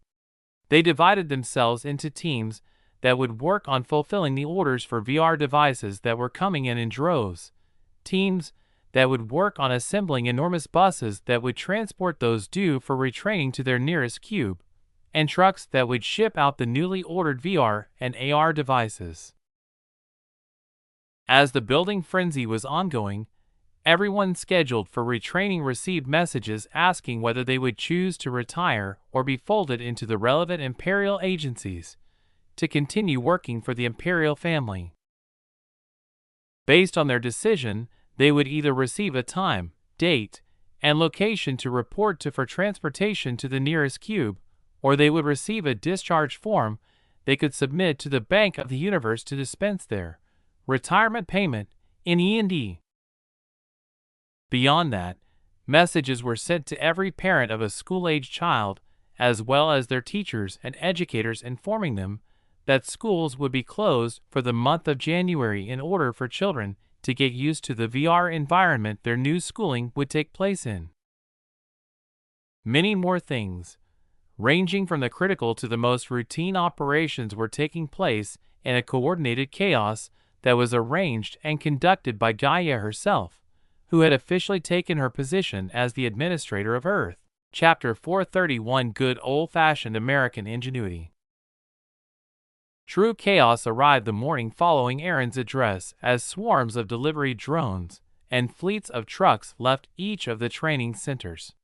The drones were carrying AR glasses and VR helmets to those who had ordered them, and the trucks were loaded with VR pods. The delivery blitz had come without warning and created even more panic and rioting in some areas, especially those that were already leaning toward resisting Aaron's empire. That didn't stop the delivery, though, as the uncaring drones and trucks being driven by Ares troopers cared nothing for the chaos. They merely rerouted around any trouble hotspots and continued on their way. Once the equipment was delivered to their new owners, reviews and discussions began springing up on Pangea mere hours later. All of the users were basically in agreement about how wonderful the new devices were, and of course, they were posted to Pangea through the devices themselves, since the lucky people who already had them couldn't bring themselves to log out. Naturally, that only included those with helmets and pods, as the glasses had been marketed as augmented reality devices, and nobody knew they could also access VR as well. Still, with the glowing reviews posted by verified VR and AR users on Pangea, others who had ordered theirs were praying for their deliveries to arrive faster. At Jai Patel, AR, damn. I can't believe they had this for years, and didn't even tease it. At Sunking, VR, but why'd they prevent us from modifying our avatars? How am I supposed to find a wife like this? Crying face emoji. At Beautiful Girl, VR, and what's with the queue at the Idaho place if we're the first ones in the city? Comments like those started appearing all over the internet, as people almost overwhelmingly praised both the AR glasses and VR helmets and pods.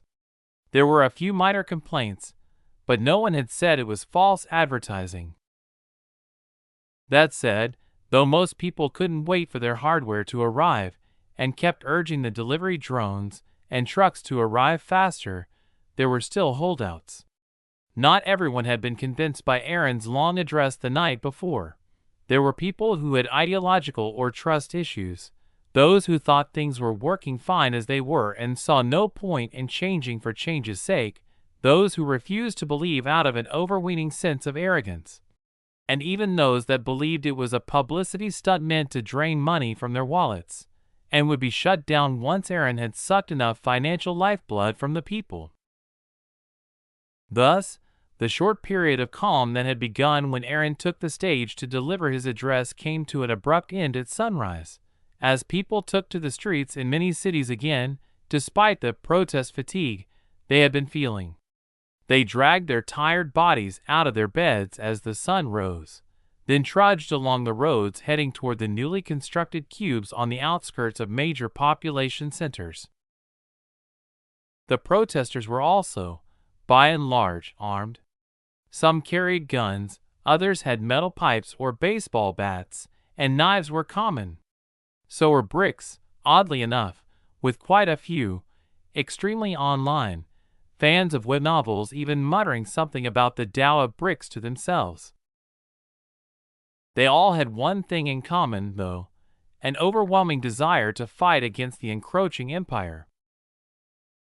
Within each group were people acting as instigators and impromptu leaders directing the masses of people.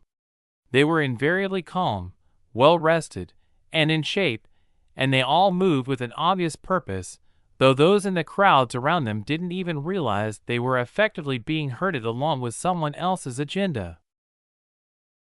Nyx was in VR, sitting next to Gaia and eating her latest weird snack, popcorn that glowed a bright, radioactive green, but tasted like a combination of both chocolate and caramel-covered popcorn. "That's a lot of operatives," she said, blue light flickering across her eyes as she directly observed the feeds from the delivery drones as they passed over the head of the protesters on their way to drop off their packages. "A lot of people are pulling a lot of strings really hard for this, it looks like." Gaia was stuck between sighing over the actions of humans and feeling satisfied with the new snack she had come up with. Winning the war was the easy part. The intelligence operatives were always going to be a problem. Would they roll over and accept their loss just because we said so? Of course not, she said in her floating, ethereal voice. They were always going to fight back no matter what, and that's what we're seeing now. She was extremely calm and well-informed, despite being only a few days old, and the mess in front of her happening on her second day of work. "Well, it isn't like we didn't expect something like this. I was even willing to give them a month to rethink their actions and accept the retraining, not that I thought they'd ever take me up on that offer," Aaron said with a shrug. He cast a side eye at the bowl of popcorn on the coffee table in front of the chair he was sitting in. For today's meeting, they had settled on an old-fashioned castle library, with many tall bookshelves, hunting trophies on the wall, and a fireplace with a bearskin rug in front of it. Scattered around the middle of the room were many comfortable chairs, sofas, love seats, and low tables within easy reach of each seat. The bookshelves were mostly empty, but books were rapidly popping into existence on the shelves as time passed. By then, the retraining would be over. And for intelligence operatives, retraining equates to reprogramming, so of course they have to make their move now. Plus, with a full quarter of all the police forces being replaced by a small number of Ares troopers, they probably thought they could ride on the negative image associated with using military forces for law enforcement, Gaia sighed. "Another factor is the adoption rate of VR equipment," Nyx added.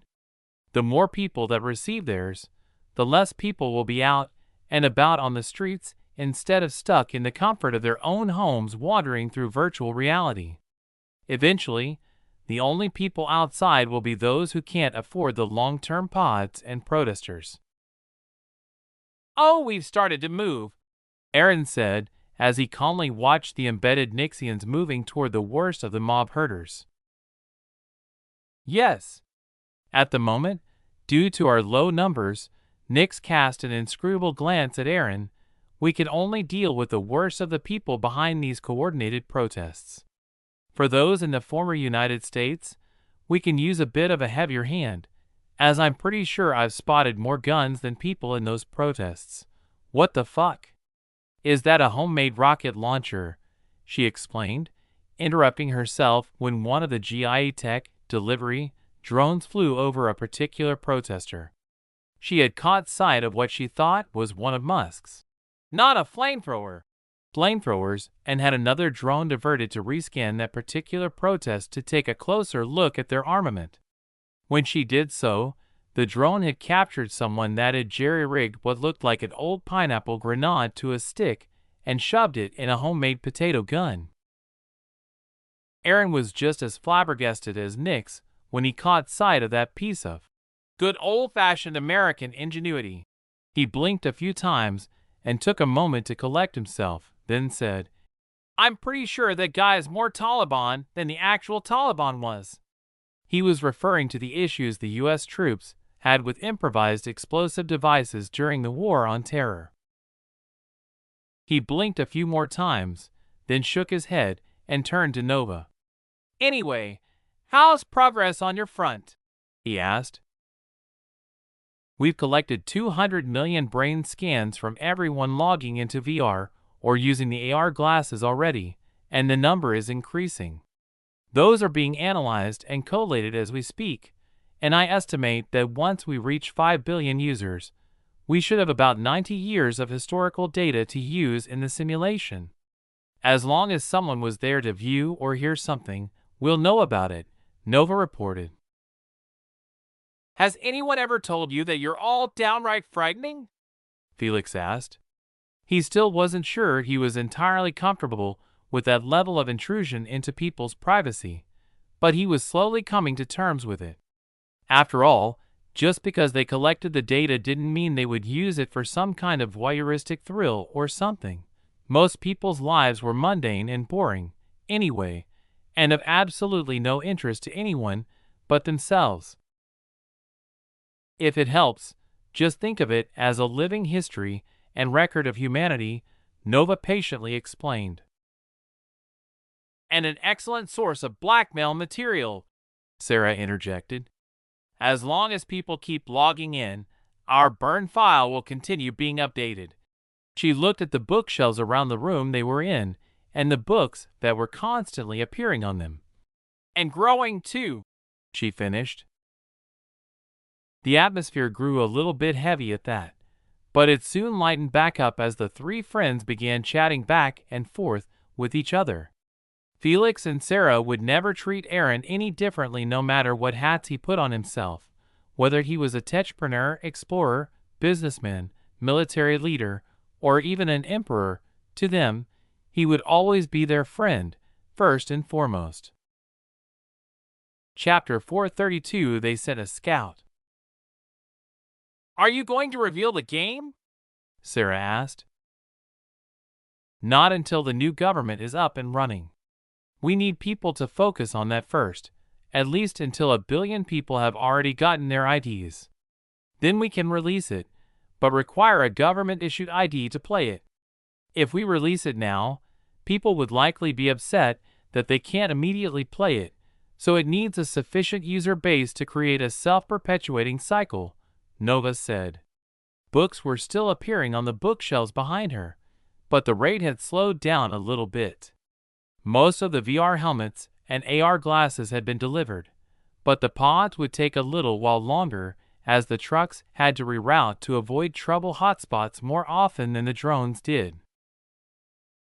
"But what's the difference?" Felix asked, scratching his head. "Is there something special about the Imperial ID? From the way you're treating it, it seems like there's more to it." Neither Felix nor Sarah had been briefed about the special features of the new Imperial ID registration, as it had just never come up. It wasn't like it was intentionally being kept from them, but they simply hadn't asked about it. It acts as a universal ID and can't be counterfeited or falsified. Every time someone logs into VR or activates their AR functions, their brain data and DNA are updated. The ID collects all of that data and tracks it over time as it changes. So we need them to have an ID in order for the government to function as designed. It's both a security measure and backup assurance in case we encounter visitors that send infiltrators, Gaia explained. "Aren't there some serious privacy concerns with that?" Felix asked after considering it from the citizen's point of view for a moment. "Well, yes and no. Yes, because it tracks everything, and I do mean everything. But no, because the only information that can be displayed to different agencies is information that's relevant to those agencies. So hospitals can see health tracking information, traffic police can see driving history, bank employees will see the account history, and so on," Gaia calmly replied. Nova grabbed a book from the shelves and tossed it to Nyx, who opened it. It was the memory of a low-level member of a rebel group. "The scouts are here," she exclaimed, practically vibrating with glee. "I just knew we'd get some. This will make my job so much easier." She smiled and giggled, clasping the book to her chest. Aaron glanced at Nova and gave her a look that meant, "Is Nyx okay? I'm a bit concerned about her mental health."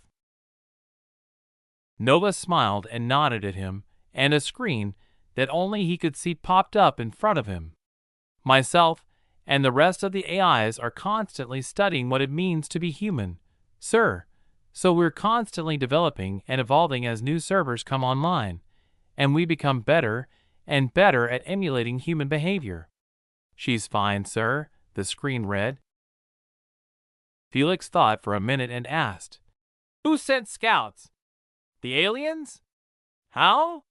He visibly shivered at the idea of aliens already being among humanity. "No," Gaia replied. "That's the brain data of one of the rebels. They're suspicious of the VR environment and government services, so they sent in some of their low-level, unimportant she raised her hands and made air quotes to emphasize the status of the so-called scouts, members to test the waters. They're taking a page from the Cold War spy versus spy stuff and the operations of modern terrorist networks," Aaron added. "We shouldn't underestimate them just because we have an overwhelming tech advantage. After all, no matter how advanced your tech becomes, if you become reliant on it, then you risk getting blindsided by smart cavemen with sticks and rocks." He turned to Sarah and said, "You should prepare to note a few scientific studies I'll be having published. Later, I'll find some researchers in Lab City to write reports about how the VR equipment interfaces with the brain and especially episodic memory. They'll say that we're still in the process of learning how the brain works, and you can push the claim that all the data we collect will be black box to train our AIs to better anticipate people's needs. Stress that it's purely optional, and they can choose to not participate or opt out at any time." He grinned. "After all, people are already used to that kind of life from big data firms that have existed since the internet first baked cookies." Ed note, there are a few types of memory. Episodic memory is what people think of when they think about memories. It's the storage and recall of specific events or episodes, like that time you embarrassed yourself by asking out your crush and getting shot down. Sarah got the mental image of an old meme with a man in a suit and a TV for a head baking cookies, and almost fell into a laughing fit. "I'll address it in a week or so after the research reports have time to spread." She looked around, confused, and blinked. "Hey, where'd Aaron go?" "He's discussing something with me," Nova replied. "But you're, oh right. I forgot you can be in more places than one at a time." Aaron was floating in orbit above Earth, watching the world spin around its axis. It was his favorite place in all of VR. He had teleported there upon receiving a notification from the system, and was in the middle of a discussion with Nova. "I expected a lot, but this is staggering," he explained, an excited expression on his face. He was watching his available SP skyrocket. Even under heavy time dilation, the number was increasing at a rate that was almost too fast to see. It's quite a leap forward in tech, after all, and hundreds of millions of people are already using it. Not only that, it's an application of two different technologies, virtual reality and the universal simulation, so you're getting rewarded with SP for both of them. I'd be worried if the SP reward wasn't this large, Nova said. True. And with this, I can make our preparations virtually ironclad. Aaron felt a lot of the weight being lifted off his shoulders as he thought of all the things remaining on his wish list. If he continued farming SP at this rate, a lot of the things he needed for various contingency plans would be in place and humanity would be much, much safer. Then he could be considered to have truly done as much as he could. Let's start filling the cart, shall we? He rubbed his hands together and grinned as he pulled up the system store. Chapter 433, The Most Hands-Off Emperor in History. Bring up all the knowledge we've bought a part of due to limited SP, Aaron ordered, rubbing his hands together like a kid on Christmas morning. He had forgotten that he was now the emperor of an empire that had only been founded less than 20 hours ago. It was the most important moment of its existence, though it really didn't make much difference, as he had a capable team of helpers and advisors that could keep things going for the time he would be absent. "Yes, sir," Nova excitedly said. She waved her hand, and a list of Aaron's partially acquired knowledges popped up on a virtual screen in front of him. Tractor and repulsor beams Tier 1. Used to maneuver objects to and from the power source. Particularly useful in places unsuited to humans, such as deep space or other hostile environments. It was discovered, as a matter of necessity, by a member of a dragonoid race that has since been wiped out due to needing to move his lair after an enemy took over his territory. Upon discovering the convenience provided by the magical technique, it was later given to the dragonoid servants to develop a technological alternative for those incapable of using mana for use in the construction of the new lair. "We'll need this for capturing asteroids and other mining operations," Aaron said as he brought up his system interface and purchased the remainder of the knowledge. Energy weapons Tier 1. Psionic shielding Tier 1. When the peaceful Zyronian system was invaded by the expansionist Zyroliths, they were forced to develop this defensive technology to protect themselves from the invaders' psionic abilities and weaponry. Once the technology spread, the much larger Zyrolith Empire collapsed under the weight of rebellion as their mind-controlled and brainwashed slave races broke free of their shackles and rose up against their oppressors. Aaron promptly moved it to the system's shopping cart and moved to the next knowledge he had been eyeing for quite some time. Spatial Lock Tier 1. Creates localized temporal stasis fields, preventing spatial movement or changes to the environment within the field. As long as power is continuously provided to it, nothing will be allowed into, or out of, the locked space without spending more energy than is being provided to the stasis field. Just like that, nearly all of his SP disappeared. "And now we wait." Aaron looked at the remaining knowledges on his wish list and winced at the price tags.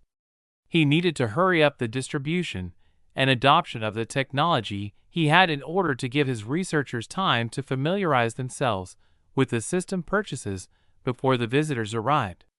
Maturing the technology was important. Just because he could use it, as is, after purchasing it didn't mean he would be considered an expert in it. Experience was important, after all. Up until this point, the knowledge he had bought from the system had mostly been things that were already being worked on by humanity, like controlled nuclear fusion, or logical advances in already existing technology, like atomic printers. But he had experienced for himself just how difficult it was to develop on those technologies. While fusion generators were relatively easy, given humanity's existing body of research and experiments with tokamak and stellarator reactors, iterating on the atomic printers had proven far more difficult. With the time dilation in Lab City set to 100:1, it had taken the equivalent of centuries just for the researchers to figure out how to build atomic printers in different shapes and sizes, and they had yet to even begin to improve on the tech itself. It clearly showed how important it was to incorporate the knowledge Aaron bought and make it their own. That was one of the main reasons he wasn't constantly buying newer, shinier knowledge to use and had instead focused on developing his own advancements based on human ingenuity. Turning to Nova, he asked, "How's Research City coming?" Research City was a copy of Lab City that was intended for public usage. It had all of the facilities and capabilities of Lab City, but was in the public area of the simulation, thus limiting its time dilation to the 2-to-1 ratio.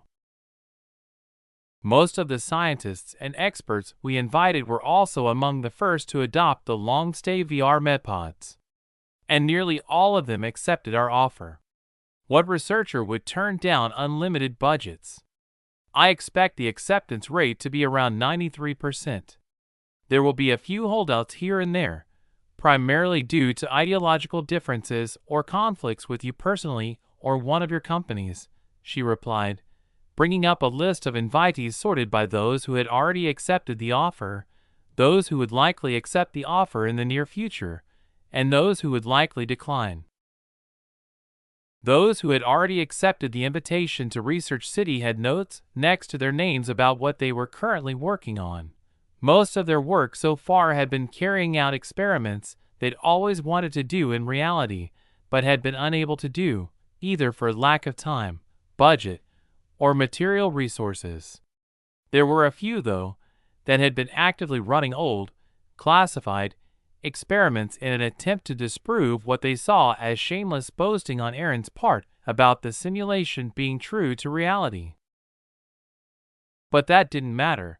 Aaron's true research base was still, and would forever be, the original Lab City. Research City was meant as a front to explain where the new developments would come from. He had set aside all of the gold facilities that, in Lab City, were focused on mana and mana-related research to act as a skunk works, where most of the actual advancements would come out of. And though that was Research City's primary purpose, if Aaron were pressed, he would admit that it was also a slight compensation to the scientists and researchers he had recreated in Lab City for stealing the achievements that could have been theirs. Currently, Research City has 300,000 researchers across all fields, with levels ranging all over the academic spectrum. There are Nobel Prize laureates mixed with university freshmen, and there's even 2 high school students working there. I suddenly felt a bit of weight lift off my chest there, Nova, Aaron said. His guilt over the wholesale academic theft had always been in his subconscious mind, and now that it had been alleviated, at least partially, he was feeling much more optimistic, though he had no idea why. You've been feeling guilty, sir, she explained. By giving the experts free and unfettered access to Research City, you're partially repaying them for stealing their potential future achievements in the past. Even though most of those achievements wouldn't have been made possible in their lifetimes, there was still a price to pay. And now you've paid it, so of course you'll feel better. Thanks, Aaron said, feeling quite a bit better and more upbeat. Chapter 434: Athena's New Toys. While Aaron was busy shopping and discussing the new Research City plan with Nova, Nixians embedded in the various protest groups began plucking the instigators from the groups they were in and replacing them. After all, an unnamed herd of humanity was like a large firework launcher. Leaving either of them unattended was a very, very bad idea and could lead to incredibly destructive consequences. The Nixians still allowed the mobs to vandalize buildings and other assorted properties, landmarks, and monuments, but they limited the damage and guided it primarily to the former government buildings along the way. Still, a few unfortunate shops and warehouses were targeted, but once the protesters came to their senses the next day, they would likely be surprised to hear that some of their favorite stores had been destroyed while their least favorites were just fine. Nyx had instilled all of her Nixians with a rather wicked sense of Sardony, after all. Not all of the groups were monolithic, either, and fistfighting broke out within the protest groups rather often. The original organizers of the protests and architects of the violence couldn't be bothered to care about any particular issue, and simply gathered people who were angry. It didn't matter why they were angry, just that they were. Unfortunately, with guns in the mix, quite a few shots were fired as well, though a surprisingly low number of them hit anything, as even the most fervent homosexual was still in love with the idea of warning shots. Whether or not those warning shots ruined the day of someone blocks away from them didn't matter. It only mattered that they got to fulfill their wet dream of frightening an enemy with a warning shot. With the increase in reports of shots fired, the recently understaffed police scrambled to meet the new threat level of the protests. After all, some of their staff had resigned, some had been fired due to not deserving to wear a uniform, and a full quarter of the remainder had already reported to their nearest cube for retraining, courtesy of the Imperial Police Agency. This is Captain Williams of the Houston City Police Department. We're requesting aid and reinforcements as soon as possible. Shots have been fired, and we predict a full riot will break out shortly. This is Chief Mehmet Kaya of the Istanbul Police. More than 1 million people have taken to the streets and are vandalizing buildings and setting fires on their way to the cube. Requesting reinforcement. The longer this goes on, the more damage the city will face and the higher the death toll will rise as emergency service vehicles are unable to reach the injured and the fires. This is the police chief of Moscow. This is the police chief of London. This is the police chief of Paris. One after another, cities began requesting reinforcements with only short intervals between calls. It was becoming very obvious to anyone paying attention that the violence was definitely planned beforehand, given the timing of violence breaking out all over the globe. The reason those plotting the violent protests could even hope to succeed at all was because the citizens were absolutely pissed. If they weren't angry, or even if they were a little less angry than they were, the chaos would have been much less. But people who had become accustomed to living their whole lives in a certain fashion had been forced to change the lives they were used to in a very short period of time.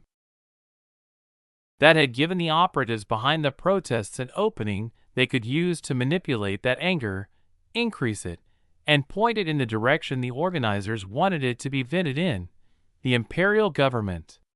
It had been quite easy for the skilled intelligence operatives to convince the angry populace that if they just caused enough damage, it would delegitimize the new government and things would soon go back to normal for them, while the people responsible for the upset, Aaron and his inner circle, would be imprisoned or even executed. The only reason there was any doubt that there was a single goal behind all of the protests was because the Nixians had intervened in quite a few of them, and acted as a calming pill to gradually bring the protesters back to reality. If that weren't the case, things would be a lot more dire than they currently were. Still, things were plenty dire. Areas without Nixian influence had broken out into full riots, with protesters causing millions, or even tens of millions of END damage to property, and hundreds of thousands of people had been severely injured, with thousands more dead worldwide. And that was just the known figure. The estimates had already passed 1 million injuries and fatalities on the low end. Things were rapidly coming to a head, and Aaron's nascent government was facing its first test. They could neither act, nor could they refrain from acting. If they acted to put down the protests, the tactics they would have to use, high-pressure water hoses, beanbag and rubber bullets, tear gas bombardments, and so on, would only reinforce the idea that the new government was nothing more than a brutal dictator's megalomaniacal power grab. But if they didn't act, the new government would be seen as incapable of preventing or restraining the protesters from causing so much damage and loss of life. Either way, it would hinder the authority of the empire. We can't count on the police any longer and need to respond with force. Otherwise, the property damage and casualty numbers will only continue increasing, Nick said with some heartache in her voice. If only she'd had more time or more operatives, she could have cut this entire issue off at the pass, or at least strictly limited it. The cubes are all ready, I'm just waiting for the order, Athena said to Gaia with a respectful nod. Despite only being a few weeks old, Gaia was still the head of the government in Aaron's absence and held his plenipotentiary authority. Thus she deserved the respect that her position demanded. Send out the LEA 001S and impose martial law in the cities requesting reinforcements. For areas further away from cubes, divert carriers and yeet Ares into them armed with charged weapons instead of pulse weapons. Ensure civilian safety is prioritized over potential property damages. Buildings were built once, they can be built again. Gaia gave a crooked smile. Besides, they're actually doing us a favor, since the existing cities will need to be torn down anyway. Still, the law is the law. Ensure that the instigators and worst offenders are punished to the fullest extent of the law and repair the critical infrastructure so that people don't suffer too much. Understood, Athena said with a smile. She had been looking forward to using her new toys, and now she had the perfect excuse. Chapter 435 Resistance is Futile. For an hour or so, the riots continued unabated. Those leading them were quite happy, and patting themselves and each other on the back. After all, no matter what intelligence agency they worked for, whether it was the CIA, Mossad, MI6, MSS, or any of the many, many others working as instigators, they had all been in the trade for long enough that they could spot familiar faces in the crowds around them.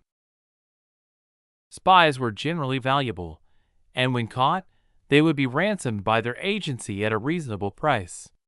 So interagency friendships and rivalries were generally of the polite sort and rarely close in the case of friendships. After all, friends today could find themselves on opposite sides and working at cross purposes tomorrow, while their rivalries rarely, if ever, reached the point of a blood feud. And for the same reason, at that, enemies today could find themselves working together tomorrow. So they all knew at least one of the other instigators, and everyone knew what they were there for. Thus, they had been tacitly cooperating with each other in the field, just like the upper management were cooperating with each other back in their agency's headquarters.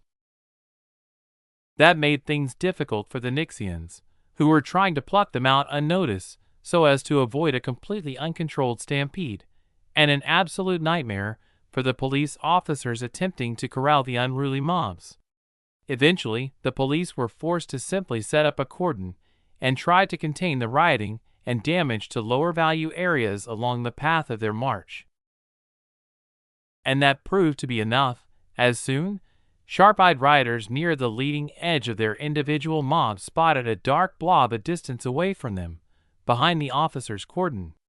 Moment by moment, the blob grew more distinct until they could make out what appeared to be individuals in fancy riot gear and bright colors that would stand out in the crowd, as opposed to the police force's general propensity for dark-colored uniforms like navy blue and black. What the hell are those things? One by one, people started to grow still as the individuals approached. Some were on foot, while others were flying out of the cube that the riders could see off in the distance.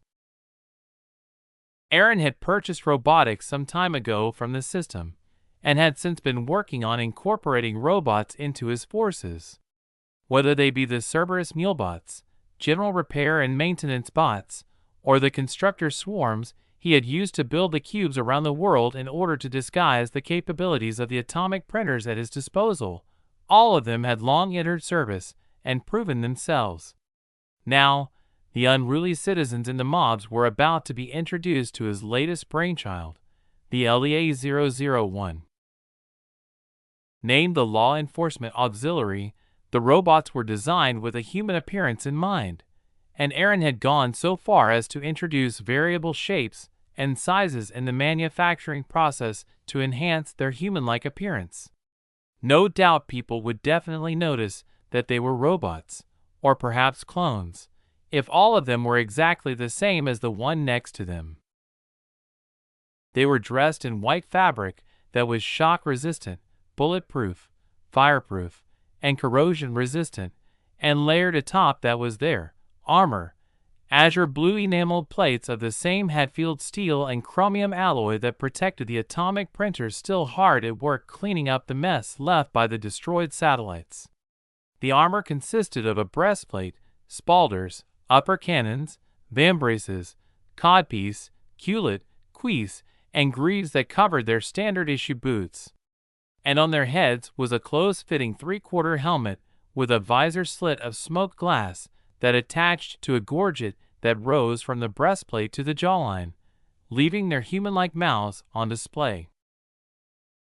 Ed note: picture RoboCop, but palette swapped from black to white, and with a more obvious visible shade of blue for the armor plating, and you'll be close to what LEAs look like. The armor had black trim on the edges of the plates and gold accents denoting ranks, and a golden police badge on the left side of their chest. On the right side of their chest were the letters LEA. As they were meant for police work, rather than serving on the battlefield, they were only armed with a charged pistol and a rifle variant. Most of the time, the rifles would be left behind when they were deployed to make them appear less threatening, but for today's deployment, they were present in the arsenal of every LEA that swarmed out of the cubes. Are those robots? Or Ares troops? How the fuck can they fly? Questions like those were being shouted back and forth in the now stalled crowds as the flying and marching LEAs rapidly reached the front line of the protests and the rooftops of mostly intact buildings around them. The LEA in the lead of the marching reinforcements raised his hand, and all of them came to a halt in an eerie display of synchronization.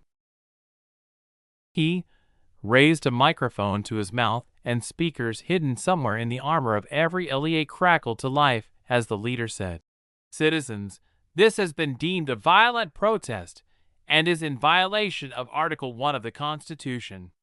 Lower your weapons and lie face down on the ground. I repeat, lower your weapons and lie face down on the ground. You have 60 seconds to comply or you will be made to comply." The LEA commander replaced the microphone.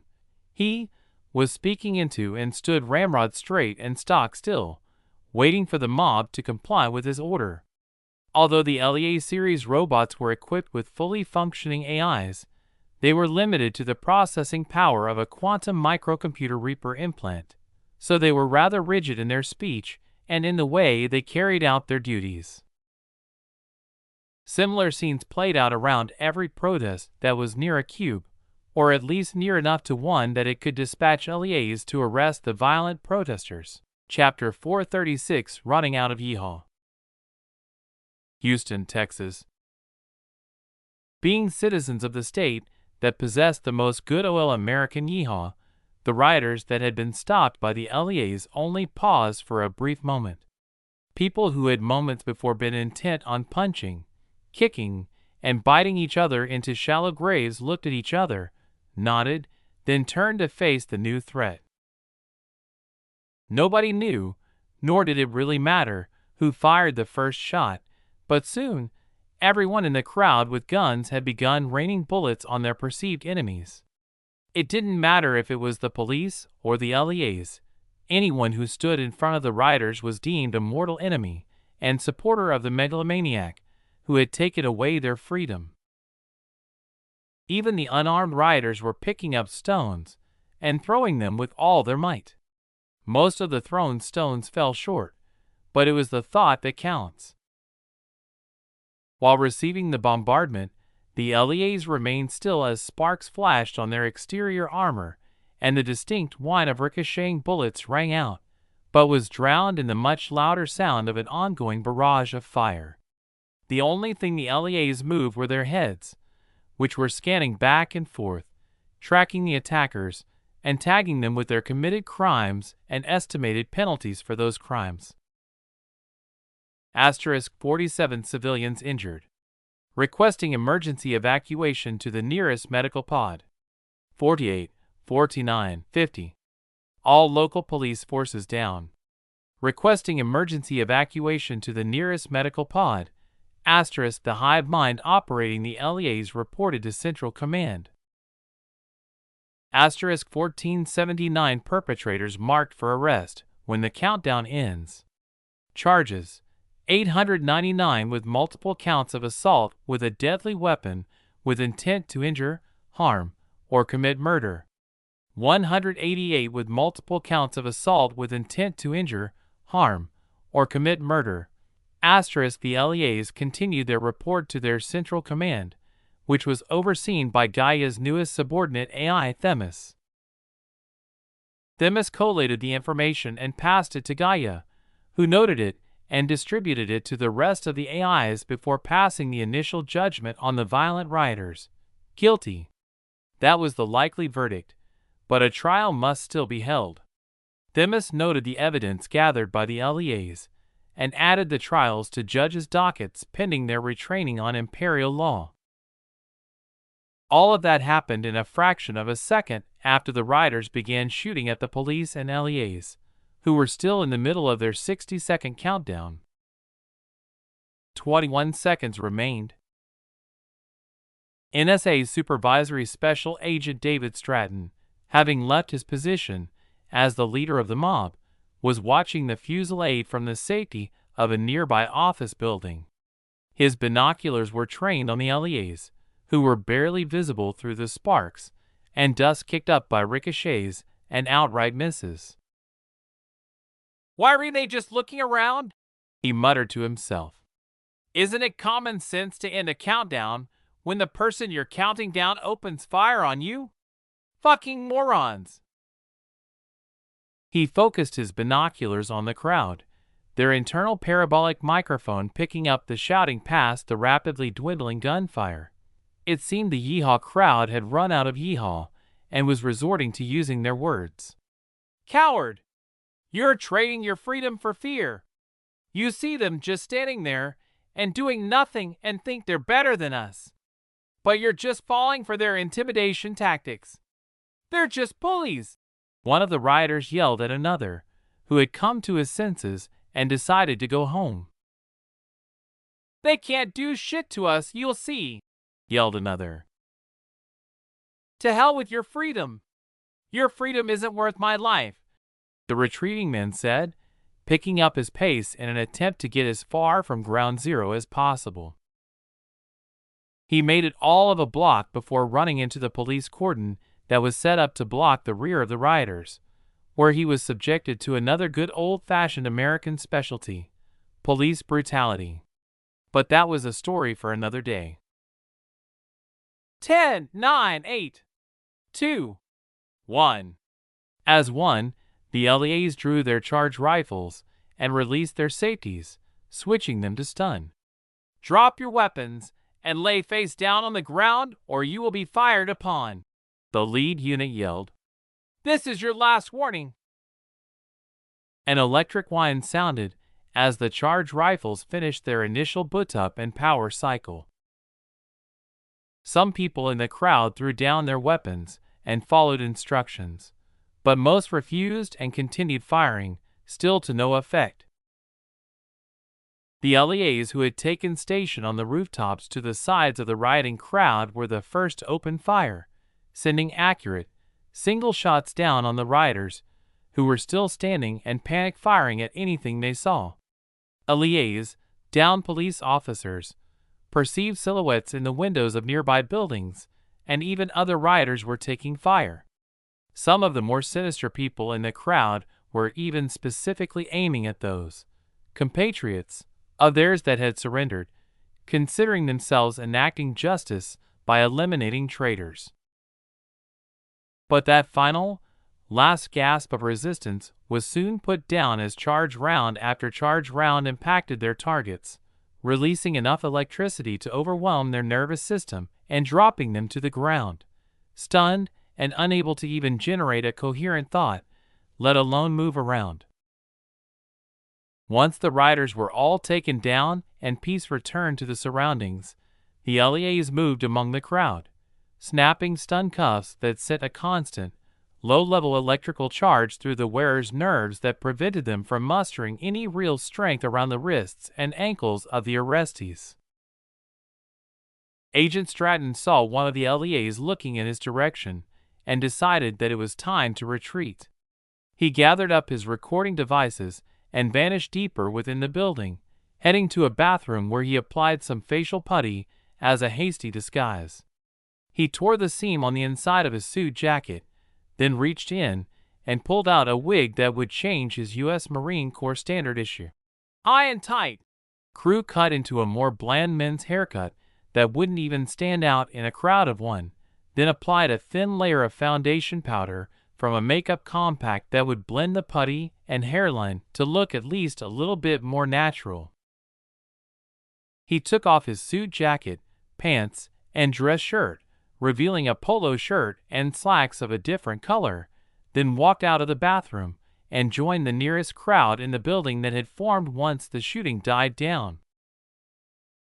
NSA Supervisory Special Agent David Stratton had disappeared, replaced by the white-collar worker James Smith. Chapter 437 FAFO. Elsewhere in the world, peace still had yet to be completely restored. In Istanbul, one of the LEAs was placing stun cuffs on one of the downed protesters when another one, who had surrendered earlier, rose up and swung a metal pipe at its head. But to the protester's complete surprise, the helmet was completely undamaged while the pipe gave out. After all, when hard comes in contact with impossibly hard, hard loses. The LEA finished cuffing the prisoner, then stood and turned to face the protester that had swung the pipe at. The man swung the bent pipe at the LEA's face, only for the disguised robot's arm to move impossibly fast as it caught the pipe and released a taser charge from its palm. The jolt caused the protester to drop the pipe, and the LEA swiftly raised its charged pistol and stunned him point blank, then stun cuffed him and moved on to the next downed protester without a word.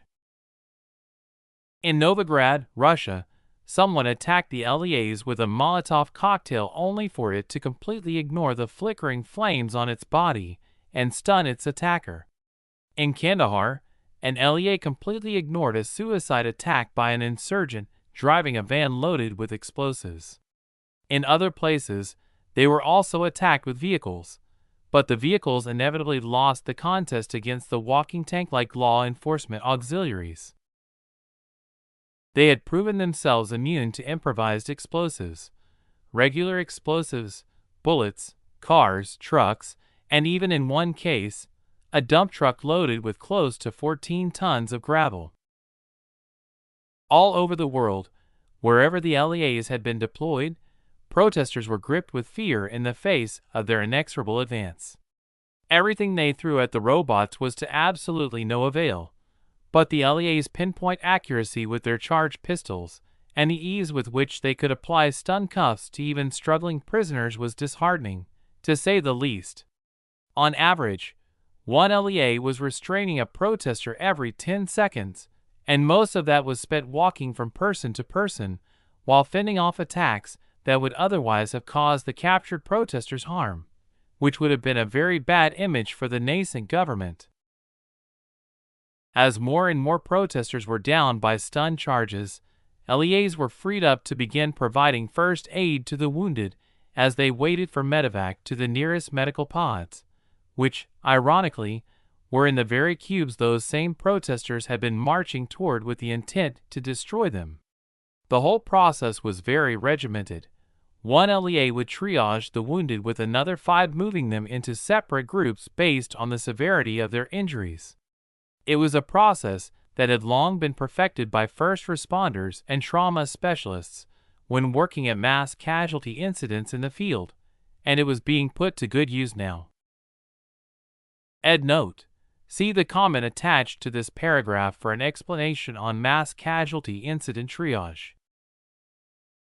Similar actions were taking place in every city within a reasonable distance of a cube, and given that they were living in the internet age, the process was being broadcast live by thousands, if not dozens of thousands of accounts. Even people who had used their subsidy to buy AR glasses were getting in on the Lukielu action. Nova and Panoptes not only didn't block those broadcasts, but they promoted them instead. The people in the background who had thought that they could overwhelm the newly formed empire by sheer numbers in a worldwide coordinated strike were now finding out just how wrong and delusional they were to ever have thought that. Their belief that Ares wouldn't use excessive force had turned out to be correct, but they had never expected that Aaron hadn't been exaggerating in the least when he claimed to have withheld the majority of his tech during the last war.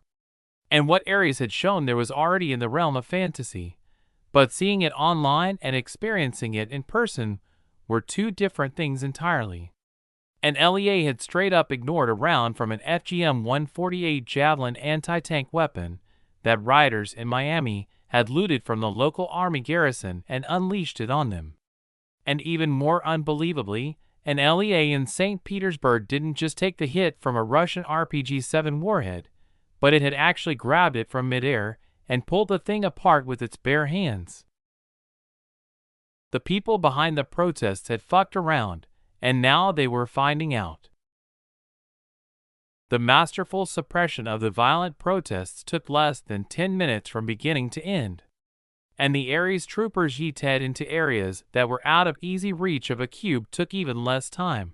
They simply launched crowd control rockets from their backpack launchers that knocked the protesters unconscious, then cut them while they lay snoring on the ground.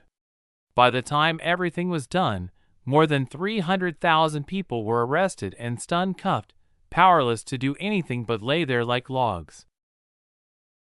The arrested protesters were taken into custody and transported to the nearest cube for processing.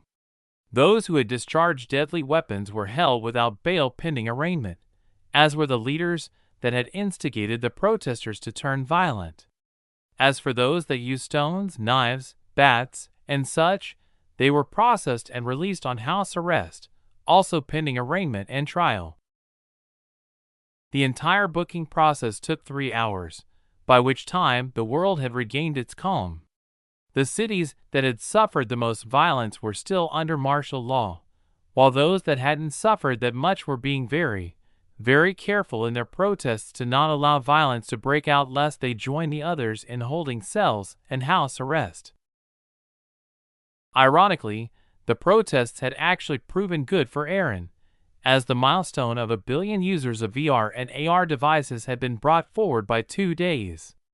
What he had expected would take a week was now projected to be accomplished in 5 days.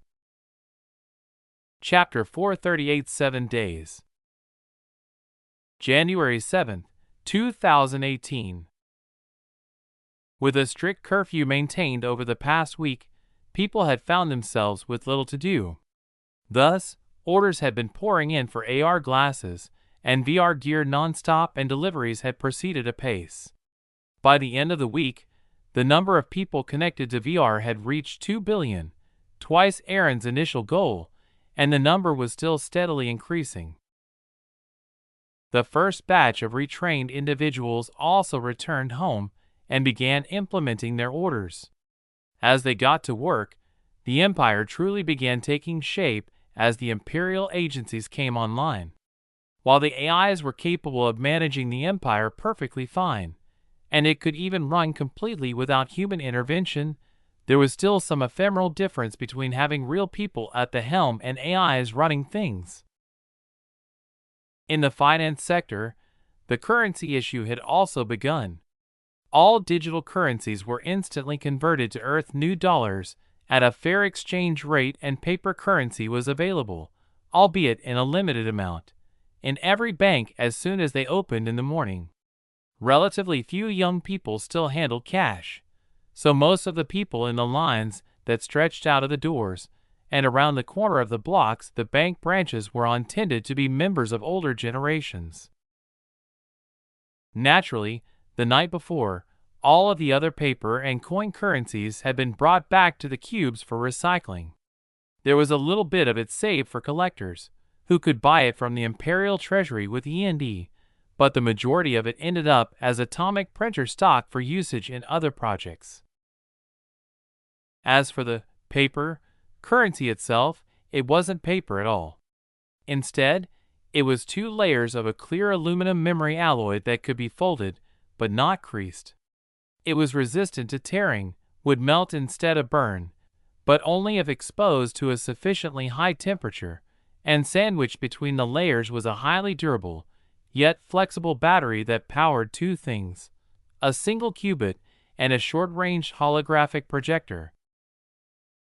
The holographic projector could only project a single image a few microns away from it, and was completely air-gapped and immune to tampering.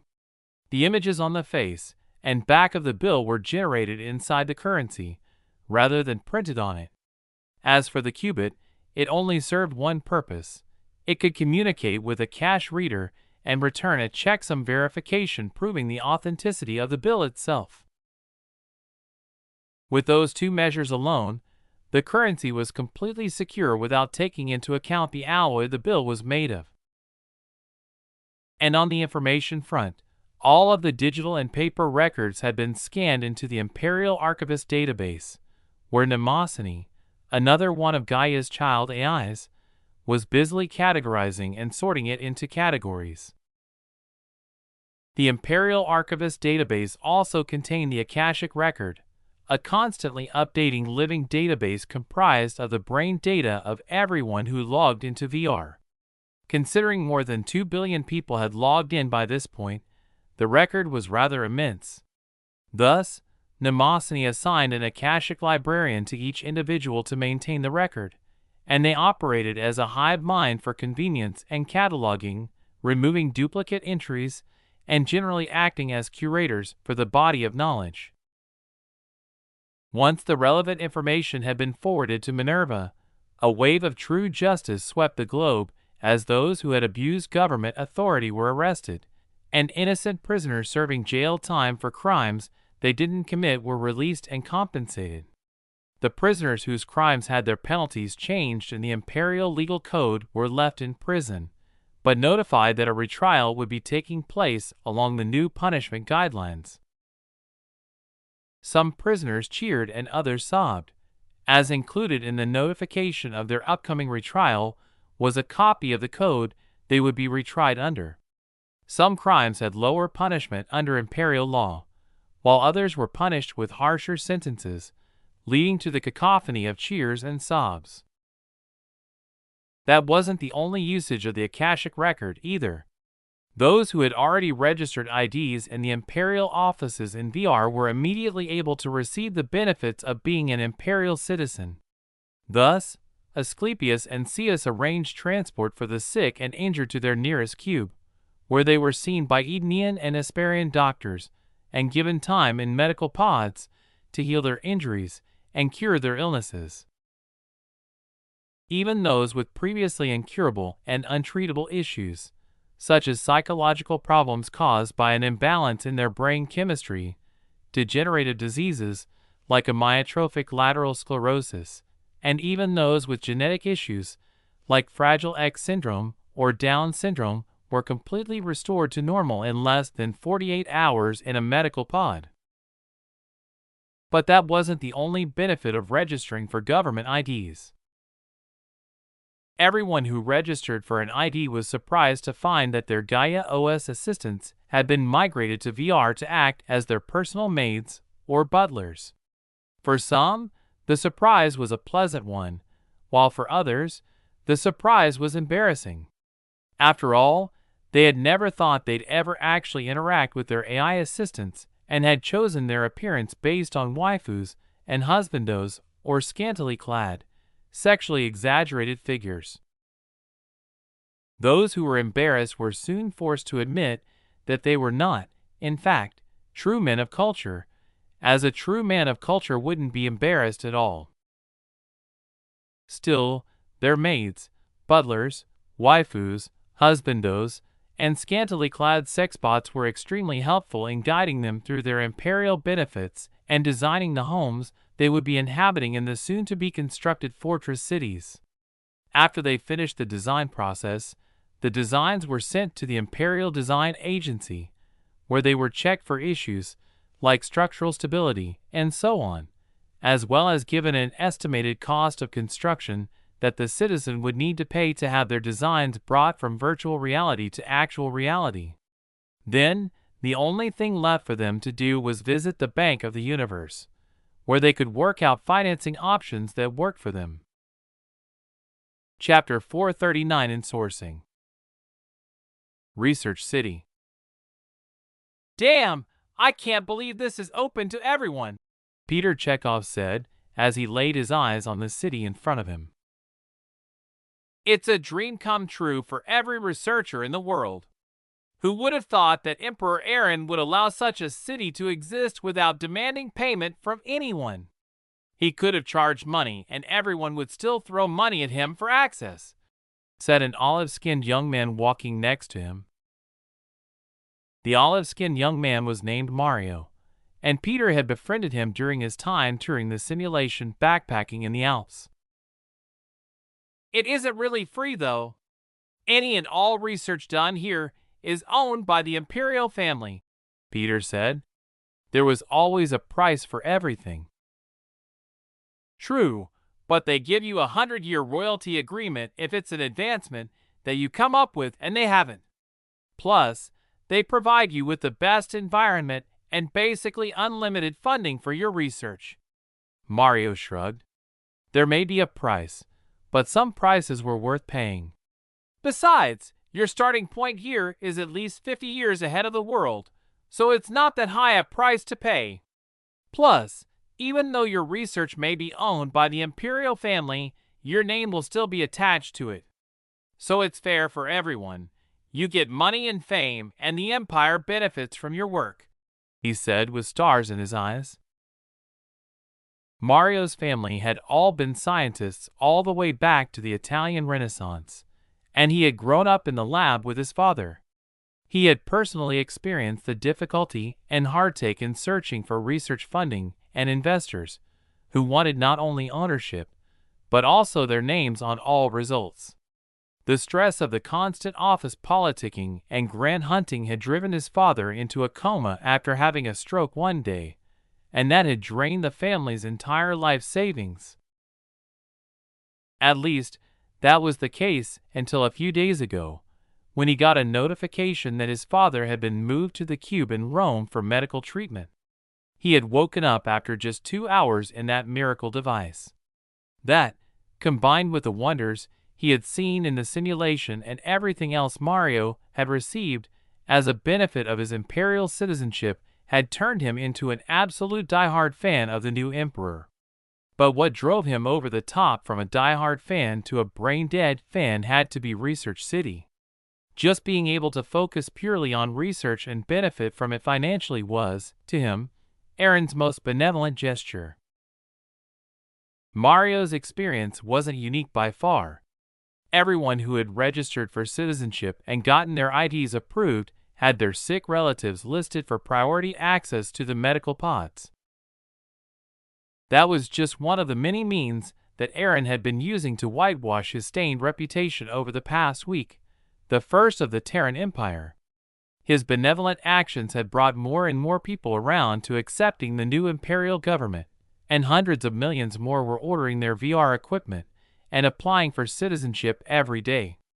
Each of them had found their unsolvable problems to be distinctly solvable when imperial technology was applied to them, leading quite a few people thinking of Aaron as a new messiah.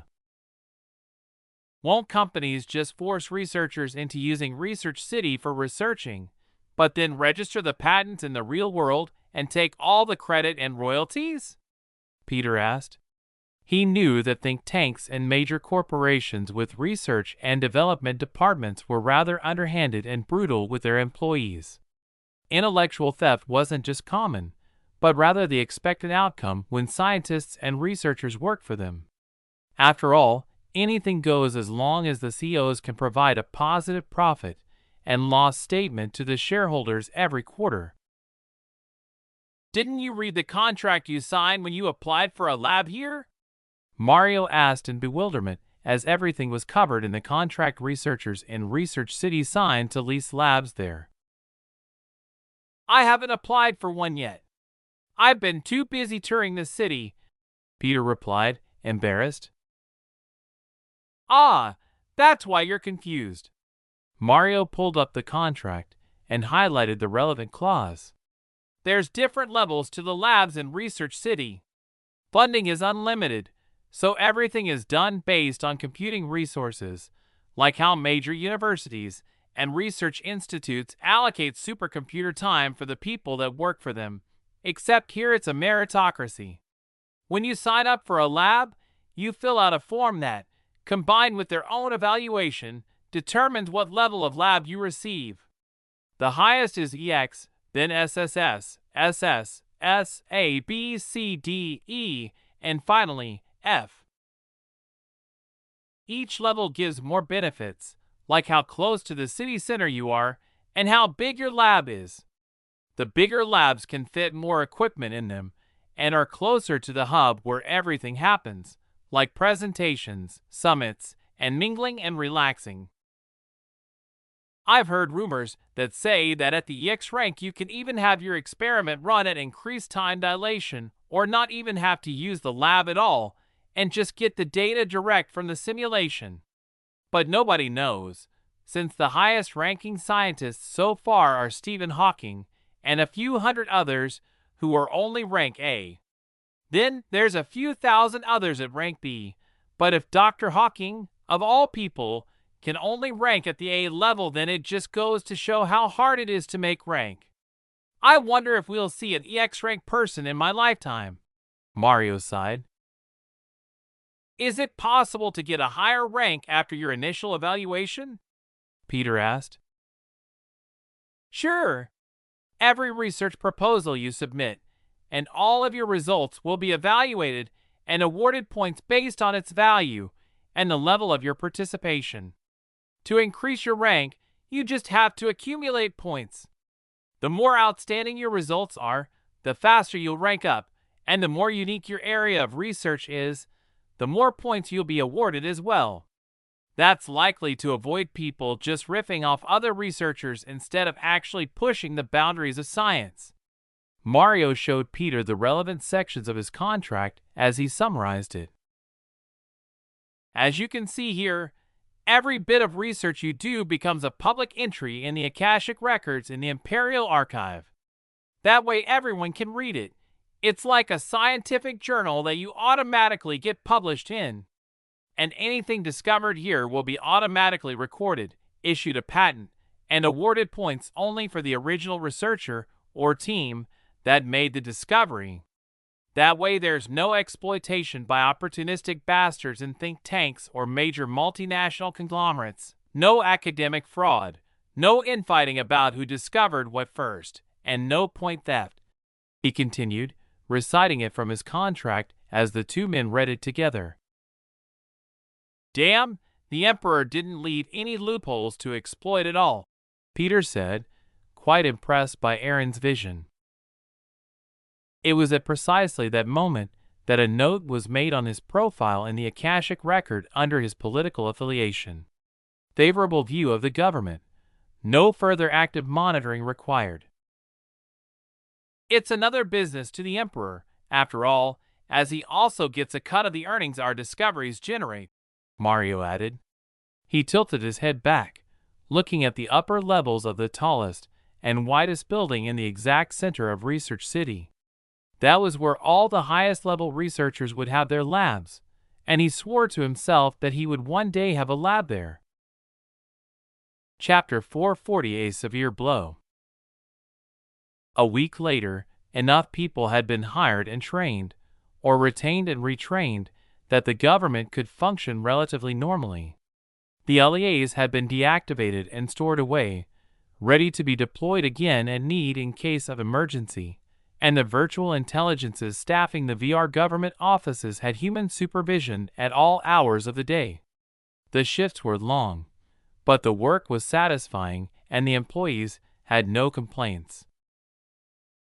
It would be another week yet before they began a 9-hour shift rotation, 8-hour workdays with an hour for lunch, and a week after that, they would finally be able to take days off and vacations. But they had all undergone the training program Gaia and the other AIs had set up for them, so they understood the need for the long hours and were okay with it. Plus, the overtime pay was excellent and greatly appreciated.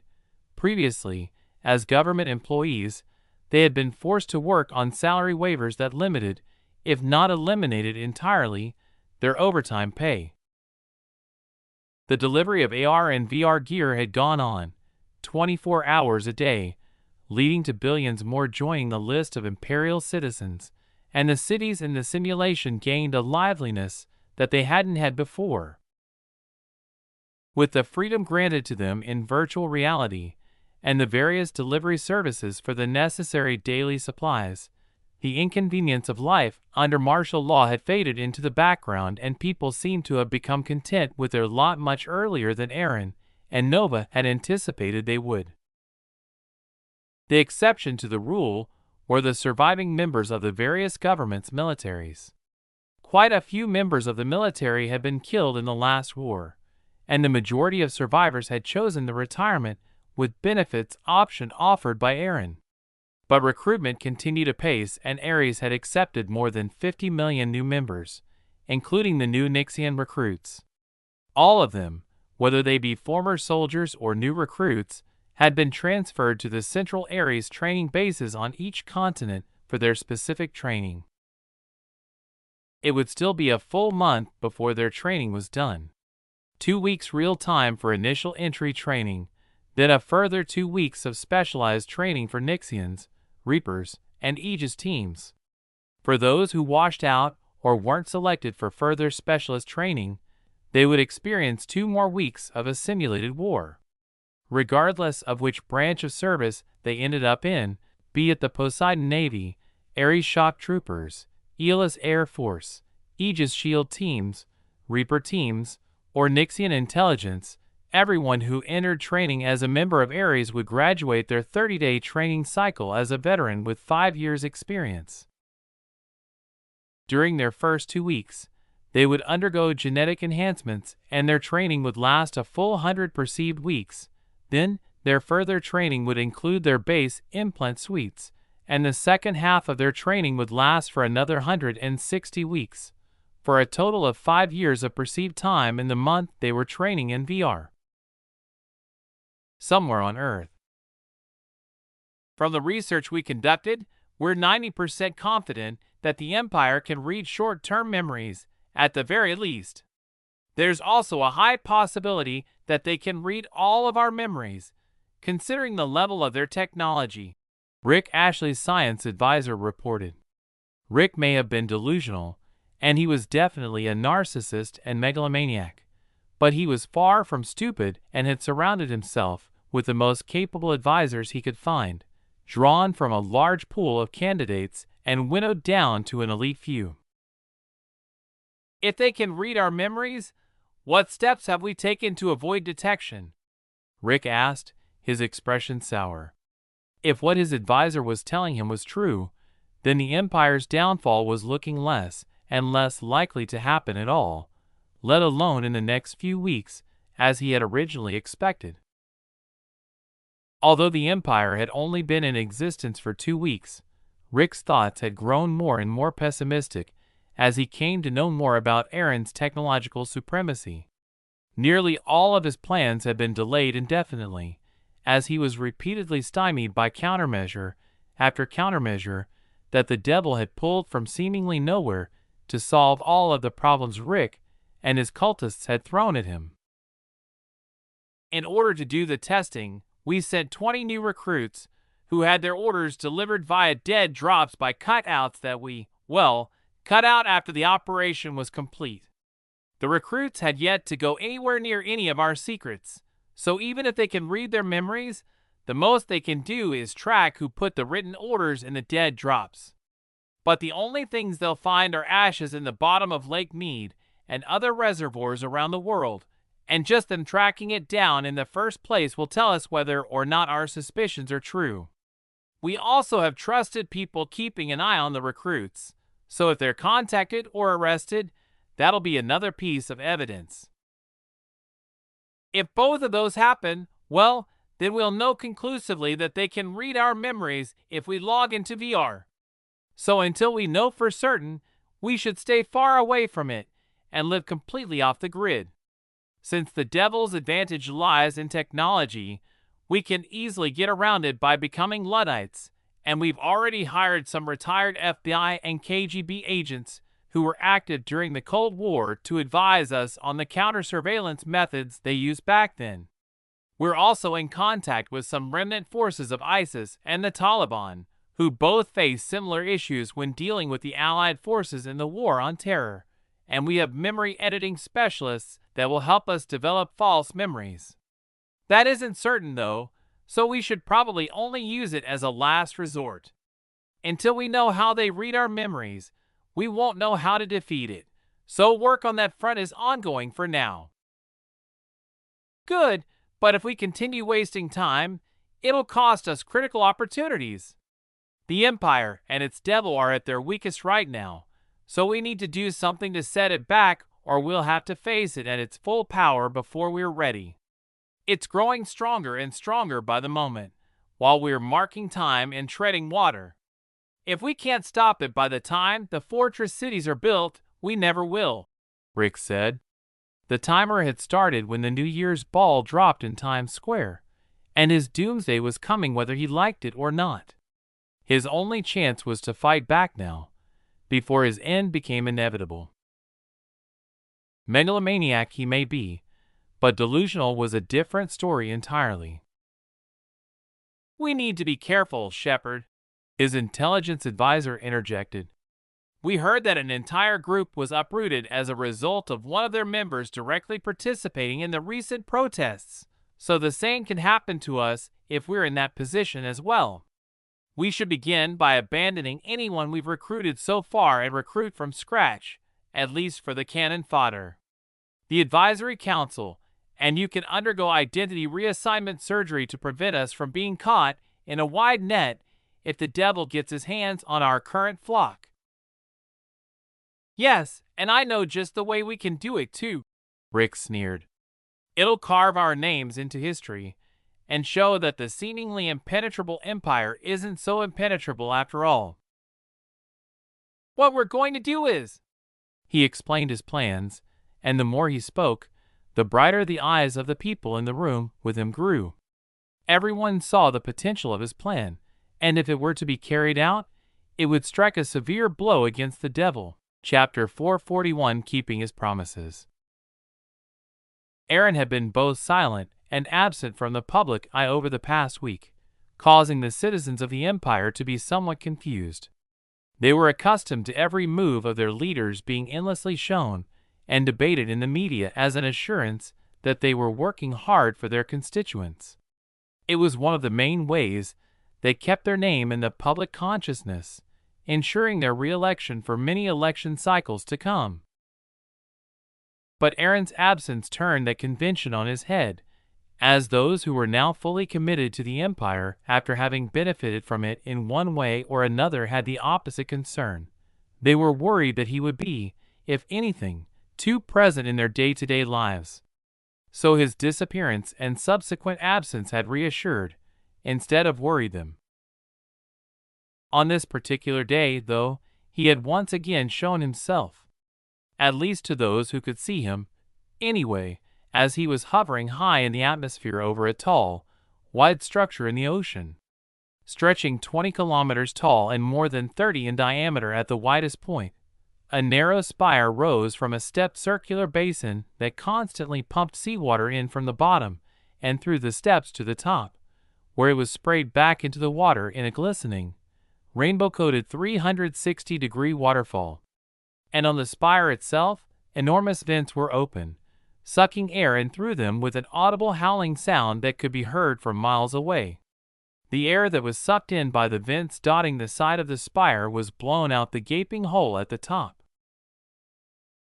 The tower that Aaron was hovering high above was but one of the many atmospheric scrubbers that had been printed over the past week.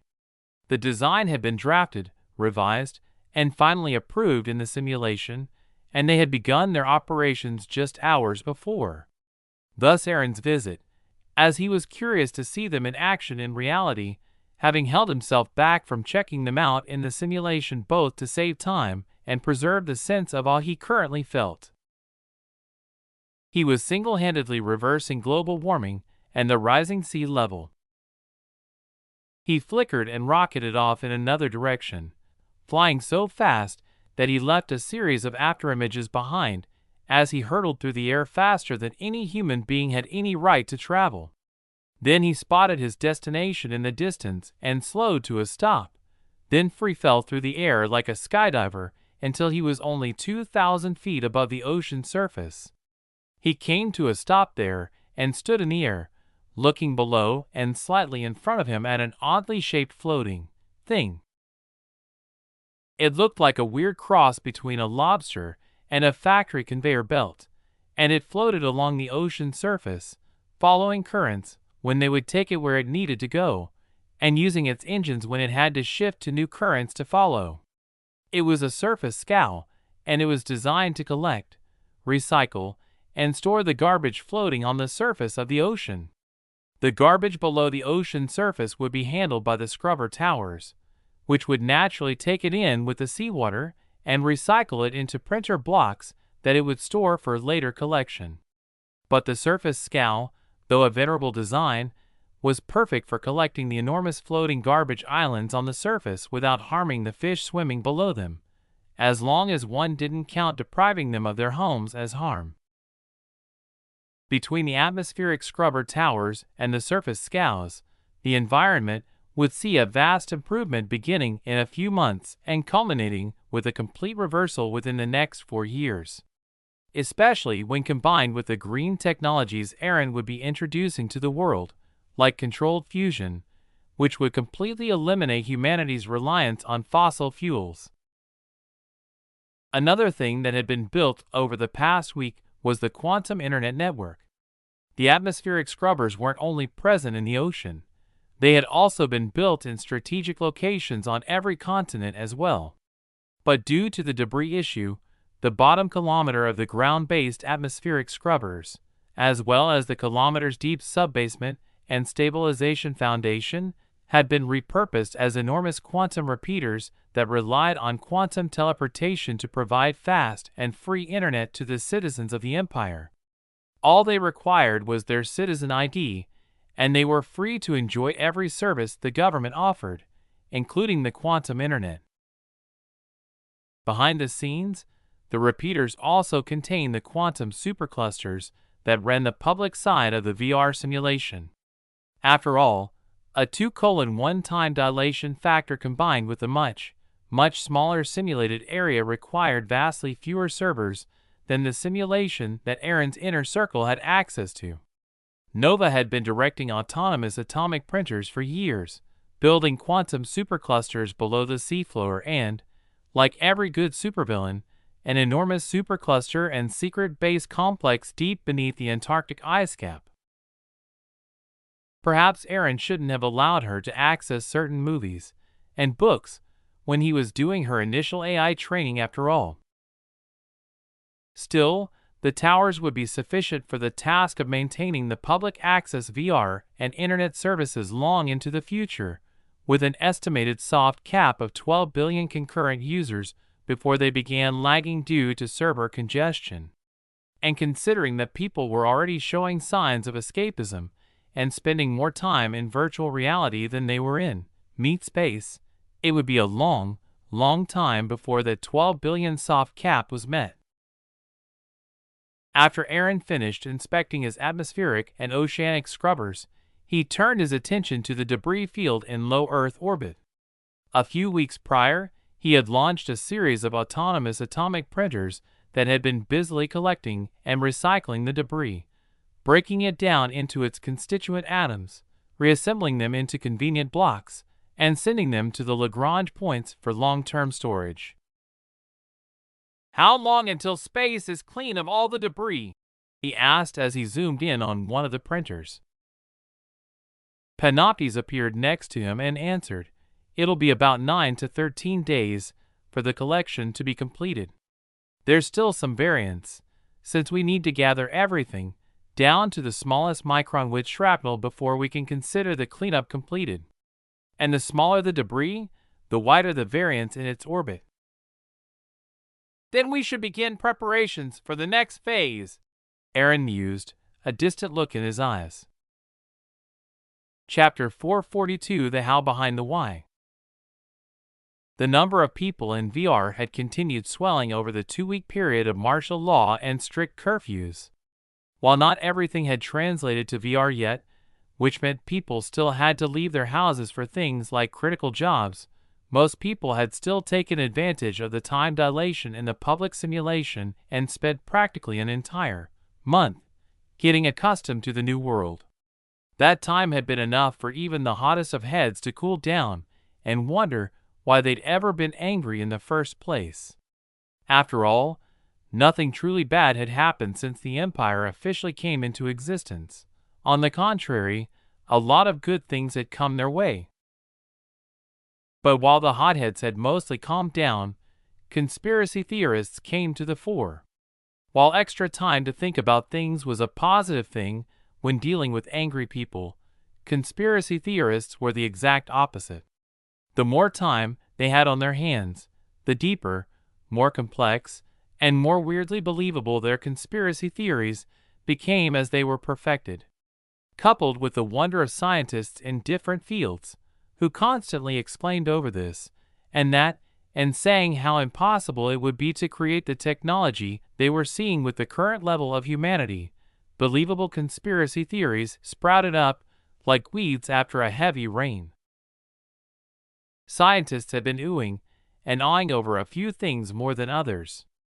They knew that, in order to create full immersion VR worlds, Aaron must have had a massive breakthrough in a few areas, like the knowledge of the brain and its functions.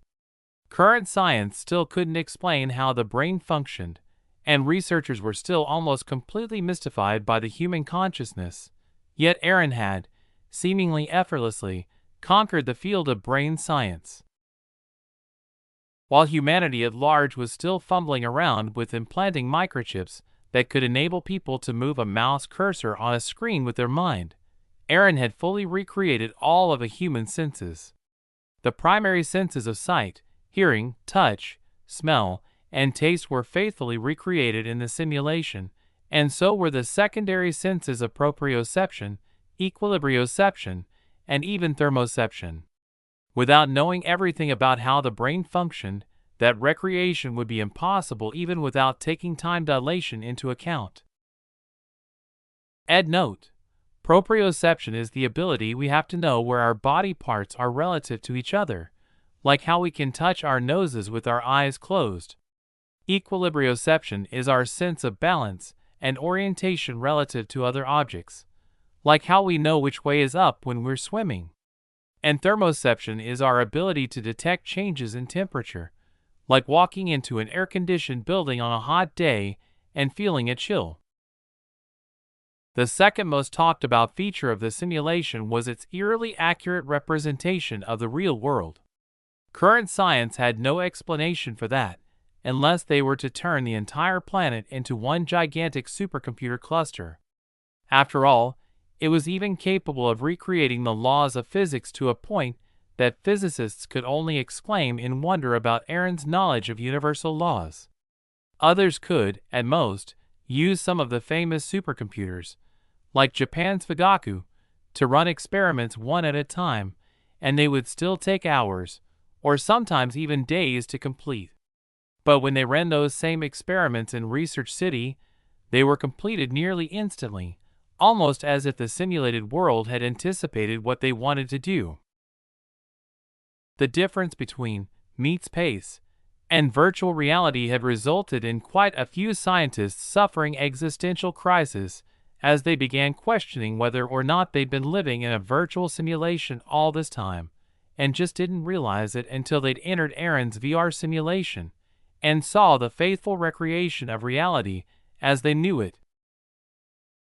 The theory gained such a large following that Sarah was forced to issue a press release to calm the scientists down. One of the earliest breakthroughs in GIE tech was in quantum computing.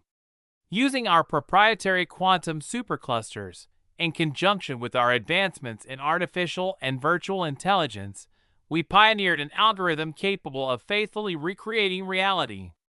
As we continued working along that line of scientific inquiry, many more minor breakthroughs were achieved that culminated in a faithful representation of reality in a virtual form. Then it became an issue of man-machine interfaces, which was a relatively easily solved engineering problem. First, we developed augmented reality glasses, then virtual reality helmets, and the virtual reality pods are the culmination of that line of research so far. As for the simulation itself and its capacity, we at GIA Tech have been faithfully building enormous quantum superclusters and striving to increase our quantum capacities.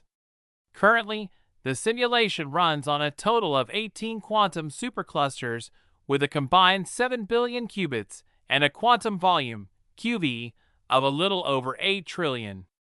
Combined with gate error rates of 1x10-28 and a quantum coherence time of 2 seconds, our hardware allows us to simulate a faithful one-to-one representation of reality and accelerate perceived time to a ratio of 2:1 with an estimated concurrent user capacity of 12 billion users. We at GIA remain faithfully committed to progressing the technological capabilities of humanity and will continue that mission into the distant future, wherever it may lead. Regards, Sarah O'Connor, CEO of GIA Technology Incorporated. The press release alleviated most of the issues in the scientific community, but GIA Tech had a new headache. Curious scientists wouldn't stop pestering them about how they had achieved their breakthroughs. In the eyes of scientists, business people were leeches and profiteers that put profit above the advancement of mankind. Scientists, to the contrary, were pure-hearted champions of the human race who believed that all knowledge should be openly and freely shared for the benefit of all. It was an intractable debate that had been going on as long as researchers had sought patrons to fund their research and wouldn't be solved that day, just as it had never been solved in the past.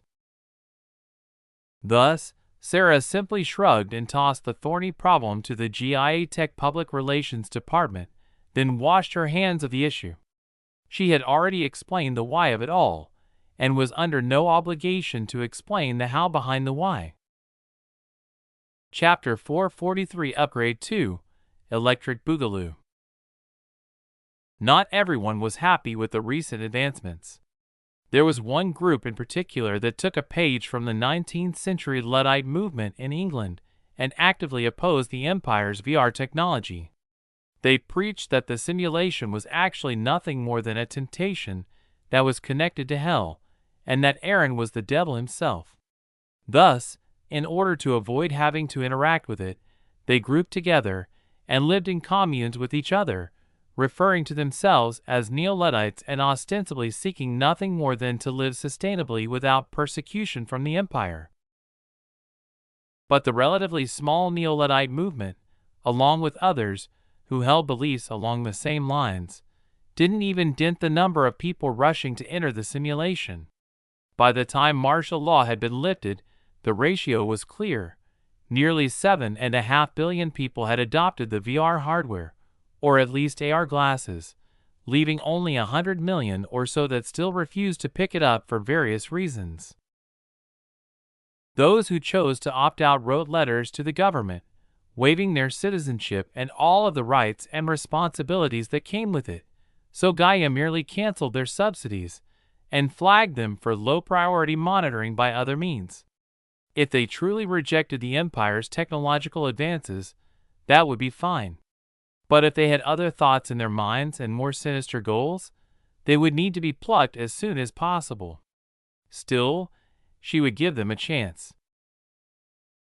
Either way, the Empire officially declared the hardware distribution a success, marking it as the most successful product launch in the history of mankind. Aaron was in his favored mansion in the real simulation having a small celebratory gathering of his inner circle as they watched the last few VR pods being delivered to their new owners.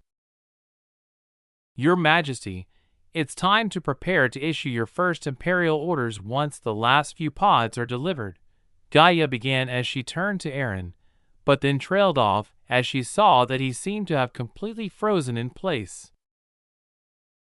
Nova, who was monitoring his condition in the real world, immediately understood what was happening and used her authority over the simulation to teleport everyone else out of the room they were in. Once only the two of them remained, she activated the mana transformer and brought the 2 extra fusion reactors connected to his pod to full power output. The electricity generated by the reactors ran through the overvoltage cable to the mana transformer and was converted to pure mana, which then flooded into his VR pod. It would send a signal beacon to the incoming visitors, as well as anyone else who happened to be looking in their direction, but it couldn't be helped. The mana entering the pod was immediately sucked into Aaron's body like it was falling into a black hole before it could even condense into a mist, let alone a liquid form. Before Aaron had frozen, Nova heard the chiming of a bell and saw a single prompt from his system before the connection she had to his continuously updated brain data was severed by a much higher power. Ding! Second requirement has been met. The moment the last willing person received and logged into VR. Ding! You have become the sole leader of your species and sold a product to more than 90% of them. Second evolution requirement fulfilled. User is deemed to be in a safe location. Undergoing second evolution in 3, 2, 1.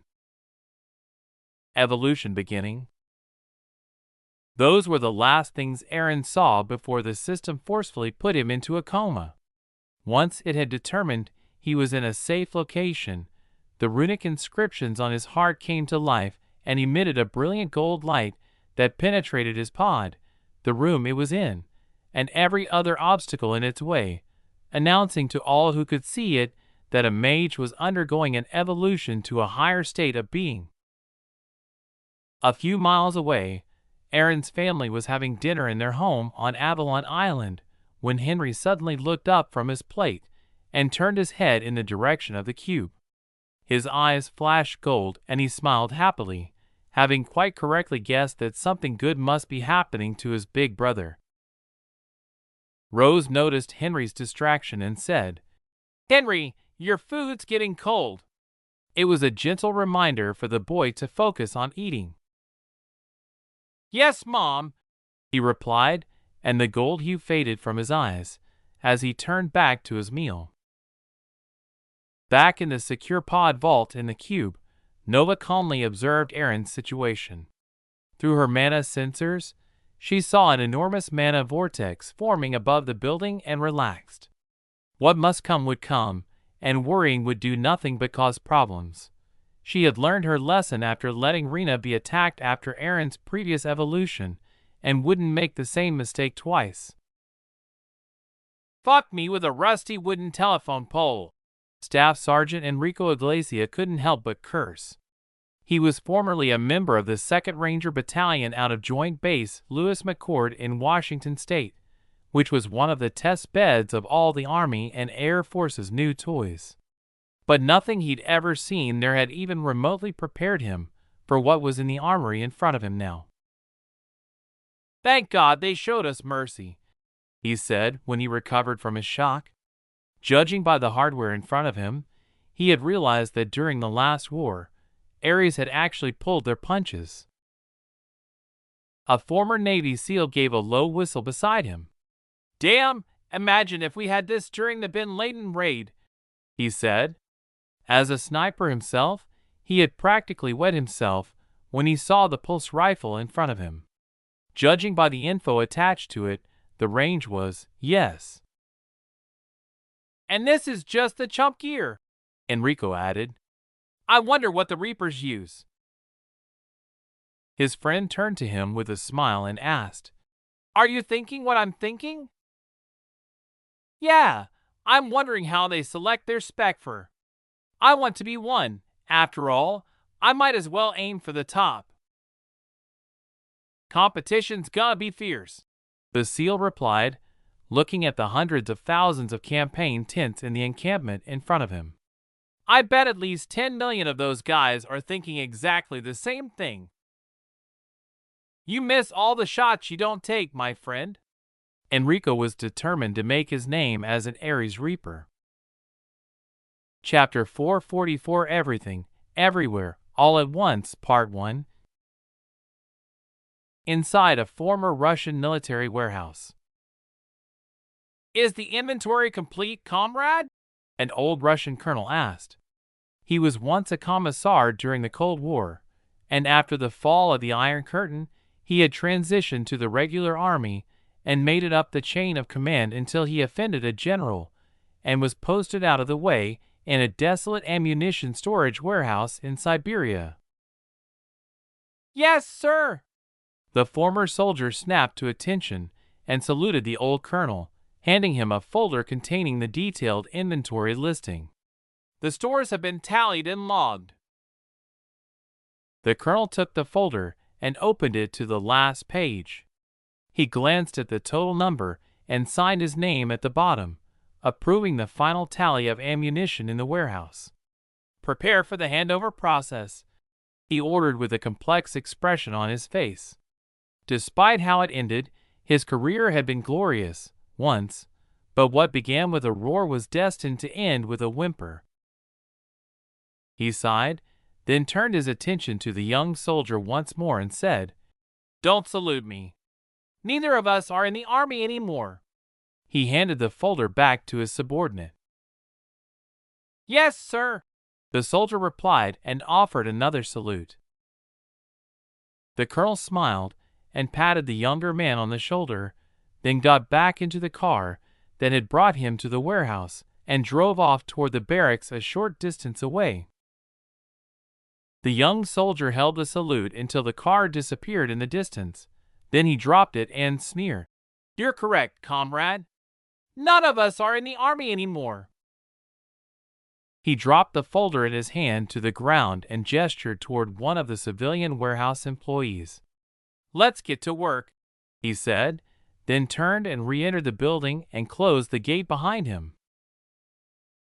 A young, well-built man got out of a taxi at Chicago O'Hare Airport. He reached in and grabbed a suitcase, then walked into the terminal with a calm smile on his face. When he reached the security station, he nodded at the security officer and gave him a meaningful smile. Before long, he was past the checkpoint and casually strolled toward his flight's gate. When he got there, he went up to the airline worker at the desk. "Welcome, sir. Can I see your ID?" the lady behind the desk asked with a professional smile on her face. "I only have my old one, since I haven't received my new glasses yet. Will that be a problem?" the man asked as he handed over his old Illinois driver's license. "Let me check for you, sir," the attendant said. She took his ticket and driver's license, and her gaze unfocused as she lifted her hands in the air and tapped on an invisible keyboard that only she could see. A minute or so later, she continued, "Since your flight is domestic, it shouldn't be a problem. But I really do have to advise you to get your new Empire ID registration handled as soon as possible, sir." The smile was back on her face. She was obviously a long-time employee of the airline and had mastered the art of presenting a good face for the company. "Here's your boarding pass. Your flight is on time, and you'll be boarding at gate E14. The flight concourse is that way." She pointed to her left. "Is there anything else I can help you with today?"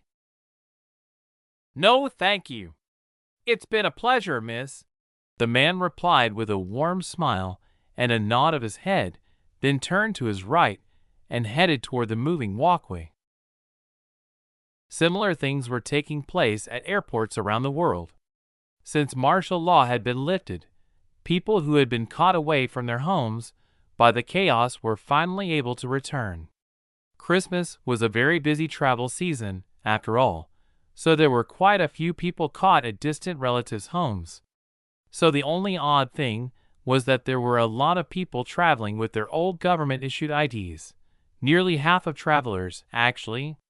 The oddity was that registering for an Empire ID was fast, convenient, and simple, so why were there so many people traveling without one?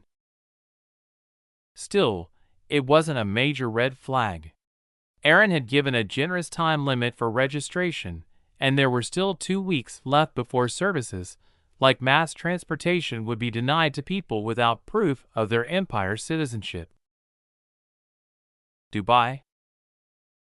The Dubai Mall in Dubai, UAE, was one of the largest shopping malls in the world.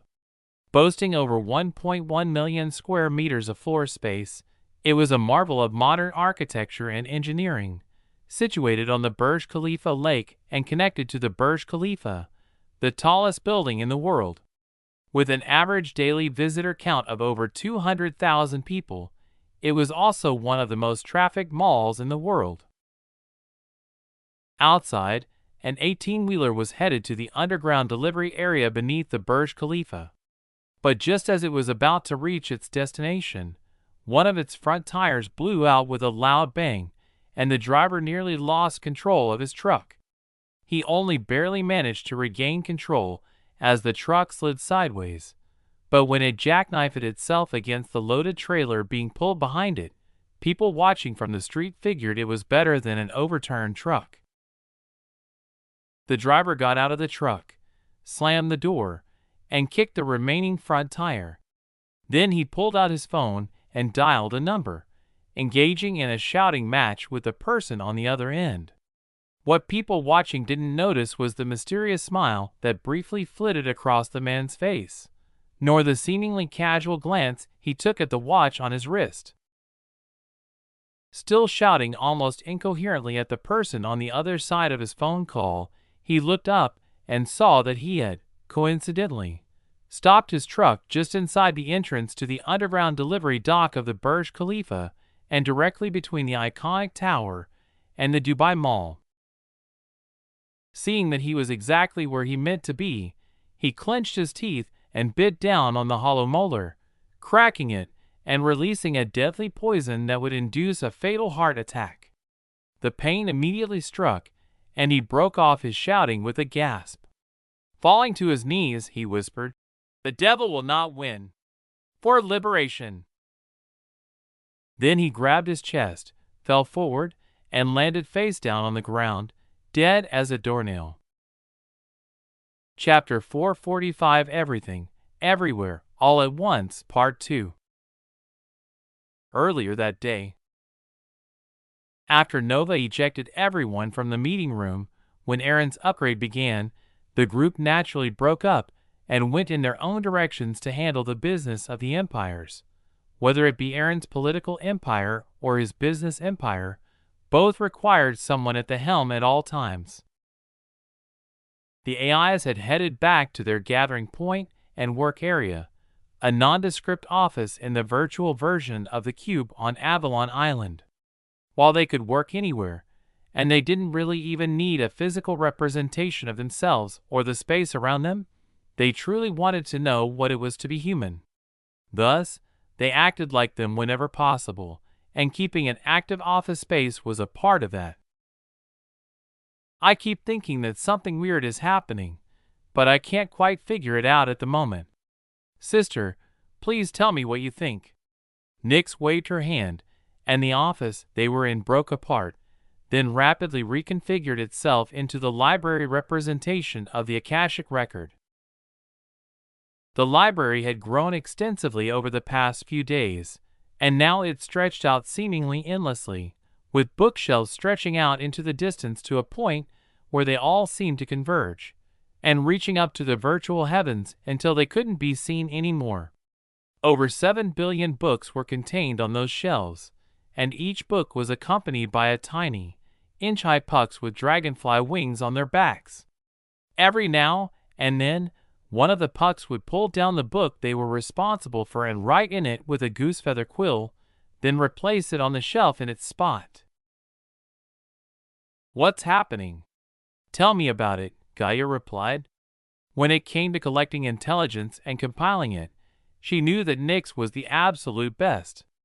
Her heuristic algorithms could produce leaps of logic that were nearly identical to those of a human's gut instinct.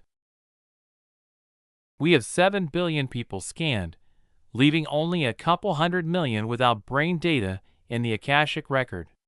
Of those 7 billion, nearly 6 billion have already applied for imperial citizenship and registered their IDs. As Nyx spoke, the library reconfigured itself. When she mentioned the numbers, the bookshelves rearranged themselves to show the specific categories she was talking about. For instance, when she mentioned the brain data that wasn't included in the record, all of the empty bookshelves moved to the forefront. So the travel log should account for that same ratio. 6 out of 7 passengers on mass transportation, such as airplanes, trains, and buses, should have imperial IDs. But that's not the ratio I'm seeing.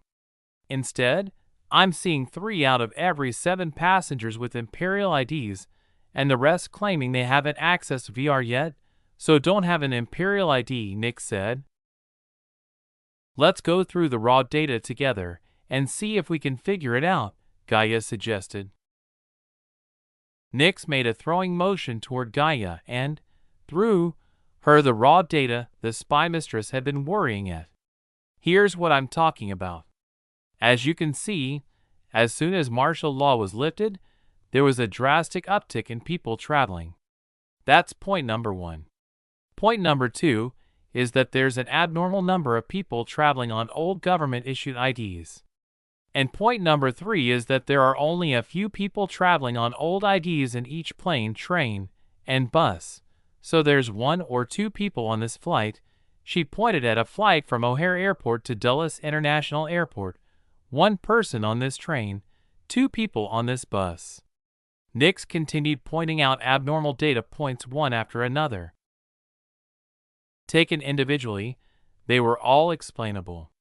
For instance, the uptick in travel could be explained by people visiting their families for the holidays and getting caught up in martial law and forbidden from traveling home until it was lifted.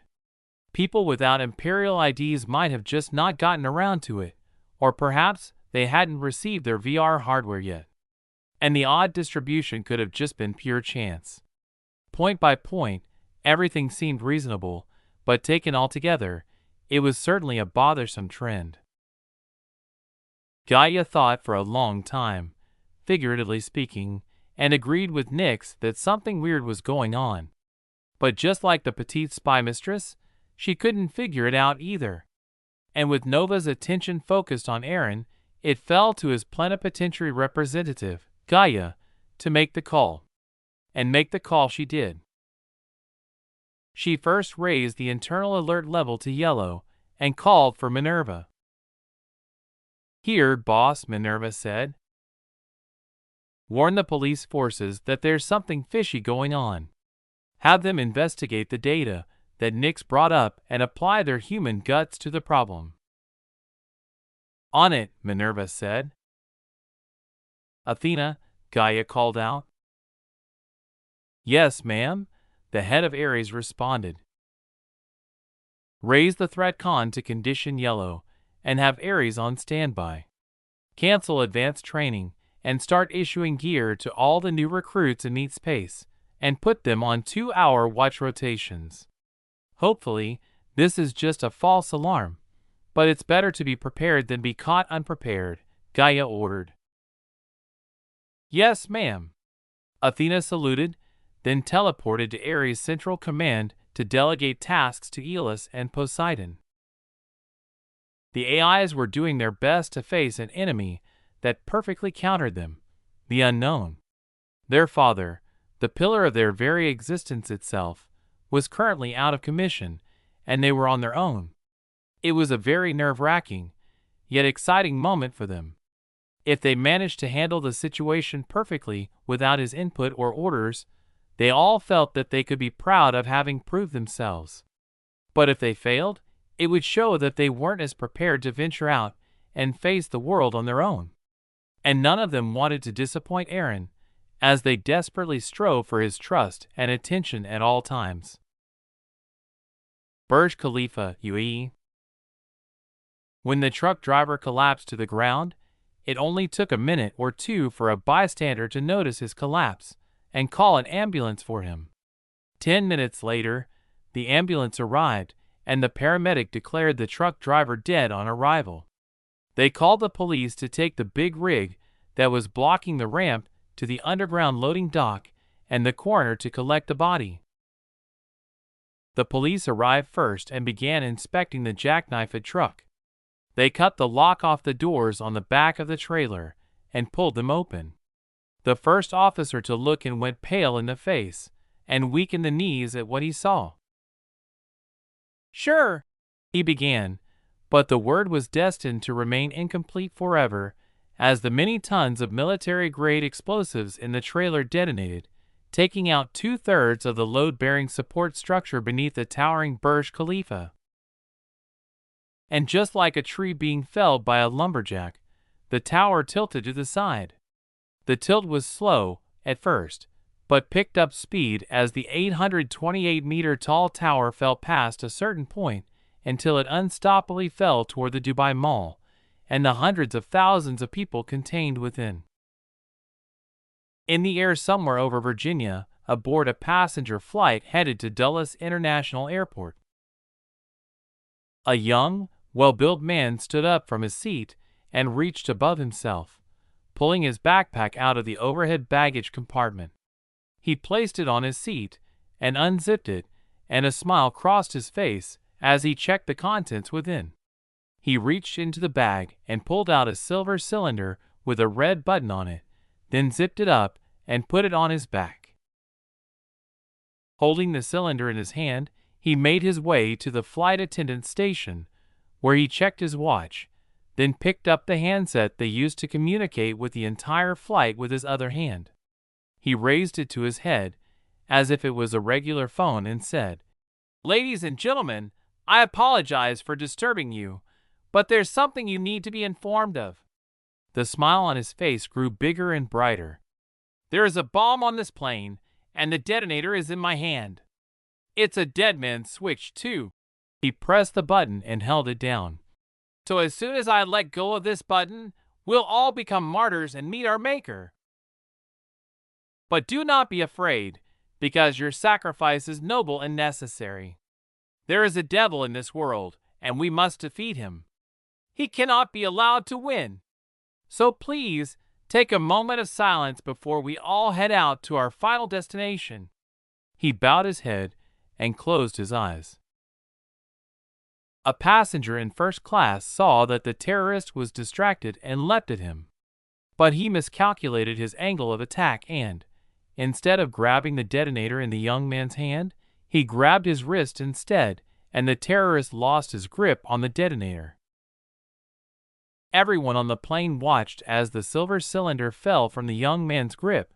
Then the fateful soft sound of a click rang out, becoming the last thing those passengers heard, as the plane itself became a fireball and fell from the sky. Chapter 446. I aim to give it to them. A Marmari metro train derailment has been discovered as a result of detonation from in it. Damage, medium, situation, yellow.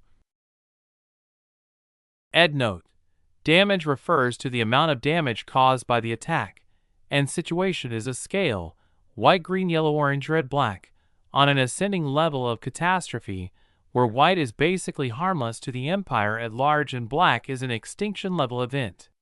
It takes into account every other factor than the immediate damage dealt by the attack in question. An explosion has been detected in a weapons warehouse in Russian Alps. Damage, minor, situation, green. Explosion detected in a Saudi Aramco oil rig. Damage, large, situation, orange.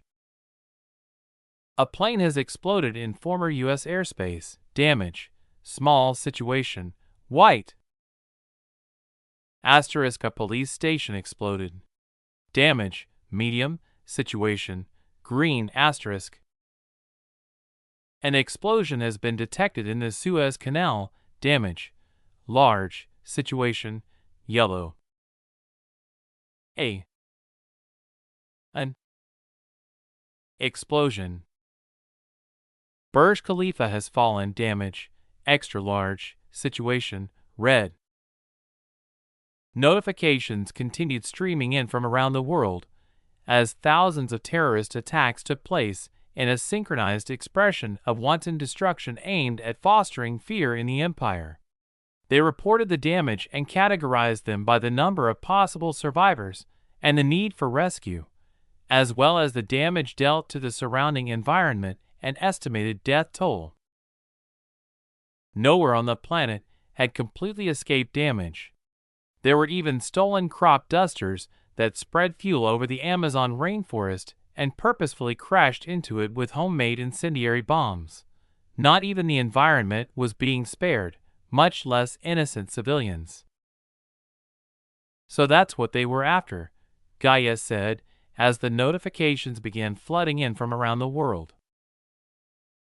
It's a combination of the right time, the right targets, and the right people. The Empire is at its weakest point right now, and by wreaking this much havoc it damages the imperial prestige. I almost admire the person behind it. Being able to hide so thoroughly yet organize such a massive, widespread attack without tripping any of our security measures is almost unbelievable. And the determination of the people involved to die is incredible. There's no loose ends to begin an investigation, Nick sighed. The attack was positively brilliant. It highlighted the weakness of the Empire and posed the question of its ability to face hostile aliens when it can't even protect its own citizens from internal strife. She decided to start actively recruiting Nixians for her agency. The million or so women who had signed up to join Ares and would become operatives simply wasn't enough. But at the same time, I think this must be a Pyrrhic victory for them. They sacrificed thousands of tools to kill dozens of millions, and I don't think they've got many people left. And with the stigma of being terrorists attached to whatever organization carried out the attacks, I'm almost positive they'll have a difficult time recruiting more, Gaia mused. Whoever it was had struck a powerful blow against the Empire, but it wouldn't be repeated anytime soon. A light flashed in Nyx's eyes as she scanned through the camera feeds at some of the attack sites. I don't think they consider themselves terrorists, she said. I just watched a CCTV security camera feed from the entrance lobby of the Louvre Museum and heard something interesting. Oh, let me see. Gaia's eyes flashed as she caught the video feed that Nyx threw to her. I see. They mentioned something about not letting the devil win. Do you suspect a cult? Exactly. So they aren't terrorists targeting innocent civilians, but rather soldiers of God striking a blow against the devil. At least in their eyes, and the eyes of their potential recruits, anyway. Nyx grimaced. Nothing was harder to stamp out than religion. Just look at the cults they were still dealing with from as far back as the revelation that extraterrestrials were on their way. Right now, we need to formulate a response, Minerva interjected. First responders have been dispatched and LEAs have been activated to aid in rescue efforts, but we lack specialized bots in great enough numbers to make a difference, much less transportation for them. Minerva's area of responsibility covered all of the front-facing government agencies that dealt with the public outside of VR, so fire departments, emergency medical services, first responders, and police were all under her purview in addition to the legal system. Now that we know the full situation, do you have any ideas? Gaia asked. Yes. First, I need a lockdown on public transportation and a shelter in place ordered to clear the streets for rescue units to respond to the attack sites. That needs to last until we're sure there aren't any more attacks in the works. As for planes that are still in the sky, they need to be diverted to the nearest airport for emergency landings. In the meantime, we can send the Air Force to perform deep scans on the planes in flight, and to shoot them down if they're determined to be involved in another attack. Second, I need permission to use atomic printers to produce rescue vessels and rescue bots in all cubes at the highest priority. We need to get search and rescue underway immediately if we're to limit the loss of life as much as possible. We're on a clock and seconds matter. Third, I'll dispatch LEAs to investigate potential disasters, like poisoned water sources, that won't be immediately obvious like the more spectacularly explosive attacks. It seems like our enemy is using asymmetrical warfare tactics against us, so we need to be on guard for biological and chemical warfare as well. Their attacks are likely only beginning. We can still explain this to the citizens. It's virtually impossible to prevent the first terrorist attack from a new group, whether they be religious or political in nature.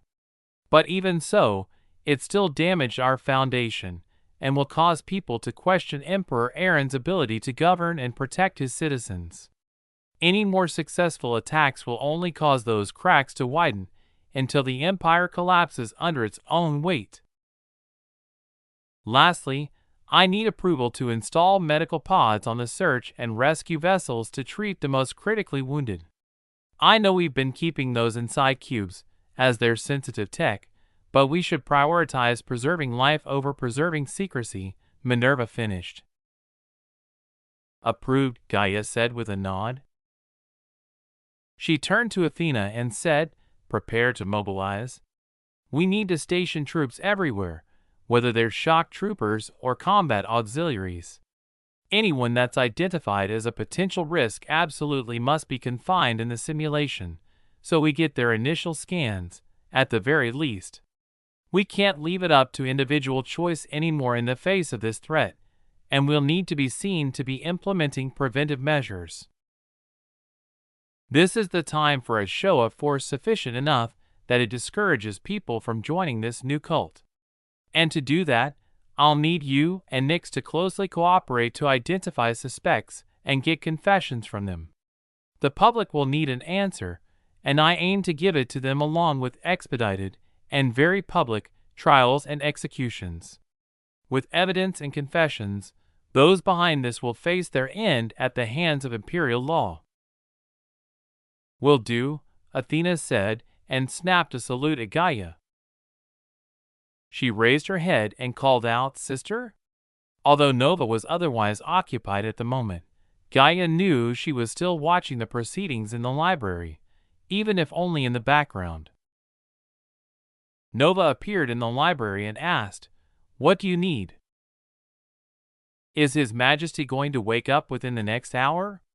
Gaia asked. As the absolute head of the military, his words would be far more effective as a calming pill for the public than anyone else's. I don't know, Nova replied. Can you address the Empire in his stead? I can have General Smith do the address, but it wouldn't have the same impact and could possibly even backfire, Gaia suggested. It was fairly obvious, at least to her, that she couldn't be the one to impersonate the Emperor she was created to act as a check on. That would throw up too many errors in her core code, even if she wanted to try. If he doesn't wake up within 10 minutes, I'll address the Empire in his stead. Leave it to me, Nova said, then continued discussing the details with Gaia, so their plans didn't clash. Chapter 447 Shock and Horror. Ruins of the Burj Khalifa, Dubai, UAE. Arghahar! Help!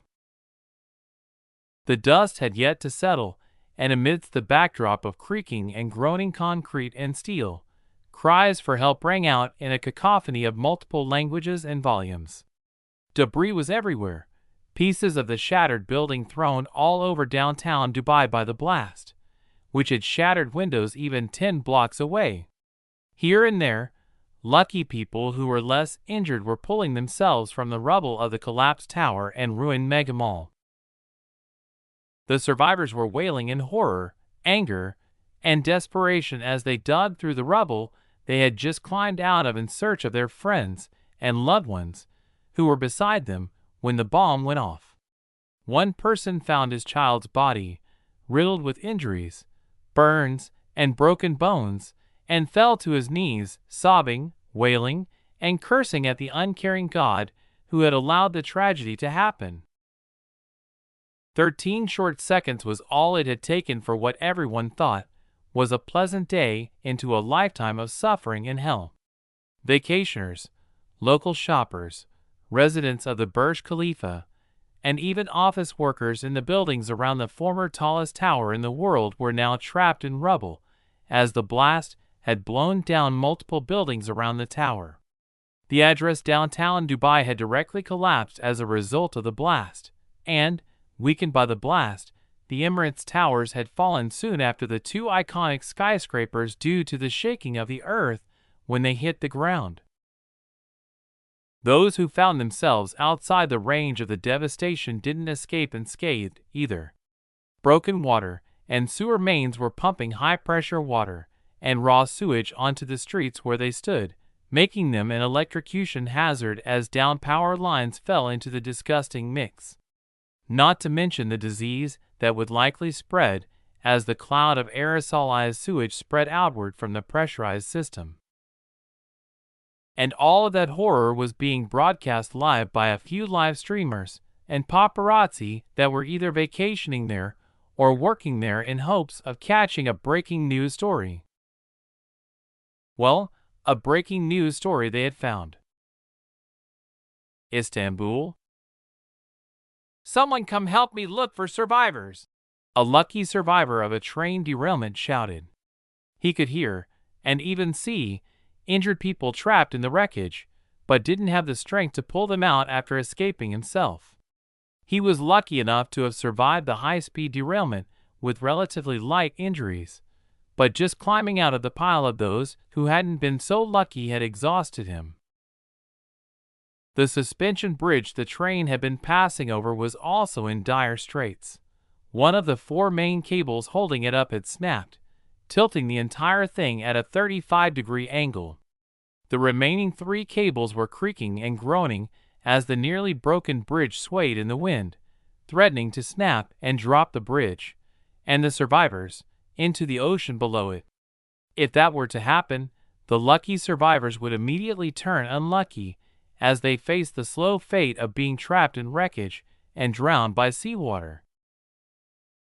Similar catastrophes were happening all over the planet, and the world was watching it live.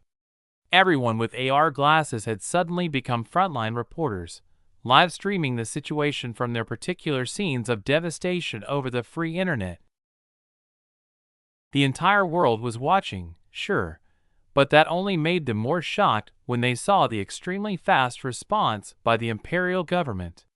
10 seconds after the first attack, a warning had gone out to everyone that was wearing AR glasses or currently in the public VR simulation. Gaia had sent everyone messages warning them of the attacks that had taken place along with the likelihood of secondary attacks happening. After all, a common tactic was for attackers to strike twice, once for the initial devastation, then a second strike that targeted Good Samaritans and first responders. The warning had gone on to warn them of the possibility of chemical and biological contamination of the water table, advising them to only drink bottled water until the all-clear was issued by the Imperial Health Agency. If they absolutely had to resort to tap water for any reason, they were advised to boil it for at least 10 minutes first, and to seek medical attention at the first sign of illness. The warning itself had resulted in those who weren't in the immediate area of an attack being made aware that something major was happening around the world, resulting in a mass upswell in internet traffic, as most of the so far unaffected people began searching for news and live feeds of the ongoing situation. As for those in the VR simulation who were logged in from the affected areas, either via helmet or VR pod, they were ordered to log out and prepare for evacuation, but to shelter in place unless there was an immediate threat to their lives or safety in their surroundings. As more and more people found the live feed showing the devastation, horror spread around the world as the true extent of the damage became apparent. At least the initial damage, anyway. There was sure to be ongoing issues over the next few days, as rescue attempts met with successes and failures. Or even over the next few years, as first responders suffered the same kind of health issues that people near the Twin Towers had developed by being near the area when they collapsed. Nearly 2/3 of all the first responders at Ground Zero had suffered serious, chronic health conditions due to exposure to the toxic mix of dust, particulates, noxious gases, chemicals, and fibers in the air, and there was little doubt that the same would happen at blast sites around the world from this particular terrorist incident.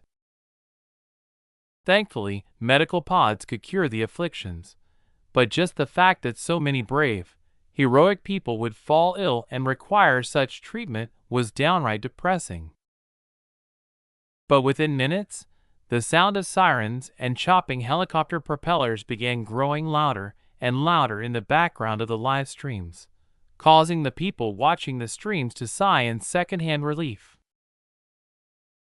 Help was already on the way. Chapter 448 Rescue, Part 1. In the air over what used to be known as Haiti. Four fighter jets whooshed over Port-au-Prince at Mach 7 on a patrol route that provided full scanning coverage of the paralyzed city.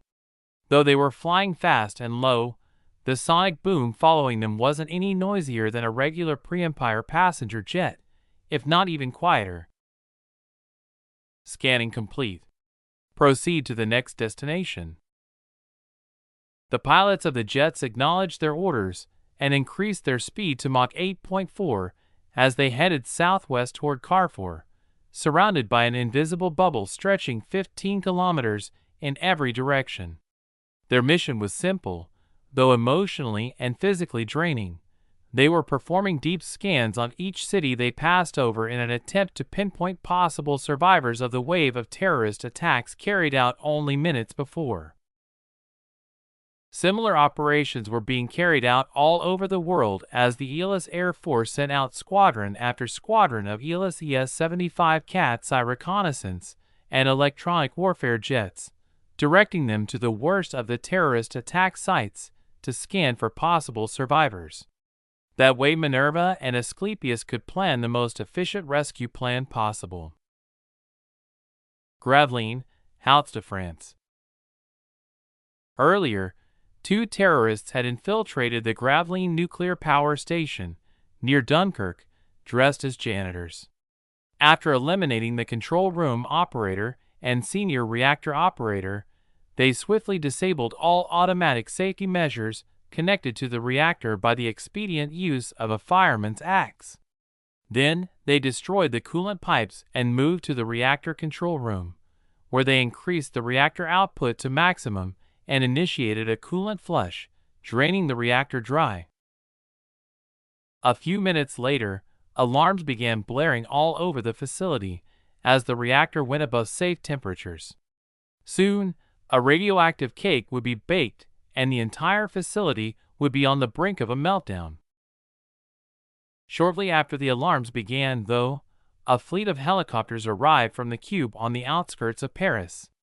They landed on the field outside the facility and disgorged dozens of rescue and emergency service quick reaction (RESQR) bots. Each bot was the size and shape of an adult honey badger and rapidly trundled along on 12 legs. They were painted a pristine white and had the International Medic symbol, a red cross, on their backs. The RESQR bots swarmed into the facility and immediately headed toward the reactor that was rapidly approaching a meltdown. In order to not interfere with the evacuating staff, they traveled along the ceilings, the artificial gravity plating on their bellies, telling the known laws of physics to kindly go fuck themselves as they changed the definition of the word down. Soon, they reached the reactor where their versatility was showcased. 4 of them dropped from the ceiling, and their slightly curved backs opened like the protective shell of ladybugs to display dozens of small, tightly packed manipulator arms tipped with various tools. Each of them extended one of their manipulator arms, and a thin high-powered cutting laser shot from the tips and carved an entrance in the emergency blast door that would allow two of the RESCUR bots to enter the reactor chamber side by side. Behind them, a dozen others opened their compartments and extended manipulator arms tipped with spray nozzles. They sprayed a formula of rapid-set concrete, and soon, the RESQRS had blocked the hallway leading to the reactor core with an 8-foot-thick slab of what Lab City researchers had named Instacrete. Once the entryway was blocked, the 4 RESQRS that had cut through the blast door removed the plug, and the swarm of bots scuttled into the chamber, where they began working on the reactor itself. Some sprayed it with liquid helium, others disassembled the core housing, and still others scuttled around disconnecting cables and piping.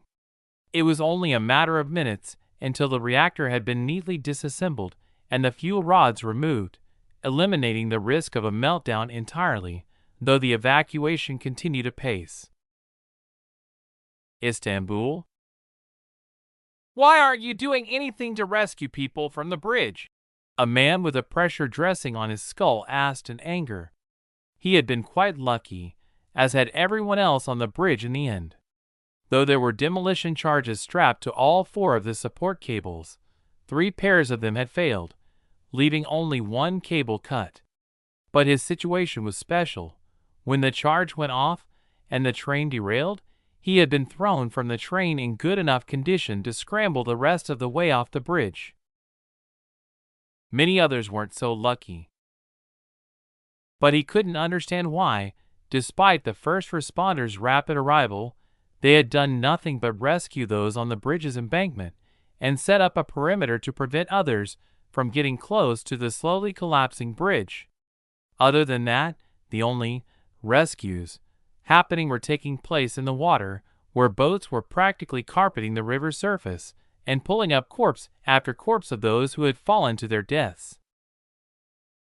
We're waiting for the structural survey to be complete and for rescue equipment to arrive, sir. Please remain calm, the paramedic said, then attempted to leave.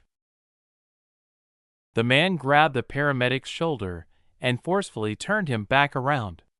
He dragged the first responder closer and got right up in his face, then screamed, "My wife is in there, and you're telling me you're just waiting for her to die, while you do nothing." The paramedic maintained his professional calm and said, "Sir, if we attempt to move onto the bridge without surveying the wreckage first, all it'll do is increase the risk of a catastrophic collapse. Then everyone on that bridge, including the rescuers, will die.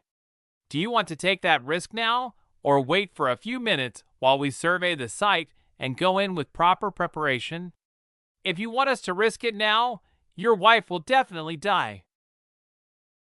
You're just trying to avoid responsibility and shirk your job. I don't see anyone doing any surveying, so why?"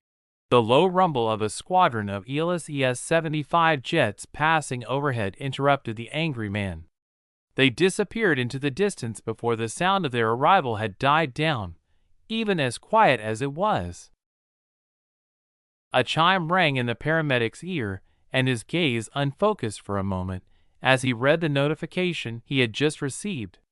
He ignored the still screaming patient in front of him as he gave his full attention to the 3D image of the falling bridge that appeared in his view. Then his gaze refocused and he said, "Look." The medic enabled the external hologram projector on his AR glasses and projected an image of the bridge for the man who had been screaming in his face just moments before. He pointed out the different highlights on the bridge and explained the route he would be taking, which would prevent the bridge from collapsing until the RESQR bots arrived and shored it up with Instacrete. The wounded man couldn't help but calm down in surprise and be impressed by what he had seen. Then the initial surprise wore off and, with newfound hope in his eyes, he excitedly said, "You can start the rescue now, right?" "Yes," the medic said. "Now if you'll excuse me, sir, I have work to do." He turned around and joined the rest of the rescue crews and moved out to rescue the people trapped in the derailed train. Chapter 449 Rescue, Part 2. Three Gorges Dam has suffered structural damage and is failing. Damage. Catastrophic situation. Red. Svalbard Global Seed Vault has suffered a biological attack. Damage. Low situation. White. Taweelah Desalination Plant has suffered a chemical attack. Damage. High situation. Yellow. Chichen Itza has suffered a suicide bombing. Damage. Low situation. Green. United Nations headquarters has been car bombed. Damage. Medium situation. Orange. Reports of ongoing terror attacks continued streaming in even as Minerva, Hephaestus, and Asclepius were coordinating rescue efforts.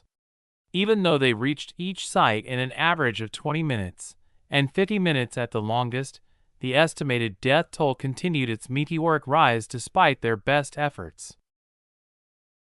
Dispatch LEAs to assist with evacuation along the Yangtze River.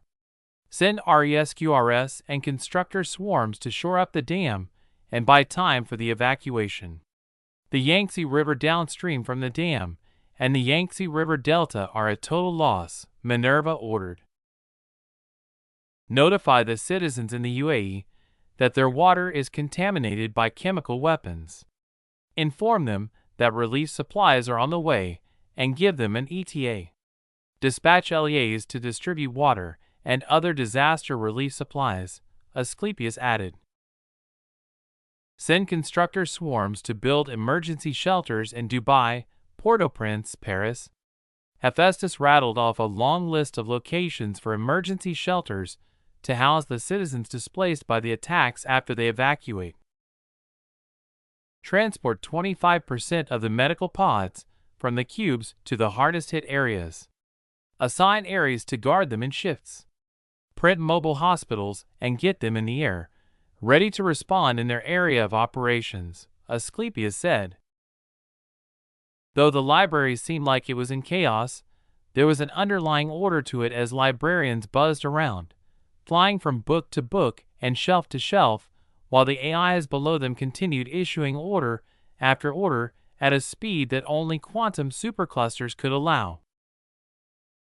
Found one, Nix exclaimed.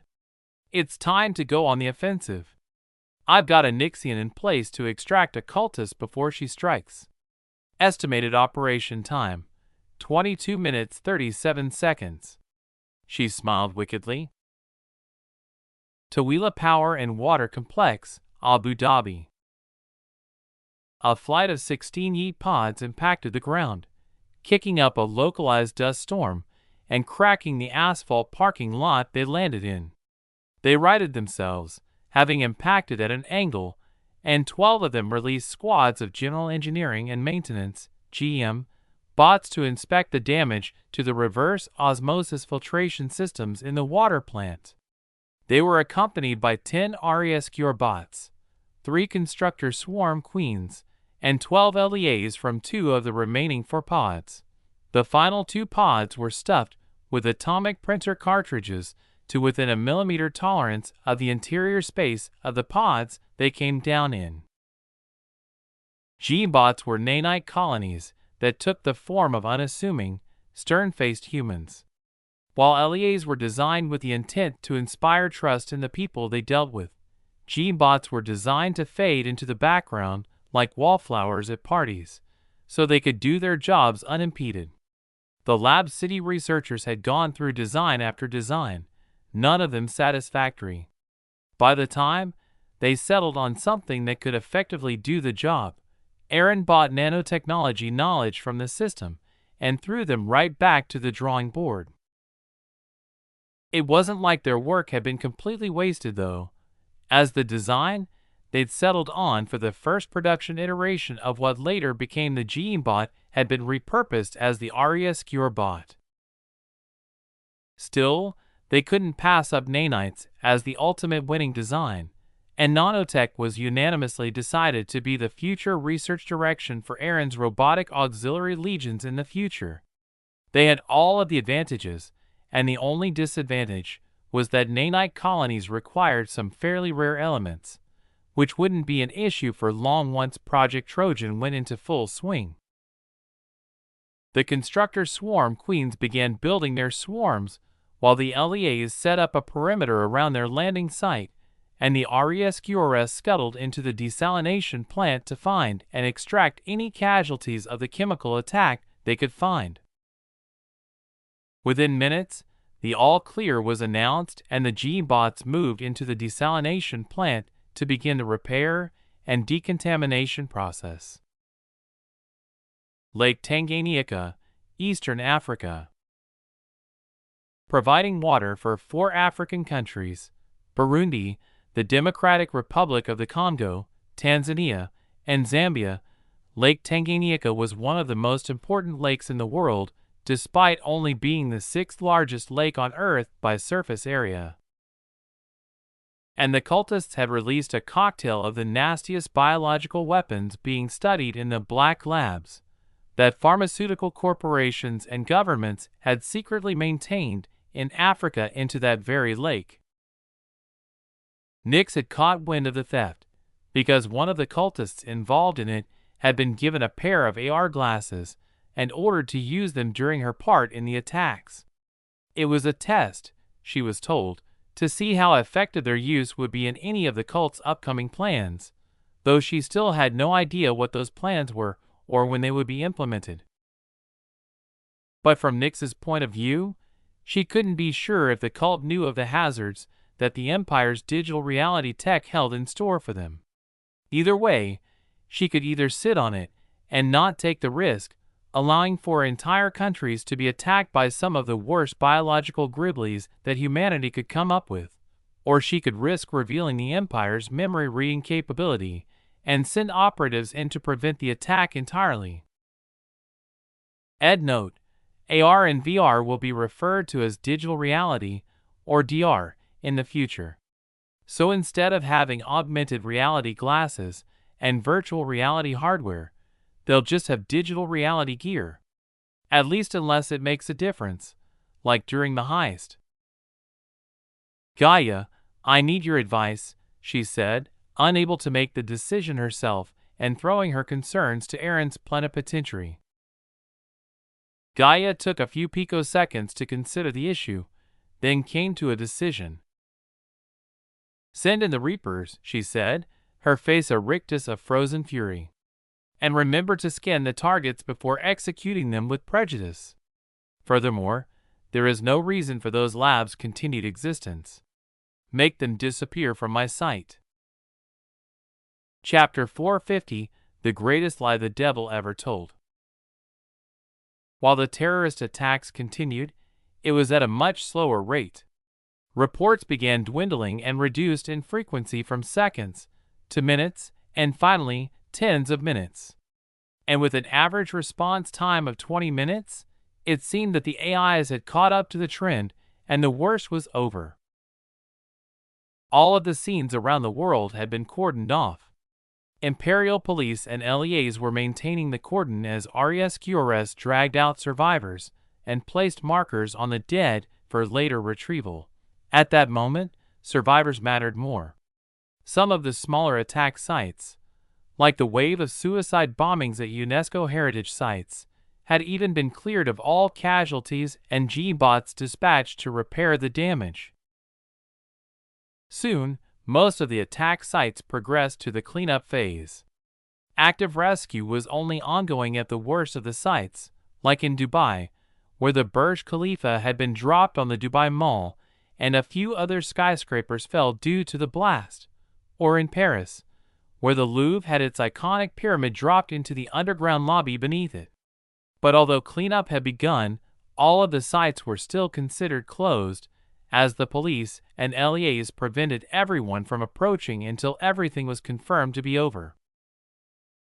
Due to the scale of the coordinated attacks, billions of people were watching how the Empire handled things and had found themselves impressed by the efficiency of the response. Everything was moving like clockwork, almost as if it had been rehearsed in advance, which in itself was a problem for the newly formed imperial government. People had been used to the way the old governments handled things. It was said that governments were organizations that, in doing the small things poorly, also managed to do the big things poorly as well. And that was especially true during emergencies, where instead of focusing on rescue and recovery, politicians would immediately start looking for scapegoats to take the blame for the failure. And only after that was complete would they begin recovery operations. It was a backward method of operating that was almost always more harmful than not. And with billions of people watching the situation from the sidelines, online discussions naturally broke out. Most praised the empire. Some didn't praise the empire, but insulted the previous governments, and the trend of sending thoughts and prayers to the victim seemed to be an unkillable cockroach in the collective sea of first reactions. But what was odd was the sudden flood of conspiracy theorists.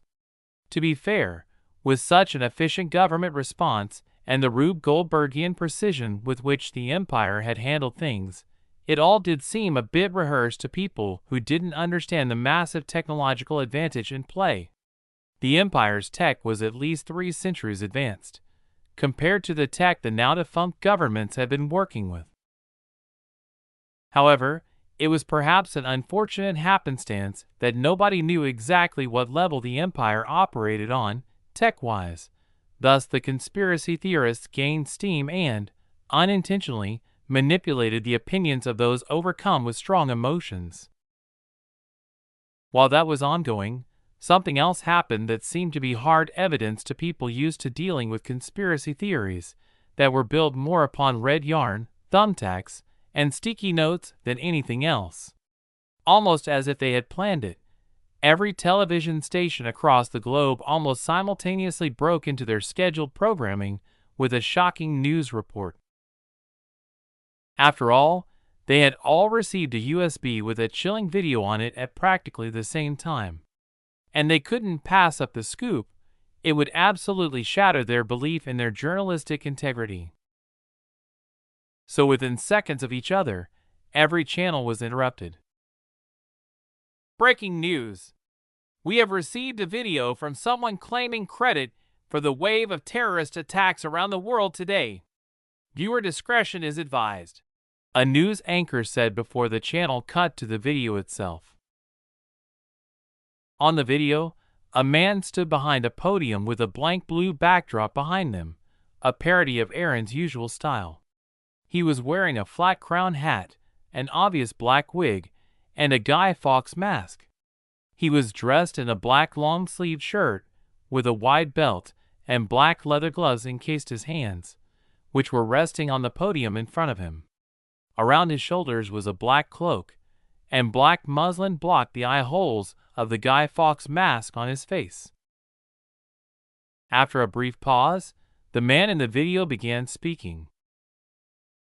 Dear children of God, today I'm coming to you from an undisclosed location that's as far as it's possible to be from the devil, who has invaded the world and is turning it into a kingdom of sin under his dominion.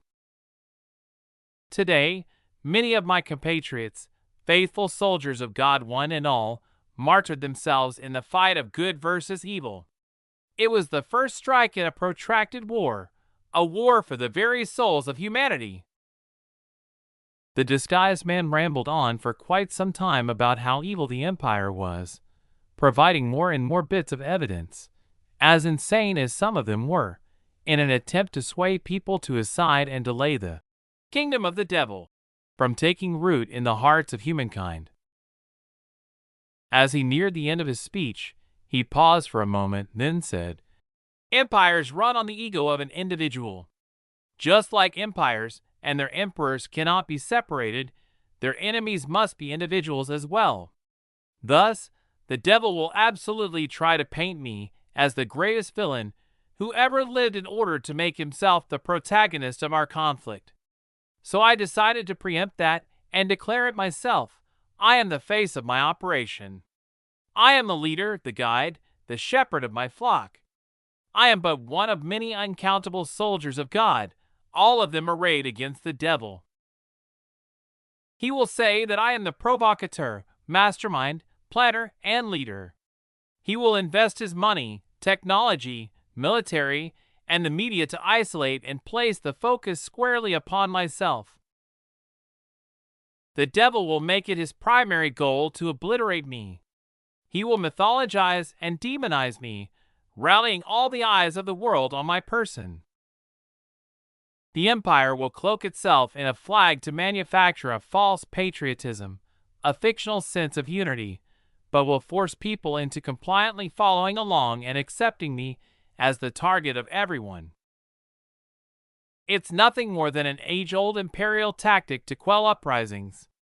Declare war, declare success, declare an end to the grieving, and fabricate a reason to return to business as usual. Distract, delay, demand. All of it is a lie designed to remove the culpability from itself and direct it outward. But the emperor failed to take into account that the masses have eyes, and they are watching. In every corner of the globe, on every television, in every newsroom, everyone is watching. We're all seeing what's behind the curtain, and billions of us will never turn away now that our eyes have been opened. Oppression and liberation are polar opposites. Oppression is always about a single person. But liberation, liberation is about everyone. So I call upon all of you watching this to rise up. Rise up and fight back against the devil. Because remember this, if you remember nothing else, the greatest lie the devil ever told is convincing us that there is no such thing as the devil.